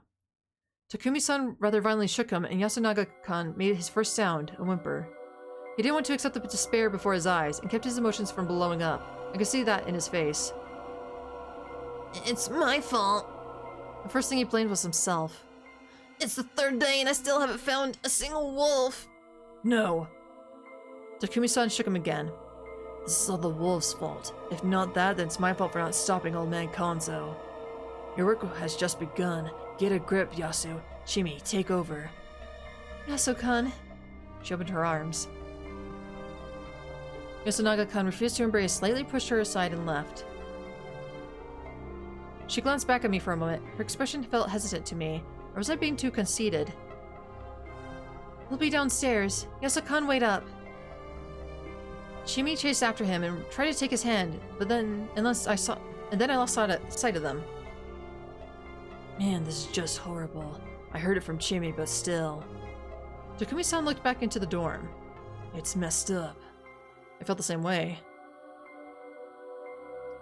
This was nothing like the work of the wolves from the last time. Kazu-san had his face crushed and Takumi-san had been shot in the head. Last time Yasunaga-kan and Tei-san had both prioritized the head. It was a brutal yet efficient way of quickly taking their targets' lives. This, however, was the reverse. Haru-chan's empty, somewhat sad expression was preserved perfectly. Though stained by blood from her mouth, her deathly visage was even beautiful in this sense. The rest of the body, though, was a complete mess. She was lying in a futon, covered in aged casual clothes. For some reason, it didn't seem like she bled much. It was clear that she was beat up with a blunt instrument. Everything beside her head had been thoroughly crushed by something heavy. She was like a pancake from the neck down. Her limbs were bent in unnatural ways that made it seem like she had no bones. It was an excessive way to kill someone, and her face was clearly left untouched on purpose. It was openly malicious, like the killer was toying with her victim. Profiling wasn't my area of expertise, nor was I particularly good at it. However, I couldn't help drawing a certain conclusion.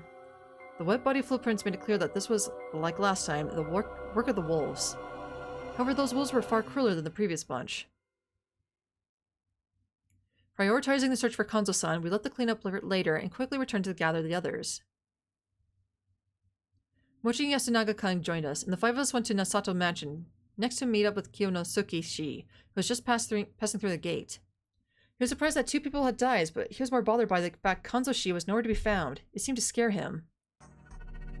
He has a gun, doesn't he? This seems dangerous. The old man I know would never use it on people. He's like a different person with the mist around, though, he added. Kanzo-san had already pointed his gun at people. Takumi-san didn't want to see Kanzo-san as a threat, but it was clear he didn't trust him completely. His blind faith in the locals had vanished overnight. It probably wasn't virtuous in the general sense, but in the current situation, that naivety had been his only weakness. We then went to Tei-san's house, passing the supposedly empty construction site along the way. We still couldn't find Kanzo-san or anything out of the ordinary. After that, we went back to the plaza.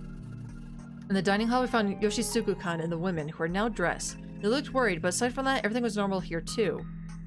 With Kiyonosuke-shi and Yasunaga-kan, there is some extra defense. Yasunaga-kan was still in a state of shock, and everyone wordlessly agreed that he should be with his family right now. Then we went to the north, downhill, but we still couldn't find anything. Takumi-san then parted some bushes for some reason. As it turned out, the old wolf guy lived around here. This made me realize that I hadn't seen his place yet. Once we arrived there, my first impression was that it didn't even look like a house. Ooh, excuse me. It was more like a wooden shed or a storage room with frames that were barely stable and the door that didn't seem to fit properly. And honestly, it didn't seem like it would qualify as a shelter. It wasn't all that much better than the house I had hid it in. Around it, there were lots of useless things, like small pieces of cloth and rusty farming tools. Apparently he had a tendency to go around Yasumitsu and collect or steal these sort of things. He wasn't in the hut. The open door made us nervous, but there was no dead body inside. After some more searching, we found the old wolf guy laughing around the pine, and he joined us. We now knew the whereabouts of everyone except Kanzo-san, and the body count remained at 2. We then checked Kanzo-san's house again, and it was still empty. And so we returned to the dining hall. Despite the tension, Kiyoshi-san began making food. It was important to stay well fed so no one grumbled. It was rice gruel again, but no one complained about that either and just ate up. The students at Chimi didn't seem to have an appetite though. We then talked about what we'd do next. It was about 7 o'clock. The fact that none of us had seen Kanzo-san yet was unnerving. Takumi-san insisted we go searching again, but the others began to think that it was a waste of time. Some assumed that he either left the settlement, got stuck in some pond or field, or was taken by the corruption. Though those were all major problems that would require us to find him ASAP, most just didn't want to continue this. It seemed to me that while Kanzo-san may have had a lot of influence here, many depended on him, a lot of the villagers had a latent aversion to him. In the end though, we just couldn't ignore the possibility that he might have been lurking somewhere with his gun in hand. Once again, for the first time in this loop anyway, a search party was sent out. Takumi-san, Chimi, Mochi, and I all went around the Misty Settlement, but we couldn't find him. What's going on here? No clue. I feel like we're wasting time here. I had no evidence, but I felt the same way. Soon enough, we just went back to the plaza. But Sayuki-san! Meiko-chan! As well since I last spoken to her, we hadn't talked once yesterday. It seemed like it'd be a while until she found out my name. What's wrong? Where's Rikako-san? Oni-chan is talking about some difficult stuff, so I'm playing outside. What are the people in the dining hall doing? What if something happened to the girl? Meiko-chan voted for Teban as well, yeah? Huh? Anyway, what's up? I saw Oji-chan. What? Old man, what are you doing? He'd been right under our noses. Specifically the hall where he held the feast. Exactly where he would be during the feast. Right next to him, there was an empty bottle of divine sake. Kanzo-ji-chan, about Haru-chan... Don't say it. He pushed away the bottle and stood up. He didn't seem the least bit drunk. In fact, his eyes were even sharper than usual. Haru's gone. Now all that's left is to bring an end to this feast. That's it!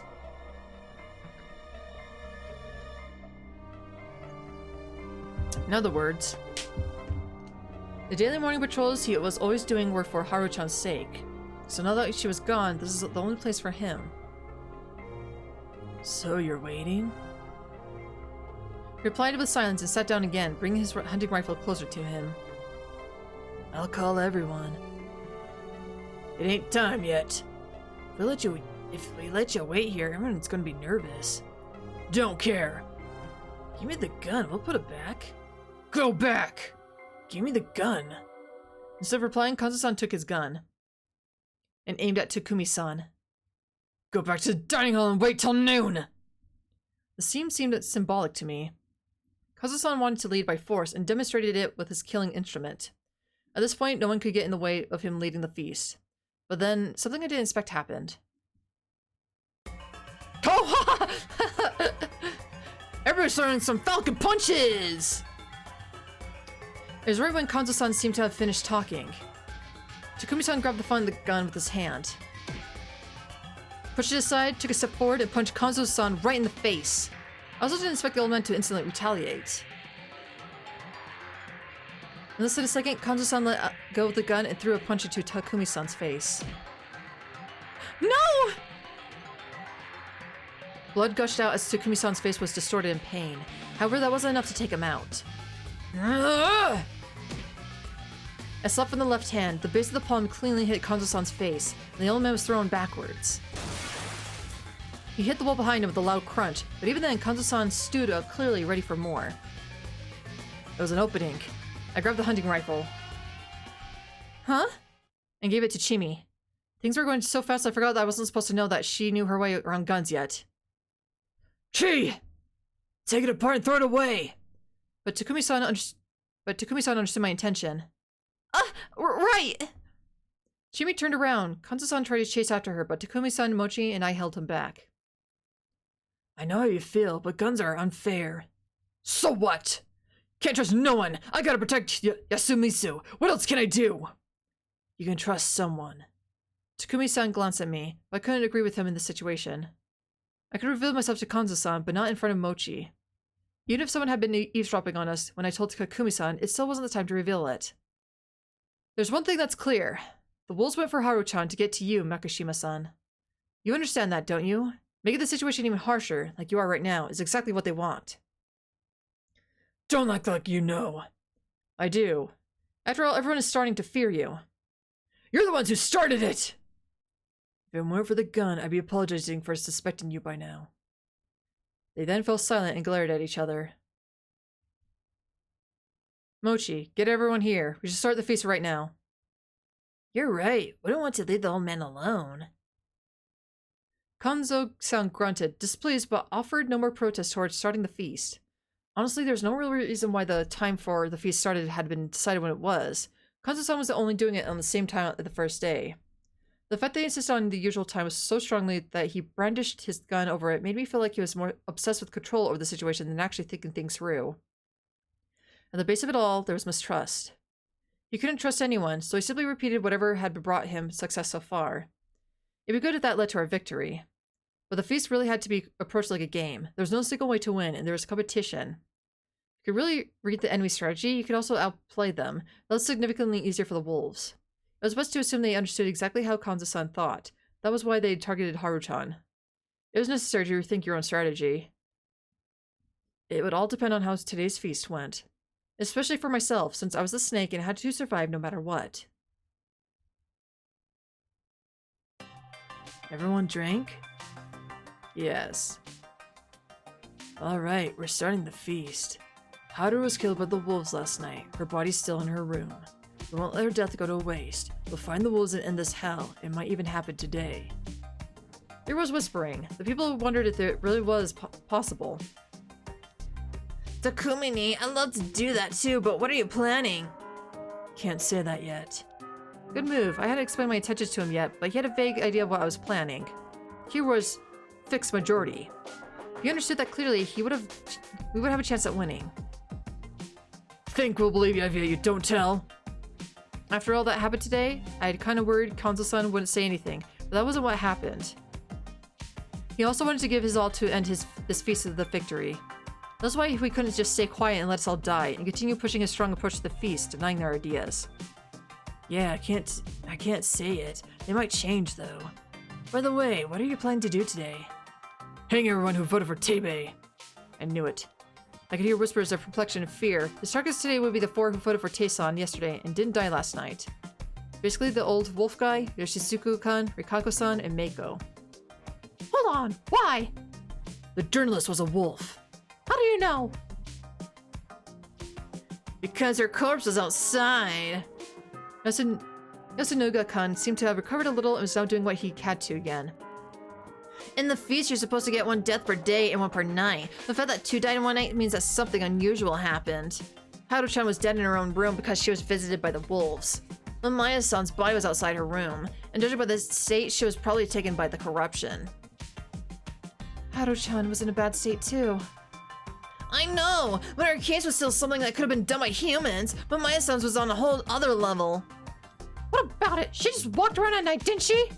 Yeah, exactly. Why would she be a wolf? Wasn't it the old hag? And that's because... Wait, Yatsu, let me say it. Well, after work, enjoy the rest of the rage. Alright, Nareem, thank you so much for tuning in. As always, do appreciate it. Have a good night. Try to take it easy at work. And of course, hope to catch you next time. Okay. That woman was acting weird all day. The old man said he'd hang her, so I can't say don't get her. What would happen if her death was all about certain? An outsider would try to escape Yasumitsu, right? She'd think she could run away. But the lady didn't do it. Yeah, she hadn't even tried to run. What of it? If you're running away, it's better to do it during the day. Even with the mist, you can see stuff better in the light. You can't see anything at night. There's really no reason not to run away during the day. The mist would hide her and let her escape without realizing it. If she'd run away yesterday after y'all split up in the evening, she could have gone to the very edge of Yasumitsu, but that's not where she succumbed to the corruption. Maybe she had some other reason for going out at night. About that, anyone else but me here try to stay awake at night? That question came out of left field, but Yasunaga-kun, Yoshisuku-kun, and I raised our hands. Didn't you say you stopped? We ain't talking about going outside, are we? I took a stick to my futon in case someone came for me. You went against the law of dreaming? Yeah, just 2 nights ago, like Yoshi, I grabbed a weapon and waited for something to come, but I still ended up falling asleep. Can you believe that? This whole thing's such a crisis. You shouldn't be able to fall asleep at all, yet before you know it, you wake up and it's morning. It's not that you're not allowed to stay up late, you just can't. It's one of the things that freaks me out about the feast. You should know if you try to stay up. Only the wolves can move around at night. That's because she was an outsider. Outsider or not, the feast is above all of us. If being an outsider was an excuse, the journalists wouldn't have fallen victim to corruption. I had the mysterious experience of being spared by hiding in a toilet, but I had no choice but to stay quiet this time.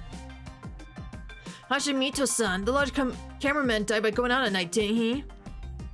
I don't know about that, but if I gotta guess, he died because he wasn't sheltered properly. Cleanse, shelter, as long as you have those 2 covered, you'll definitely fall asleep, but if you stayed outside right for the start. It's such an assumption, though. Yeah, it is. You can ignore it if you want. But if the woman was a human, she'd have no reason to risk going outside. She's a wolf who was walking around at night, messed up somehow, and got punished for it. That's the only possible explanation. Mr. Naga-kun and Yoshisuku-kun both fell silent. They couldn't argue against that anymore. Sure, it was strange how we just somehow fell asleep. There were cases of people going out at night, both this and the previous time. I had to think about it some more later. Did you know that too, Makishima? Only 2 kinds of people go out at night. Wolves and humans who die like dogs trying to kill the wolves. With how important the dreaming law was to the locals, it was natural for them to assume that anyone who went out at night was a wolf. When you look at it that way, Yoshisuku-kan, who insisted on going out, was extremely reckless. That's why Hisaku Mamiya was a wolf, so Bachan, who was set up as a wolf, was clearly a human. Is it possible that both of them were wolves? I felt for him. It was his fault that killed Taeson. Even if he was prepared for it, it was hard to justify. That's not impossible, but extremely unlikely. No, it isn't. Yamawaki-san, who we hanged yesterday, was a human. Sorry for keeping it a secret so far, but I am the Crow. Ah! What? What? Seriously? Mama, what the fuck? I shall take responsibility for my son's rudeness and his vote that killed Yamawaki-san. I am ready to take all the blame you give him, especially from Takumi-san, who loved Yamawaki-san like a mother. So please don't punish him. Her voice was sincere and sorrowful. She put her hands in front of her and placed her forehead on the floor. Just stop! Stop! Hey, I'm the one who voted! You had nothing to do with that, Mama! Oh, that's probably how I looked yesterday. It's Takumi-ni. Don't worry, I know Kiyoshi-san. Yoshi, we ain't talking about who's to blame for Bachan's hanging. What? No buts. No one said it was a mistake back then, and we're all to blame here. The votes that killed her are more like something to help us decide what to do, not some sins that get the noose around your neck. Isn't that right, Yasunaga? Yeah, that's exactly what I thought. Are you sure, though? I won't forgive the wolves or whoever got them to kill. I'm with the old man on that. Konzu-san slowly opened his eyes, looking surprised he'd come up, but then looked away with Something's bothering me. Can I say it, Takumi-ni? Yeah, of course. Do we have anyone else claiming to be the crow? Yasunaga. I know. I want to believe, but this is what's expected of me here. Do we have any other crows besides Kiori Oribe? Oh, Nikki, you damn! Yoshisuko, silence! Learn from his example! Yasukan. I felt like the power balance here in Yasumitsu was shifting. Kanzo-san was losing his influence and Takumi-san's authority bridged the generations. That amplified Yasunaga-kun's voice, putting him back at the front. However, this was a temporary thing that could only last when Kanzo-san's high-handedness was failing. It could be turned around if someone messed up or was hanged today and drove someone else over the edge. I'll say this just in case, but if you're real and you're keeping your silence, you're being nothing but a burden for us. If you know Kiryobi is a fake and stay silent despite that, you won't be recognized as real if you decide to claim so later, understand? Those words felt like they were directed at me, too. Scary. Looks like we have no one. Wait, we have nobody come out against Mamara's claim that she was the snake, and she turned out to be a wolf, didn't she? And now we have a whole 3 less people than yesterday. Is it a bit too early to decide she's a real just because no one is revealing themselves now? Yes, you are right, but the possibility that Teibei and Mamaya-san were the crow is extremely low. Exactly. Tei-san would have revealed that before she was hanged. Well, Mamaya-san wouldn't have had a reason to pretend to be the snake to begin with. There's reason that says Haru-chan isn't a crow, but I know that she was absolutely terrible at lying and keeping secrets. She didn't act like she was hiding Guardian, and we were together most of the time. I'm confident I would have noticed any signs that implied she was the crow. The possibility that Koryobi is a wolf who realized that Haru-chan was the crow before I did, and then killed her to take her spot is pretty much zero. There's also the possibility that Haru-chan hit her role until the end, and the wolves just happened to hit the crow by killing her. That's unlikely too. None of those who died were the crow. Can you agree to that? Your proof that Haru Makishima was the crow is then too circumstantial. You were the only one close to her, were you? What if a wolf that was also close to her realized that she had its guardian and told Koryobi? You can't deny that possibility, can you? Yasunaga-kun kept his eyes straight to me. Straight. To me, it seemed like it was a way of preventing these doubts from taking root. Wait, did you just suspect me? No way! Mochi would never kill Haru-chan. I wouldn't be so certain, Chini, but I don't believe he did it either. What's your proof? What a strange silence. It didn't look like he had nothing to say, more than that it was hard for him to say it. Come on, you said it yourself. Uncle, I'm eccentric. I can't understand how others feel. I was with Haru-chan and Yasun because they don't mind no matter what I do. All I know is that they're good guys. I don't even care about anything else. You just say it too, Yasum. Tell them it's what I'm like. I wouldn't say so. Oh. I wouldn't say so. Anyway, I find it hard to believe that Haru-chan was the crow and got killed because of it. I think the crow's still alive and it's her. Yes. I am the crow. I see. Very well, even I understand I'm pushing it with the theory, so I shall keep it to myself a bit. However, since we say the same thing about the snake as well, that means the real one is still alive, right? I was right. That was the right way to look at it, and it was true. Let's push aside the reason why he or she didn't say anything when the fake came out. Is there a guarantee that the same thing isn't happening again? What if another fake showing up and the real one's keeping the silence just like yesterday? We're just pushing it again. There's no way she's lying. The journal was a wolf, then the whole day was human, damn it! Even if fake has no reason to lie, the goal is to make people trust you. It's best to speak the truth. If another crow shows up today, they could only tell us the truth we already knew. That Tei Yamawaki was human. And we would have no way to tell whether Lei Reeb or the other one is the real crow. His assertion was a bit cynical, but accurate. If he was the modest and cautious one, it would be way more valuable to the humans. I must object to that. After all, Mamaya-san was a wolf who wanted to use the Guardian to survive. However, Kiori Reeb revealed her Guardian while begging to take all the blame for Yoshitsugu Oribe. It's neither wise nor right, but I believe it's the real her talking, not the cunning of a wolf. The footage just proves it, you say? That is my reason for believing Kiori Oribe. Higuchi's wife's gonna protect Yoshi even when he's a wolf. My heart skipped a beat. Kanzo-san's voice was like a rumble, and just like that, it was dense with gloominess and anger. He had a point too. If it were for his son, Kiori-san was capable of breaking the feast's mental shackles. You old fart! She's not that type of guy. Or he's not that type of guy. He spoke forcefully. If he was a wolf, he'd declare it and go around killing us directly. That's just how he is. He's like our parents, straightforward and stubborn, and won't accept anything that doesn't sit right with him, not even God. If he had to die to prove Kiori Reeb innocent, he'd surely do it. That's not something the only sly coward in the family, can do. Yoshitsugu is a human. Hey! Yoshitsugu-kun rose to his feet and howled at his brother. Don't look like you know shit! You spent more time with Mom, she'd... I do know! My cunning comes from my Higuchi blood. Mom has no reason to love me. She loves you way more. That's why I'm working hard and studying so I can pay her back with money and other things. You should be more grateful that she loves you just because you were born honest, Yoshitsugu. Why are you bringing yourself down so much? Aniki, listen up, you... Quiet, you two! The mother's voice quickly silenced her son's. Why are you fighting over such nonsense at a time like this?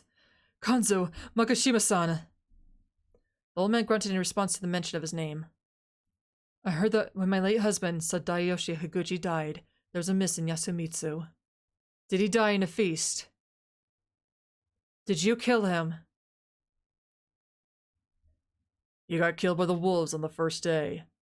Oh man. I've been in 2 feasts. Only this old fart and I survived. Ah, Posse! What about it? Nothing. Even if you were the one who killed him, it was because of the feast.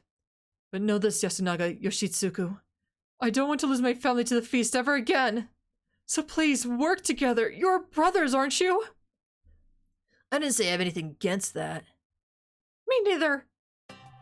Hey, sorry to bother you, but this really ain't the time for a family feud. The fact that the old man's been in feast doesn't matter much right now anyway. Hanzo-san just clicked his tongue. I believe the Reeves. Yasu's the monkey, while Yoshi and Koroi-san aren't the type to lie. That makes it all but clear that Teipa-chan and Haru were humans, while the journal lady was a wolf.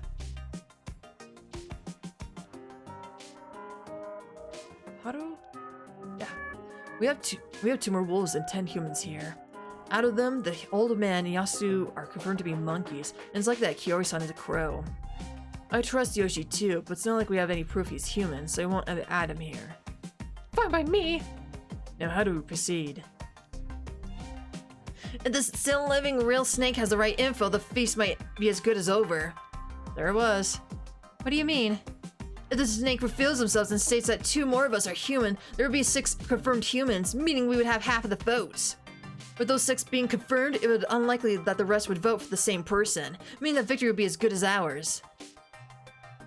Fixed majority? Exactly! When we would hang one of the 6 unknown, well, the wolves would kill one of the 6 confirmed humans. Their primary target would be the snake, but it's likely the spider is still alive. If he or she protects the snake tonight, we would have 1 less confirmed human and 1 less unknown, and gain another confirmed human or wolf tomorrow. It would either become 6 humans or 4 unknown, or 5 humans, 4 unknown, and 1 wolf. The confirmed humans would become a majority regardless. This number couldn't be turned around, so we would mostly certainly win. The snake's gotta find 2 humans. Even if he doesn't find a wolf, we'll only have 5 confirmed humans. In that case, even if we hang the wolf, we'd still be left with 4 confirmed humans and 6 unknown. The human's victory wouldn't be ensured. Of course, hanging a wolf would give us a great advantage, and if the snake comes out, this wolf wouldn't keep quiet either.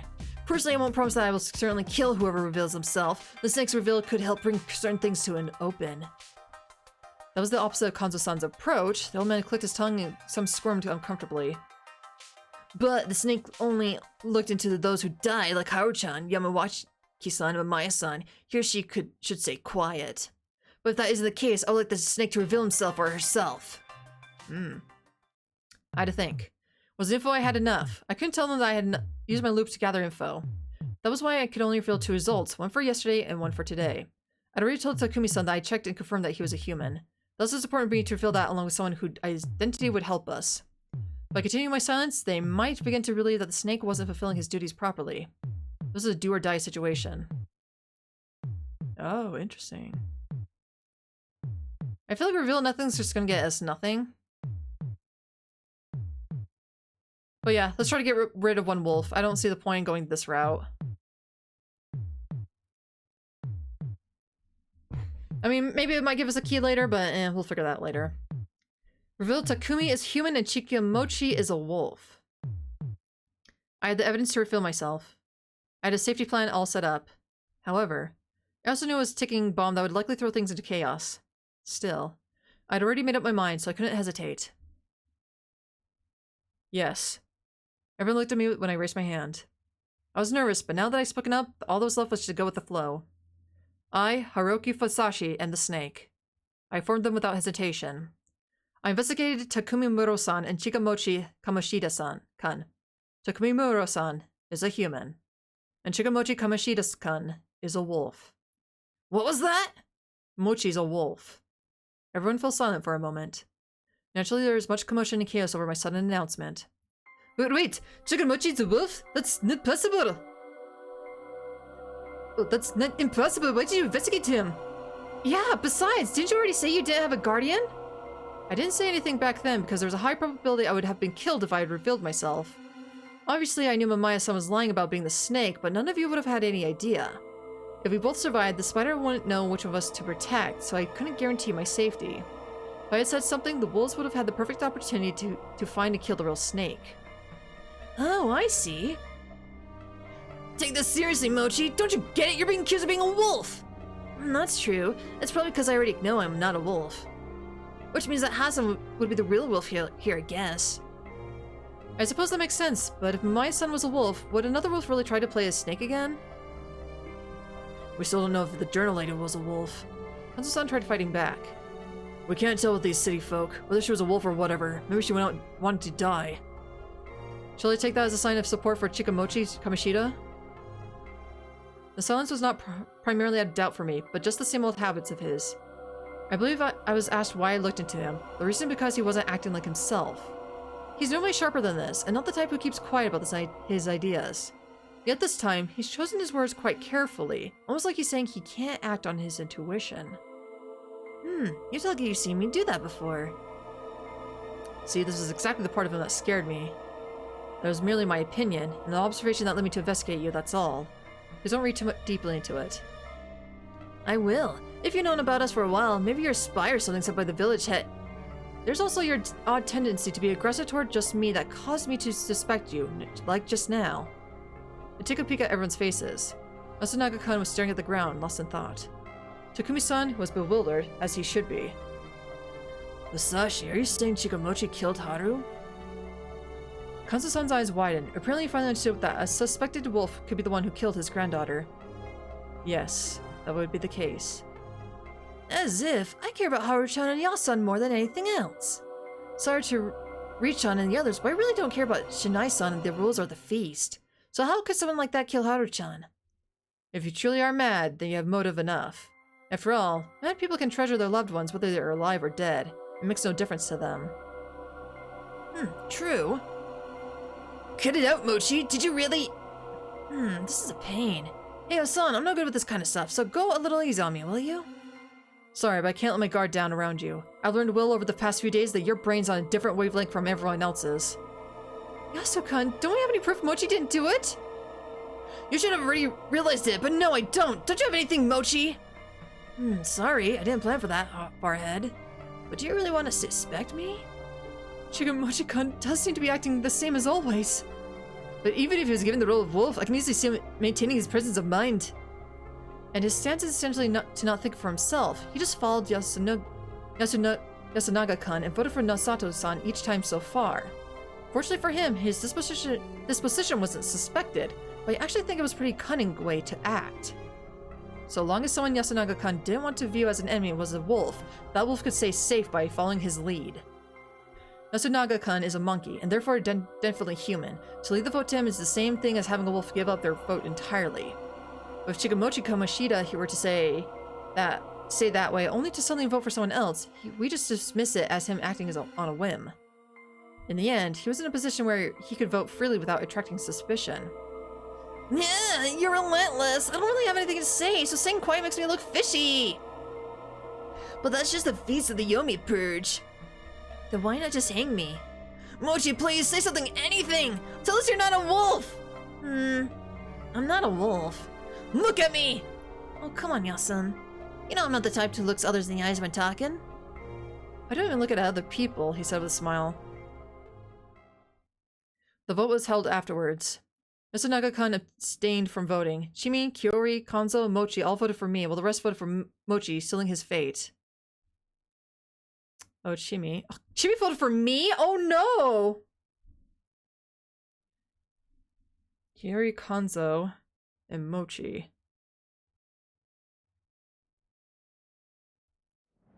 Hey, son, don't cry. I'm sorry, Mochi. I'm sorry I couldn't save you. Oh, hey, you know, no need to be sorry. I've done some bad things. This doesn't mean I'm not a wolf. I just didn't have what it took to beat Hassan. Don't leave me. Without you, Haru-chan, I'll be alone. You got Mommy, Cory, and Yoshi, don't you? When it comes to them, No, forget it. What, you want to kiss or something? Cut it out, you idiot! I'm sorry. These are my last moments, and I still don't know what to do in times like these. Okay, do it, Yasun. Rise not! Rise not! Yasunaga-kun pushed forward. Chikamochi Kamoshida fell into the mist, and the rope went taut.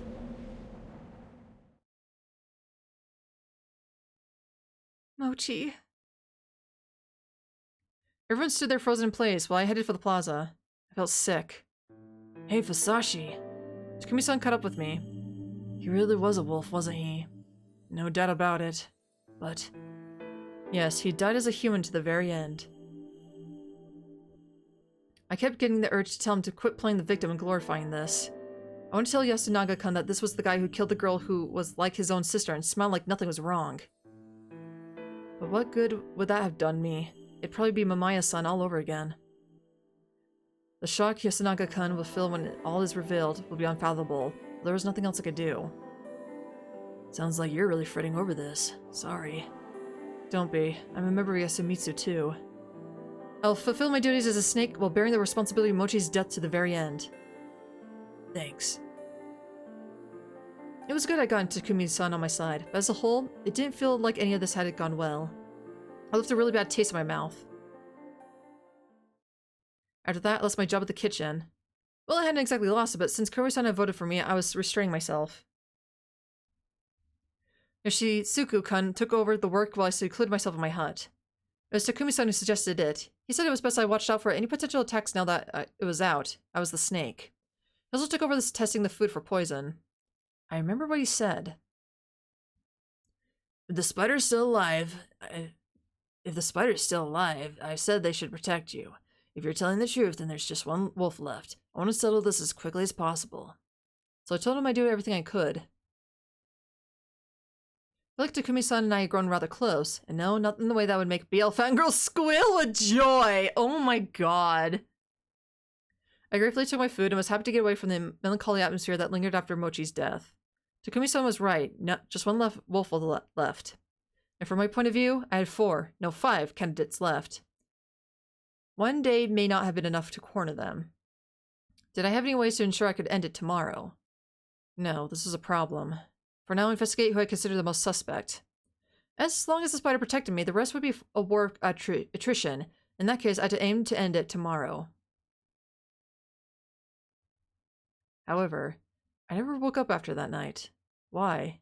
What happened to me? I didn't even know. I felt not even the slightest bit of pain or suffering in my deep slumber. But like the dense mist outside, my sleep appeared to have engulfed everything and became a shroud not of this world. Did the spider not protect me? In the end, the loser wasn't even allowed to entertain that thought.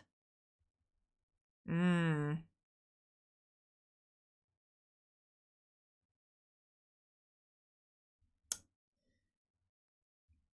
wonder if Amatsu knows that Meiko, the kid, is a wolf, but she's trying to protect her. Everyone knows that the true BL pairing is Haruaki and Kyo. You don't know, Chief? But what was up with this one? This was rather mysterious, bad ending, so I'll give you a precise counter strategy. Bad ending 17, mysterious Mochi death. Honestly, I don't know what happened, but not yet anyway. What I can say is that it didn't seem like you were killed by a wolf. The spider should have been protecting you and all. It'll be a while until this mystery is solved, so try a different choice for now. Oh, the choice is locked? You don't have a key?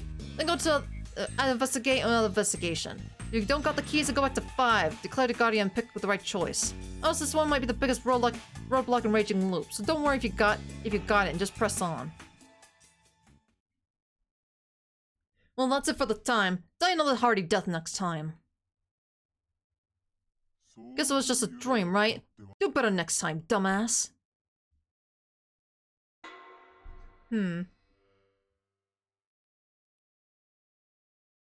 Okay.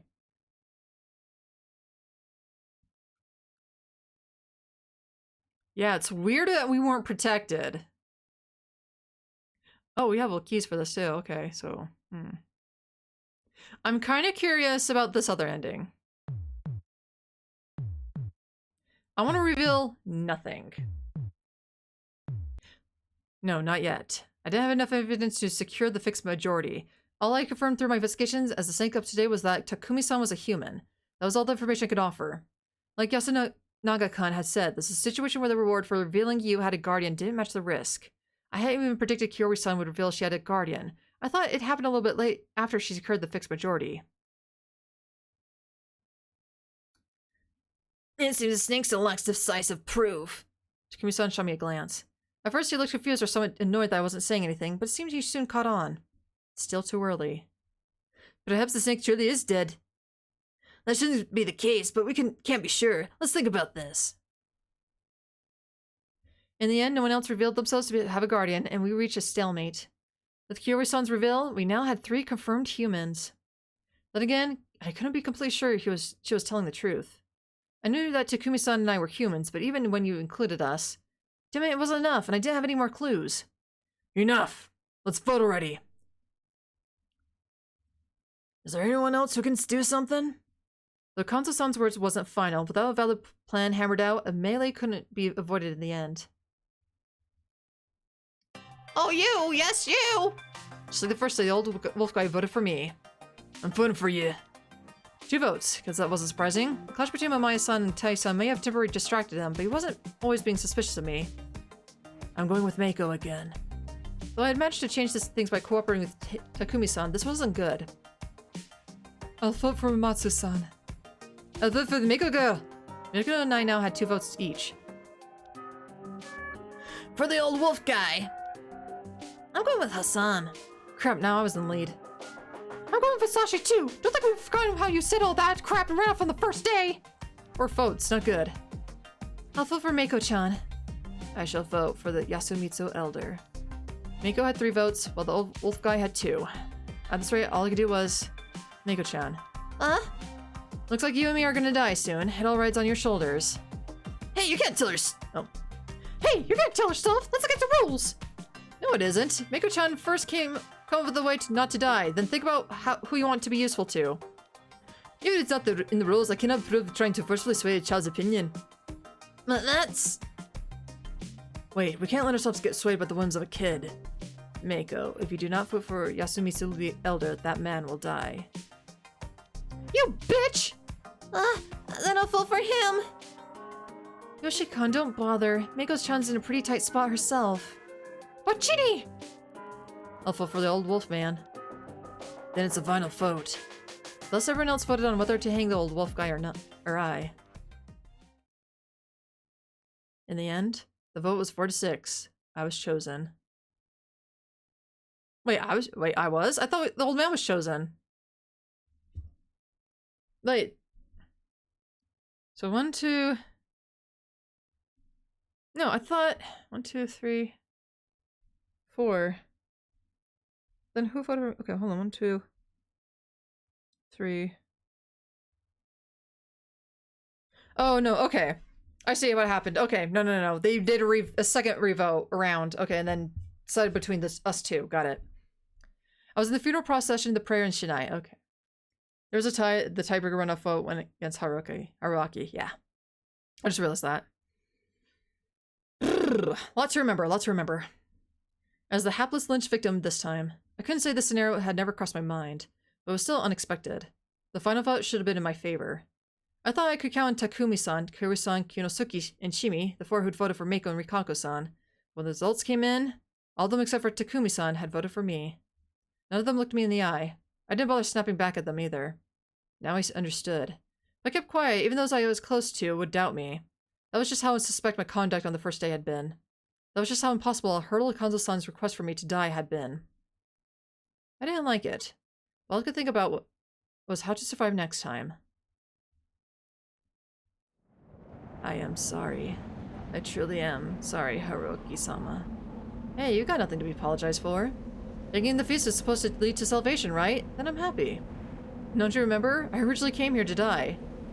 You're not supposed to die here. Why did you not flee? The way she said that in a voice only I could hear was so different from her normal self that I was startled. Not Rikako-san. I am sorry. Rikako-san, this way! No, please let me push him. I would be honored, Rikako Matsu-san. Haruaki-san! Jimmy looked at me with a teary visage. I'm sorry. I'm sorry I didn't trust you to the end. Chinny, you need to stop apologizing for everything. I'm sorry, but I'm sorry. It's alright, Chimi-chan. I won't hold a grudge. Honestly, I'd definitely be irritated by having to return to the start all over again. Still, I decided to play the good guy this time around. With this hanging, I feel like I've finally become a member of Yasumitsu. Don't be a dumbass. I could hear guilt in his voice. Are you really okay with this? You're really going to just die without saying a word? Yes, I am. Not like that would do me any good. No one would believe me if I revealed my guardian now. Besides, if I died, none of this would ever have happened. The lynching would have terrified me if I didn't think of it that way. Death abruptly handed to you was slightly different from the death in a fight you'd accept. Multiple people's malice and apathy denied my existence by judging me less important than others, and so a consensus of those emotions sentenced me to death. To the creatures known as humans, who survived through their bonds, that despair surpassed that of simply being killed. I was experiencing such an easily imaginable scenario myself at that moment. Get it over with. Hurry up! Sora-san! Guys? Kago-san lowered her head. Rise not. Rise not, I muttered feebly. Rise not. Not. Don't come back. As a Yamabito and our enemy, don't come back. She pushed me weakly with the force of a gentle breeze. I fell backwards, soared through the air, and fell. And with a sudden impact, my consciousness faded into a void, not unlike the dense mist surrounding me. Game over. Yeah, we don't need to watch the hint corner. Guess it was just a dream, right? Do better next time, dumbass.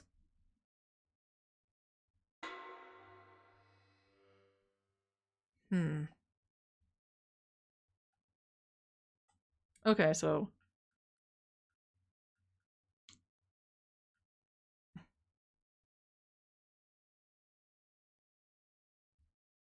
I want to check this out. What was this again? Okay, that's what it was. Okay, never mind. I'm just trying to check out this other stuff. Whoa, what? What the fuck? Okay, 20 we do not have. We have all of these.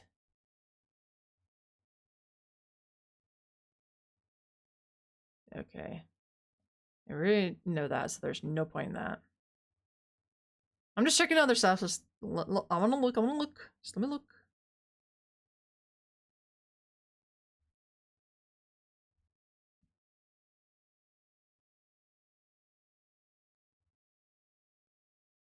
Ah, there's a different route for this one. Okay. So we are missing one. All right.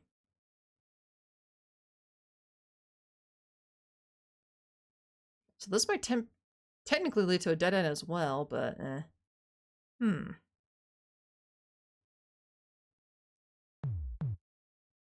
Okay, let's finish up this meat, this the feast, and then we'll call it a stream. Revealed Takumi and Kiyonosuke are humans. For the one still alive, I could declare that Kiyonosuke Nasatoshi was a human. With me, him, and Takumi-san, we would have 3 more confirmed humans, completing the fixed majority Yasunaga-kun had talked about. For that, I had believed that Kiyori-san was the crow, but that seemed reasonable to me. After a bit of hesitation, I made my decision. I had to hurry. The wolves must have been conflicted right now. They had to be considered whether they could start faking before I spoke up. I had to declare it. Yes. My voice sounded stupid. I raised my hand. Everyone looked at me. Even more tense than I imagined. However, now that I'd spoken up, my hesitation was gone. I, Hiroki Fusashi, am the snake. I made that as clear as possible. I investigated Kiyonosuke Nasato-san and Takumi Muro-san. They're both humans. Their reaction was strangely calm. There you go. It goes without saying, but I admitted that I'm human. Same here. Why did you keep quiet about this until now? Like Yasunaga-kun said, completing the fixed majority requires 6 people. Normally I would have needed to use my guardian once more. But then Mom suddenly revealed herself to be all but suddenly a human. corrupting UTAC, the head of schedule, right? Yes, I do apologize for staying silent until now. People have died as a result. However, when Maya-san's declaration was such an obvious trap, I can no longer announce my role. I did give him mostly an accurate summary of my intentions, similar to the one I gave to Kumi-san. So that's why you said those things on the first day. Yes, I mistimed some things though, so I probably sounded a bit fishy. Anyway, that's all for me for now. Do you accept that, Kanzo-san? We still left the final call to Kanzo Makishimashi, and it was actually a good thing that it was still like that. Though some people resisted him, he was well respected here. The split here could destroy the fixed majority. You said something yesterday, didn't you? Something about having no special powers. I knew he would go there. Like I just said, I couldn't reveal my identity until now. Why? What do you mean? You ain't planning on dying! I'm sure I told you that I couldn't die. That was because I still had to fill my role as a snake. We hang liars! Feast rules! I didn't lie! Yeah, son, why do liars get the noose? Humans search for the wolves on the assumption that humans don't lie, because that's something that wolves definitely do. Exactly. It was wise to create a situation where exposed lies could lead to the discovery of the wolves, and lying humans are harmful to humans. That's why I said I didn't have any special powers, rather I didn't have a guardian. After all, I didn't have any superpowers, did I? Yeah, that's what I thought when I heard that. I figured your roundabout phrase was implying something. Like, I'll believe that. He's an outsider. We don't know what he is, and he lied. He said that Kaio and I are humans. Wolves could do that too. He wasn't wrong there. If I was a wolf and got comfortable with the human side like I was trying to do now, the humans would be as good as dead. After all, I could investigate the other wolf and just say they're human, adding them to the confirmed human count. If I did that in a few days, we'd get in a situation where all the suspicious people were gone, while the feast was still going on. This was a waste of time, difficult to recover from. In a sense, the fate of the humans depended on whether they believed me or not. It was a huge gamble for them. But why? Why wasn't any wolf taking this chance? So you're saying he's a wolf who is using Miro and I to survive? That's not impossible, but... I shall believe him. He may hide things, but I do not believe he means any harm. She was overestimating me, but at this moment I appreciated it. Same here. My reason that Fusashi-san analyzed the feast with reasoning similar to mine, and is so far doing the logical thing for the sake of the humans. I appreciated that. Maybe I want to buy him a drink once he was old enough. I trust him too, old man. Why? Because I believe he ain't planning on dying. You're afraid that he might pick the wrong targets and we end up with a feast that's not ending even when we get rid of all the wolves, right? If that happened, everyone would hang Fusashi, right? He's an outsider. He's not gonna die for Yasumitsu's sake. That's why he wouldn't say a lie that get him killed. It's also why he hadn't come out when you said all the snakes should be hanged. But the situation is different now, and now that he's out in the open, he's probably thinking he can get the spider to protect him. Right, Fusashi? Yeah, I've noticed the spider's not doing shit. Is the spider dead? Like, if we confirm they're human, but we're not confirming that they're guardians. We can only say they're human or wolf, and guardians are also human, technically. So I wonder if the spider is dead, like the old lady was a spider. Was he being honest? Or was he only saying that to make Kanzo-san more tolerant? Whatever the case, his analysis was correct. No comment. That was why I couldn't respond honestly. I couldn't lie or gather more antagonism than I already had. To my surprise, Kanzo-san chuckled. It sounded like a mocking laugh, though. Did this mean that he now accepted I was just a cowardly outsider?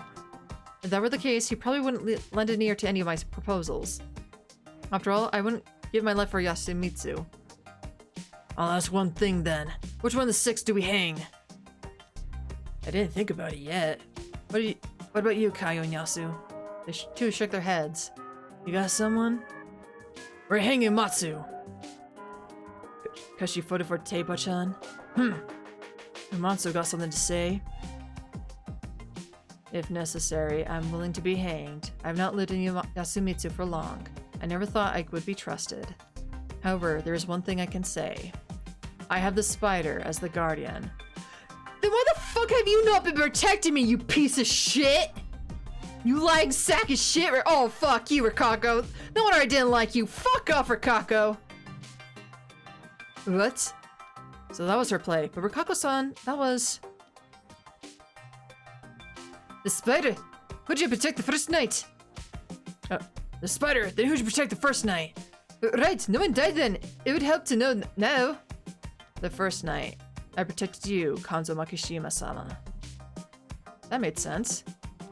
Sounds true to me. The wolf was pretty loud on the first day. The wolf saw that too. And yesterday, I chose Yasunaga Oribi-sama. Me? But I didn't do much yesterday. No one died the first night, so the spider did do something. Yay. But she didn't protect me, though! You know, in the other routes, like, hey, I revealed I'm the snake! Why didn't you fucking protect me, you sack of shit? I don't trust Rikako. She go fuck off for all I care. You weren't a confirmed human? I don't care. I don't care. She's a piece of shit. She's dead to me at this point. Fuck her. Rikako can go fuck off. In all honesty, I sincerely believe that Yasunaga Oribi-sama would make for a more valuable survivor than Makishima-sama. I believe that we shouldn't mistreat those who claim to have guardians. Well, Takumi-sama's choosing his words carefully. We couldn't shoot down all of Kanzo-san's suggestions. If he became too emotional, we could destroy our fixed majority. However, I was more or less certain that Rikako-san was a human. I'd made a theory that she was using Mako, and just now she named herself as the spider rather than the snake. For me, all those things made sense, so... What happened next was completely unexpected. I'm also a spider. We'd always thought that the old wolf guy and Mako wouldn't take part in the feast. Boy, were we wrong. After all, their only contributions were their votes, and it was hard to tell what they based their votes on. There were just 2 swing votes in who were otherwise harmless and best left ignored. It wasn't that simple, though. Unlike last time, we had exceptions like me. Here, everyone here was participating in the feast the way they were supposed to. That was why everyone could have a guardian of some sort, even if they were too childish or senile to make good use of it. I've been actually afraid that they would get and wasted their guardians. I didn't expect him to come out as a second spider, however.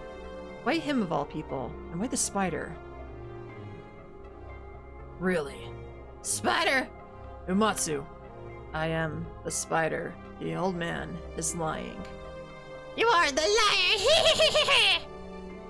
Old man, sorry about this, but I always assumed you'd be senile and nothing else. Do you understand the current situation? Oh? Hey, was he like this in the previous feast? Oh, it's been like this. Was useless in the feast. Mochi, you're friends with him, right? What do you think? Sorry, but I don't really understand others. You okay, old man? He's alright. How troublesome.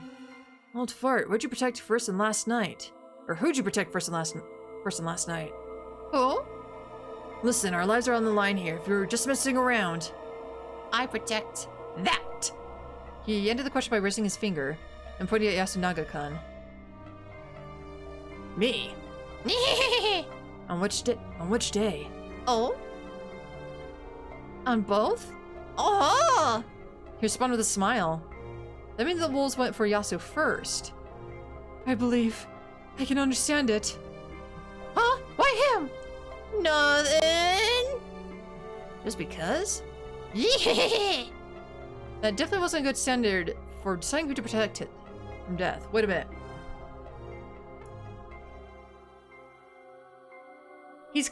Well, besides pointing at the guy, he's letting everybody else kind of talk for him. But Rikako said specifically who she protected, though. So I wonder... He's trying to go like, oh, I'm senile. I don't know what I'm doing. You guys fill in the blanks for me. Wink, wink. Wink, wink. I wonder if that was the case. That definitely wasn't a good standard for deciding who to protect from death.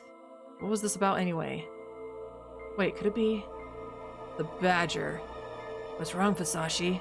Remember when I told you there might be a badger? Because there are badgers in prayer and Shinai in the shrine? But it's so minor, and don't you think it's a bit of a stretch to assume they would be humans to see the wolves? Well, in this situation, it doesn't really matter whether the badger exists or not. All that we know is that either Rikako-san or the old wolf guy are lying. No arguments against that. Honestly, I thought they both were lying, but I more or less knew what Rikako-san was going for. She was probably ordering and controlling Mako, the real spider, effectively making her the one who protected people. That was why the info she gave about how she used the power was correct. In a way, she was the spider's representative. Ah, okay. The advantage of this method was that even if she died, the real spider would survive. Of course, Mako wouldn't have someone helping her make decisions if Rikako-san died, limiting the Guardian's effectiveness. But even so, the spider the wolves thought was dead was actually alive. It could turn the tides in the endgame. The spider was best kept hidden at all costs, but Rikako-san revealed it so it draw the votes towards her. She used it for her own plan. I didn't know how accurate my assumption was, but it did seem like an effective course of action. Though she probably didn't expect a sudden fake. It was day 3 and the fixed majority plan was becoming reality, yet no wolves came out as either snakes or crows.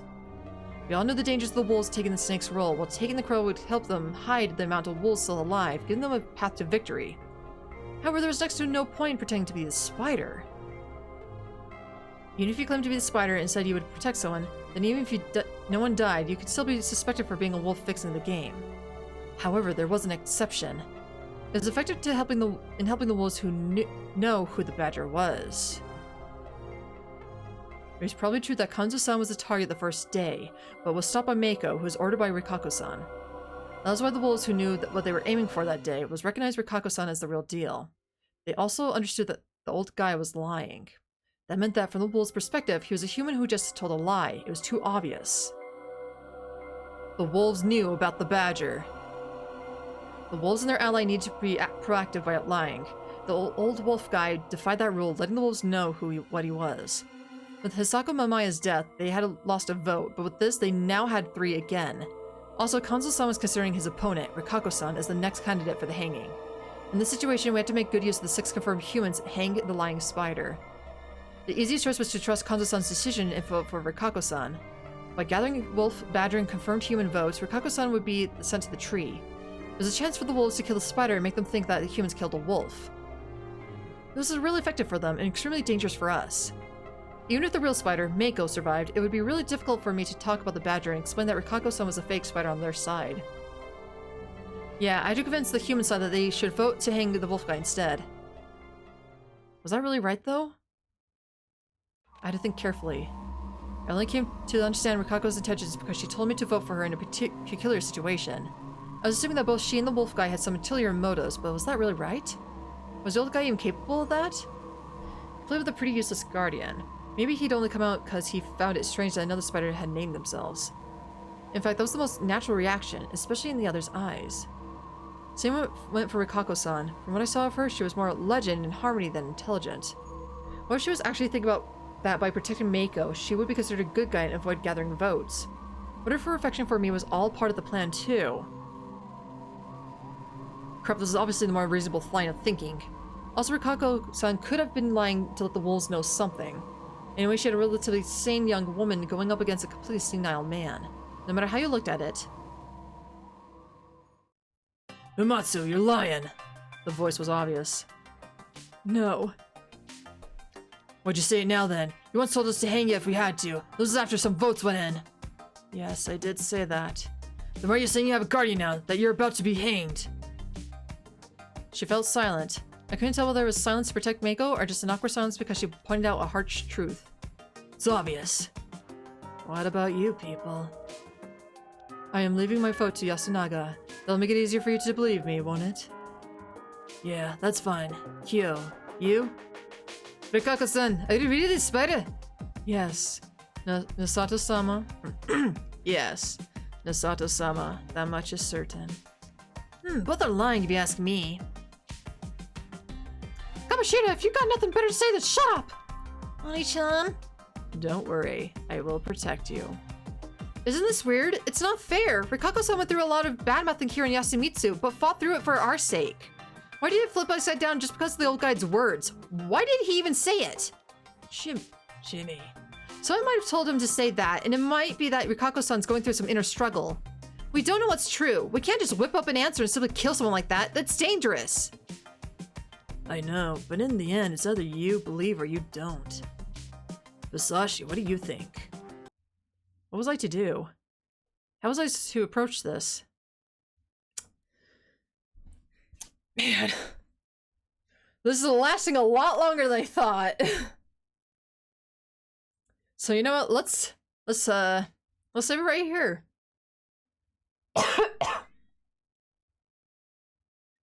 Yeah, leave the suspense for tomorrow. That's what we'll do. Who shall we vote for, Rikako or the old wolf guy? One way or another, someone has to die. Maybe, I don't know. I don't trust Rikako. But I think it's weird for the wolf guy. Especially with the way he's been acting too. Like, I just don't trust the way he's been acting. Anyway, we'll say that for tomorrow, folks. We'll say that tomorrow. Alright. But till the time comes, folks. My cat is bothering me. She wants some cuddles. She demands more because she can't get enough of them, apparently. Alright, so tomorrow we'll continue on some more Raging Loop. I'm kind of curious how this one's going to go. It does seem a little slower, but then again, it's like more interesting in a sense. But then it's probably because us, the main character, is actually part of the frickin' feast for once. So being an outsider, even though he's affected by it too, but anyway. Alrighty, folks. Thank you so much for tuning in. As always, do appreciate it. Have a good night. And of course, I hope to see you all next time.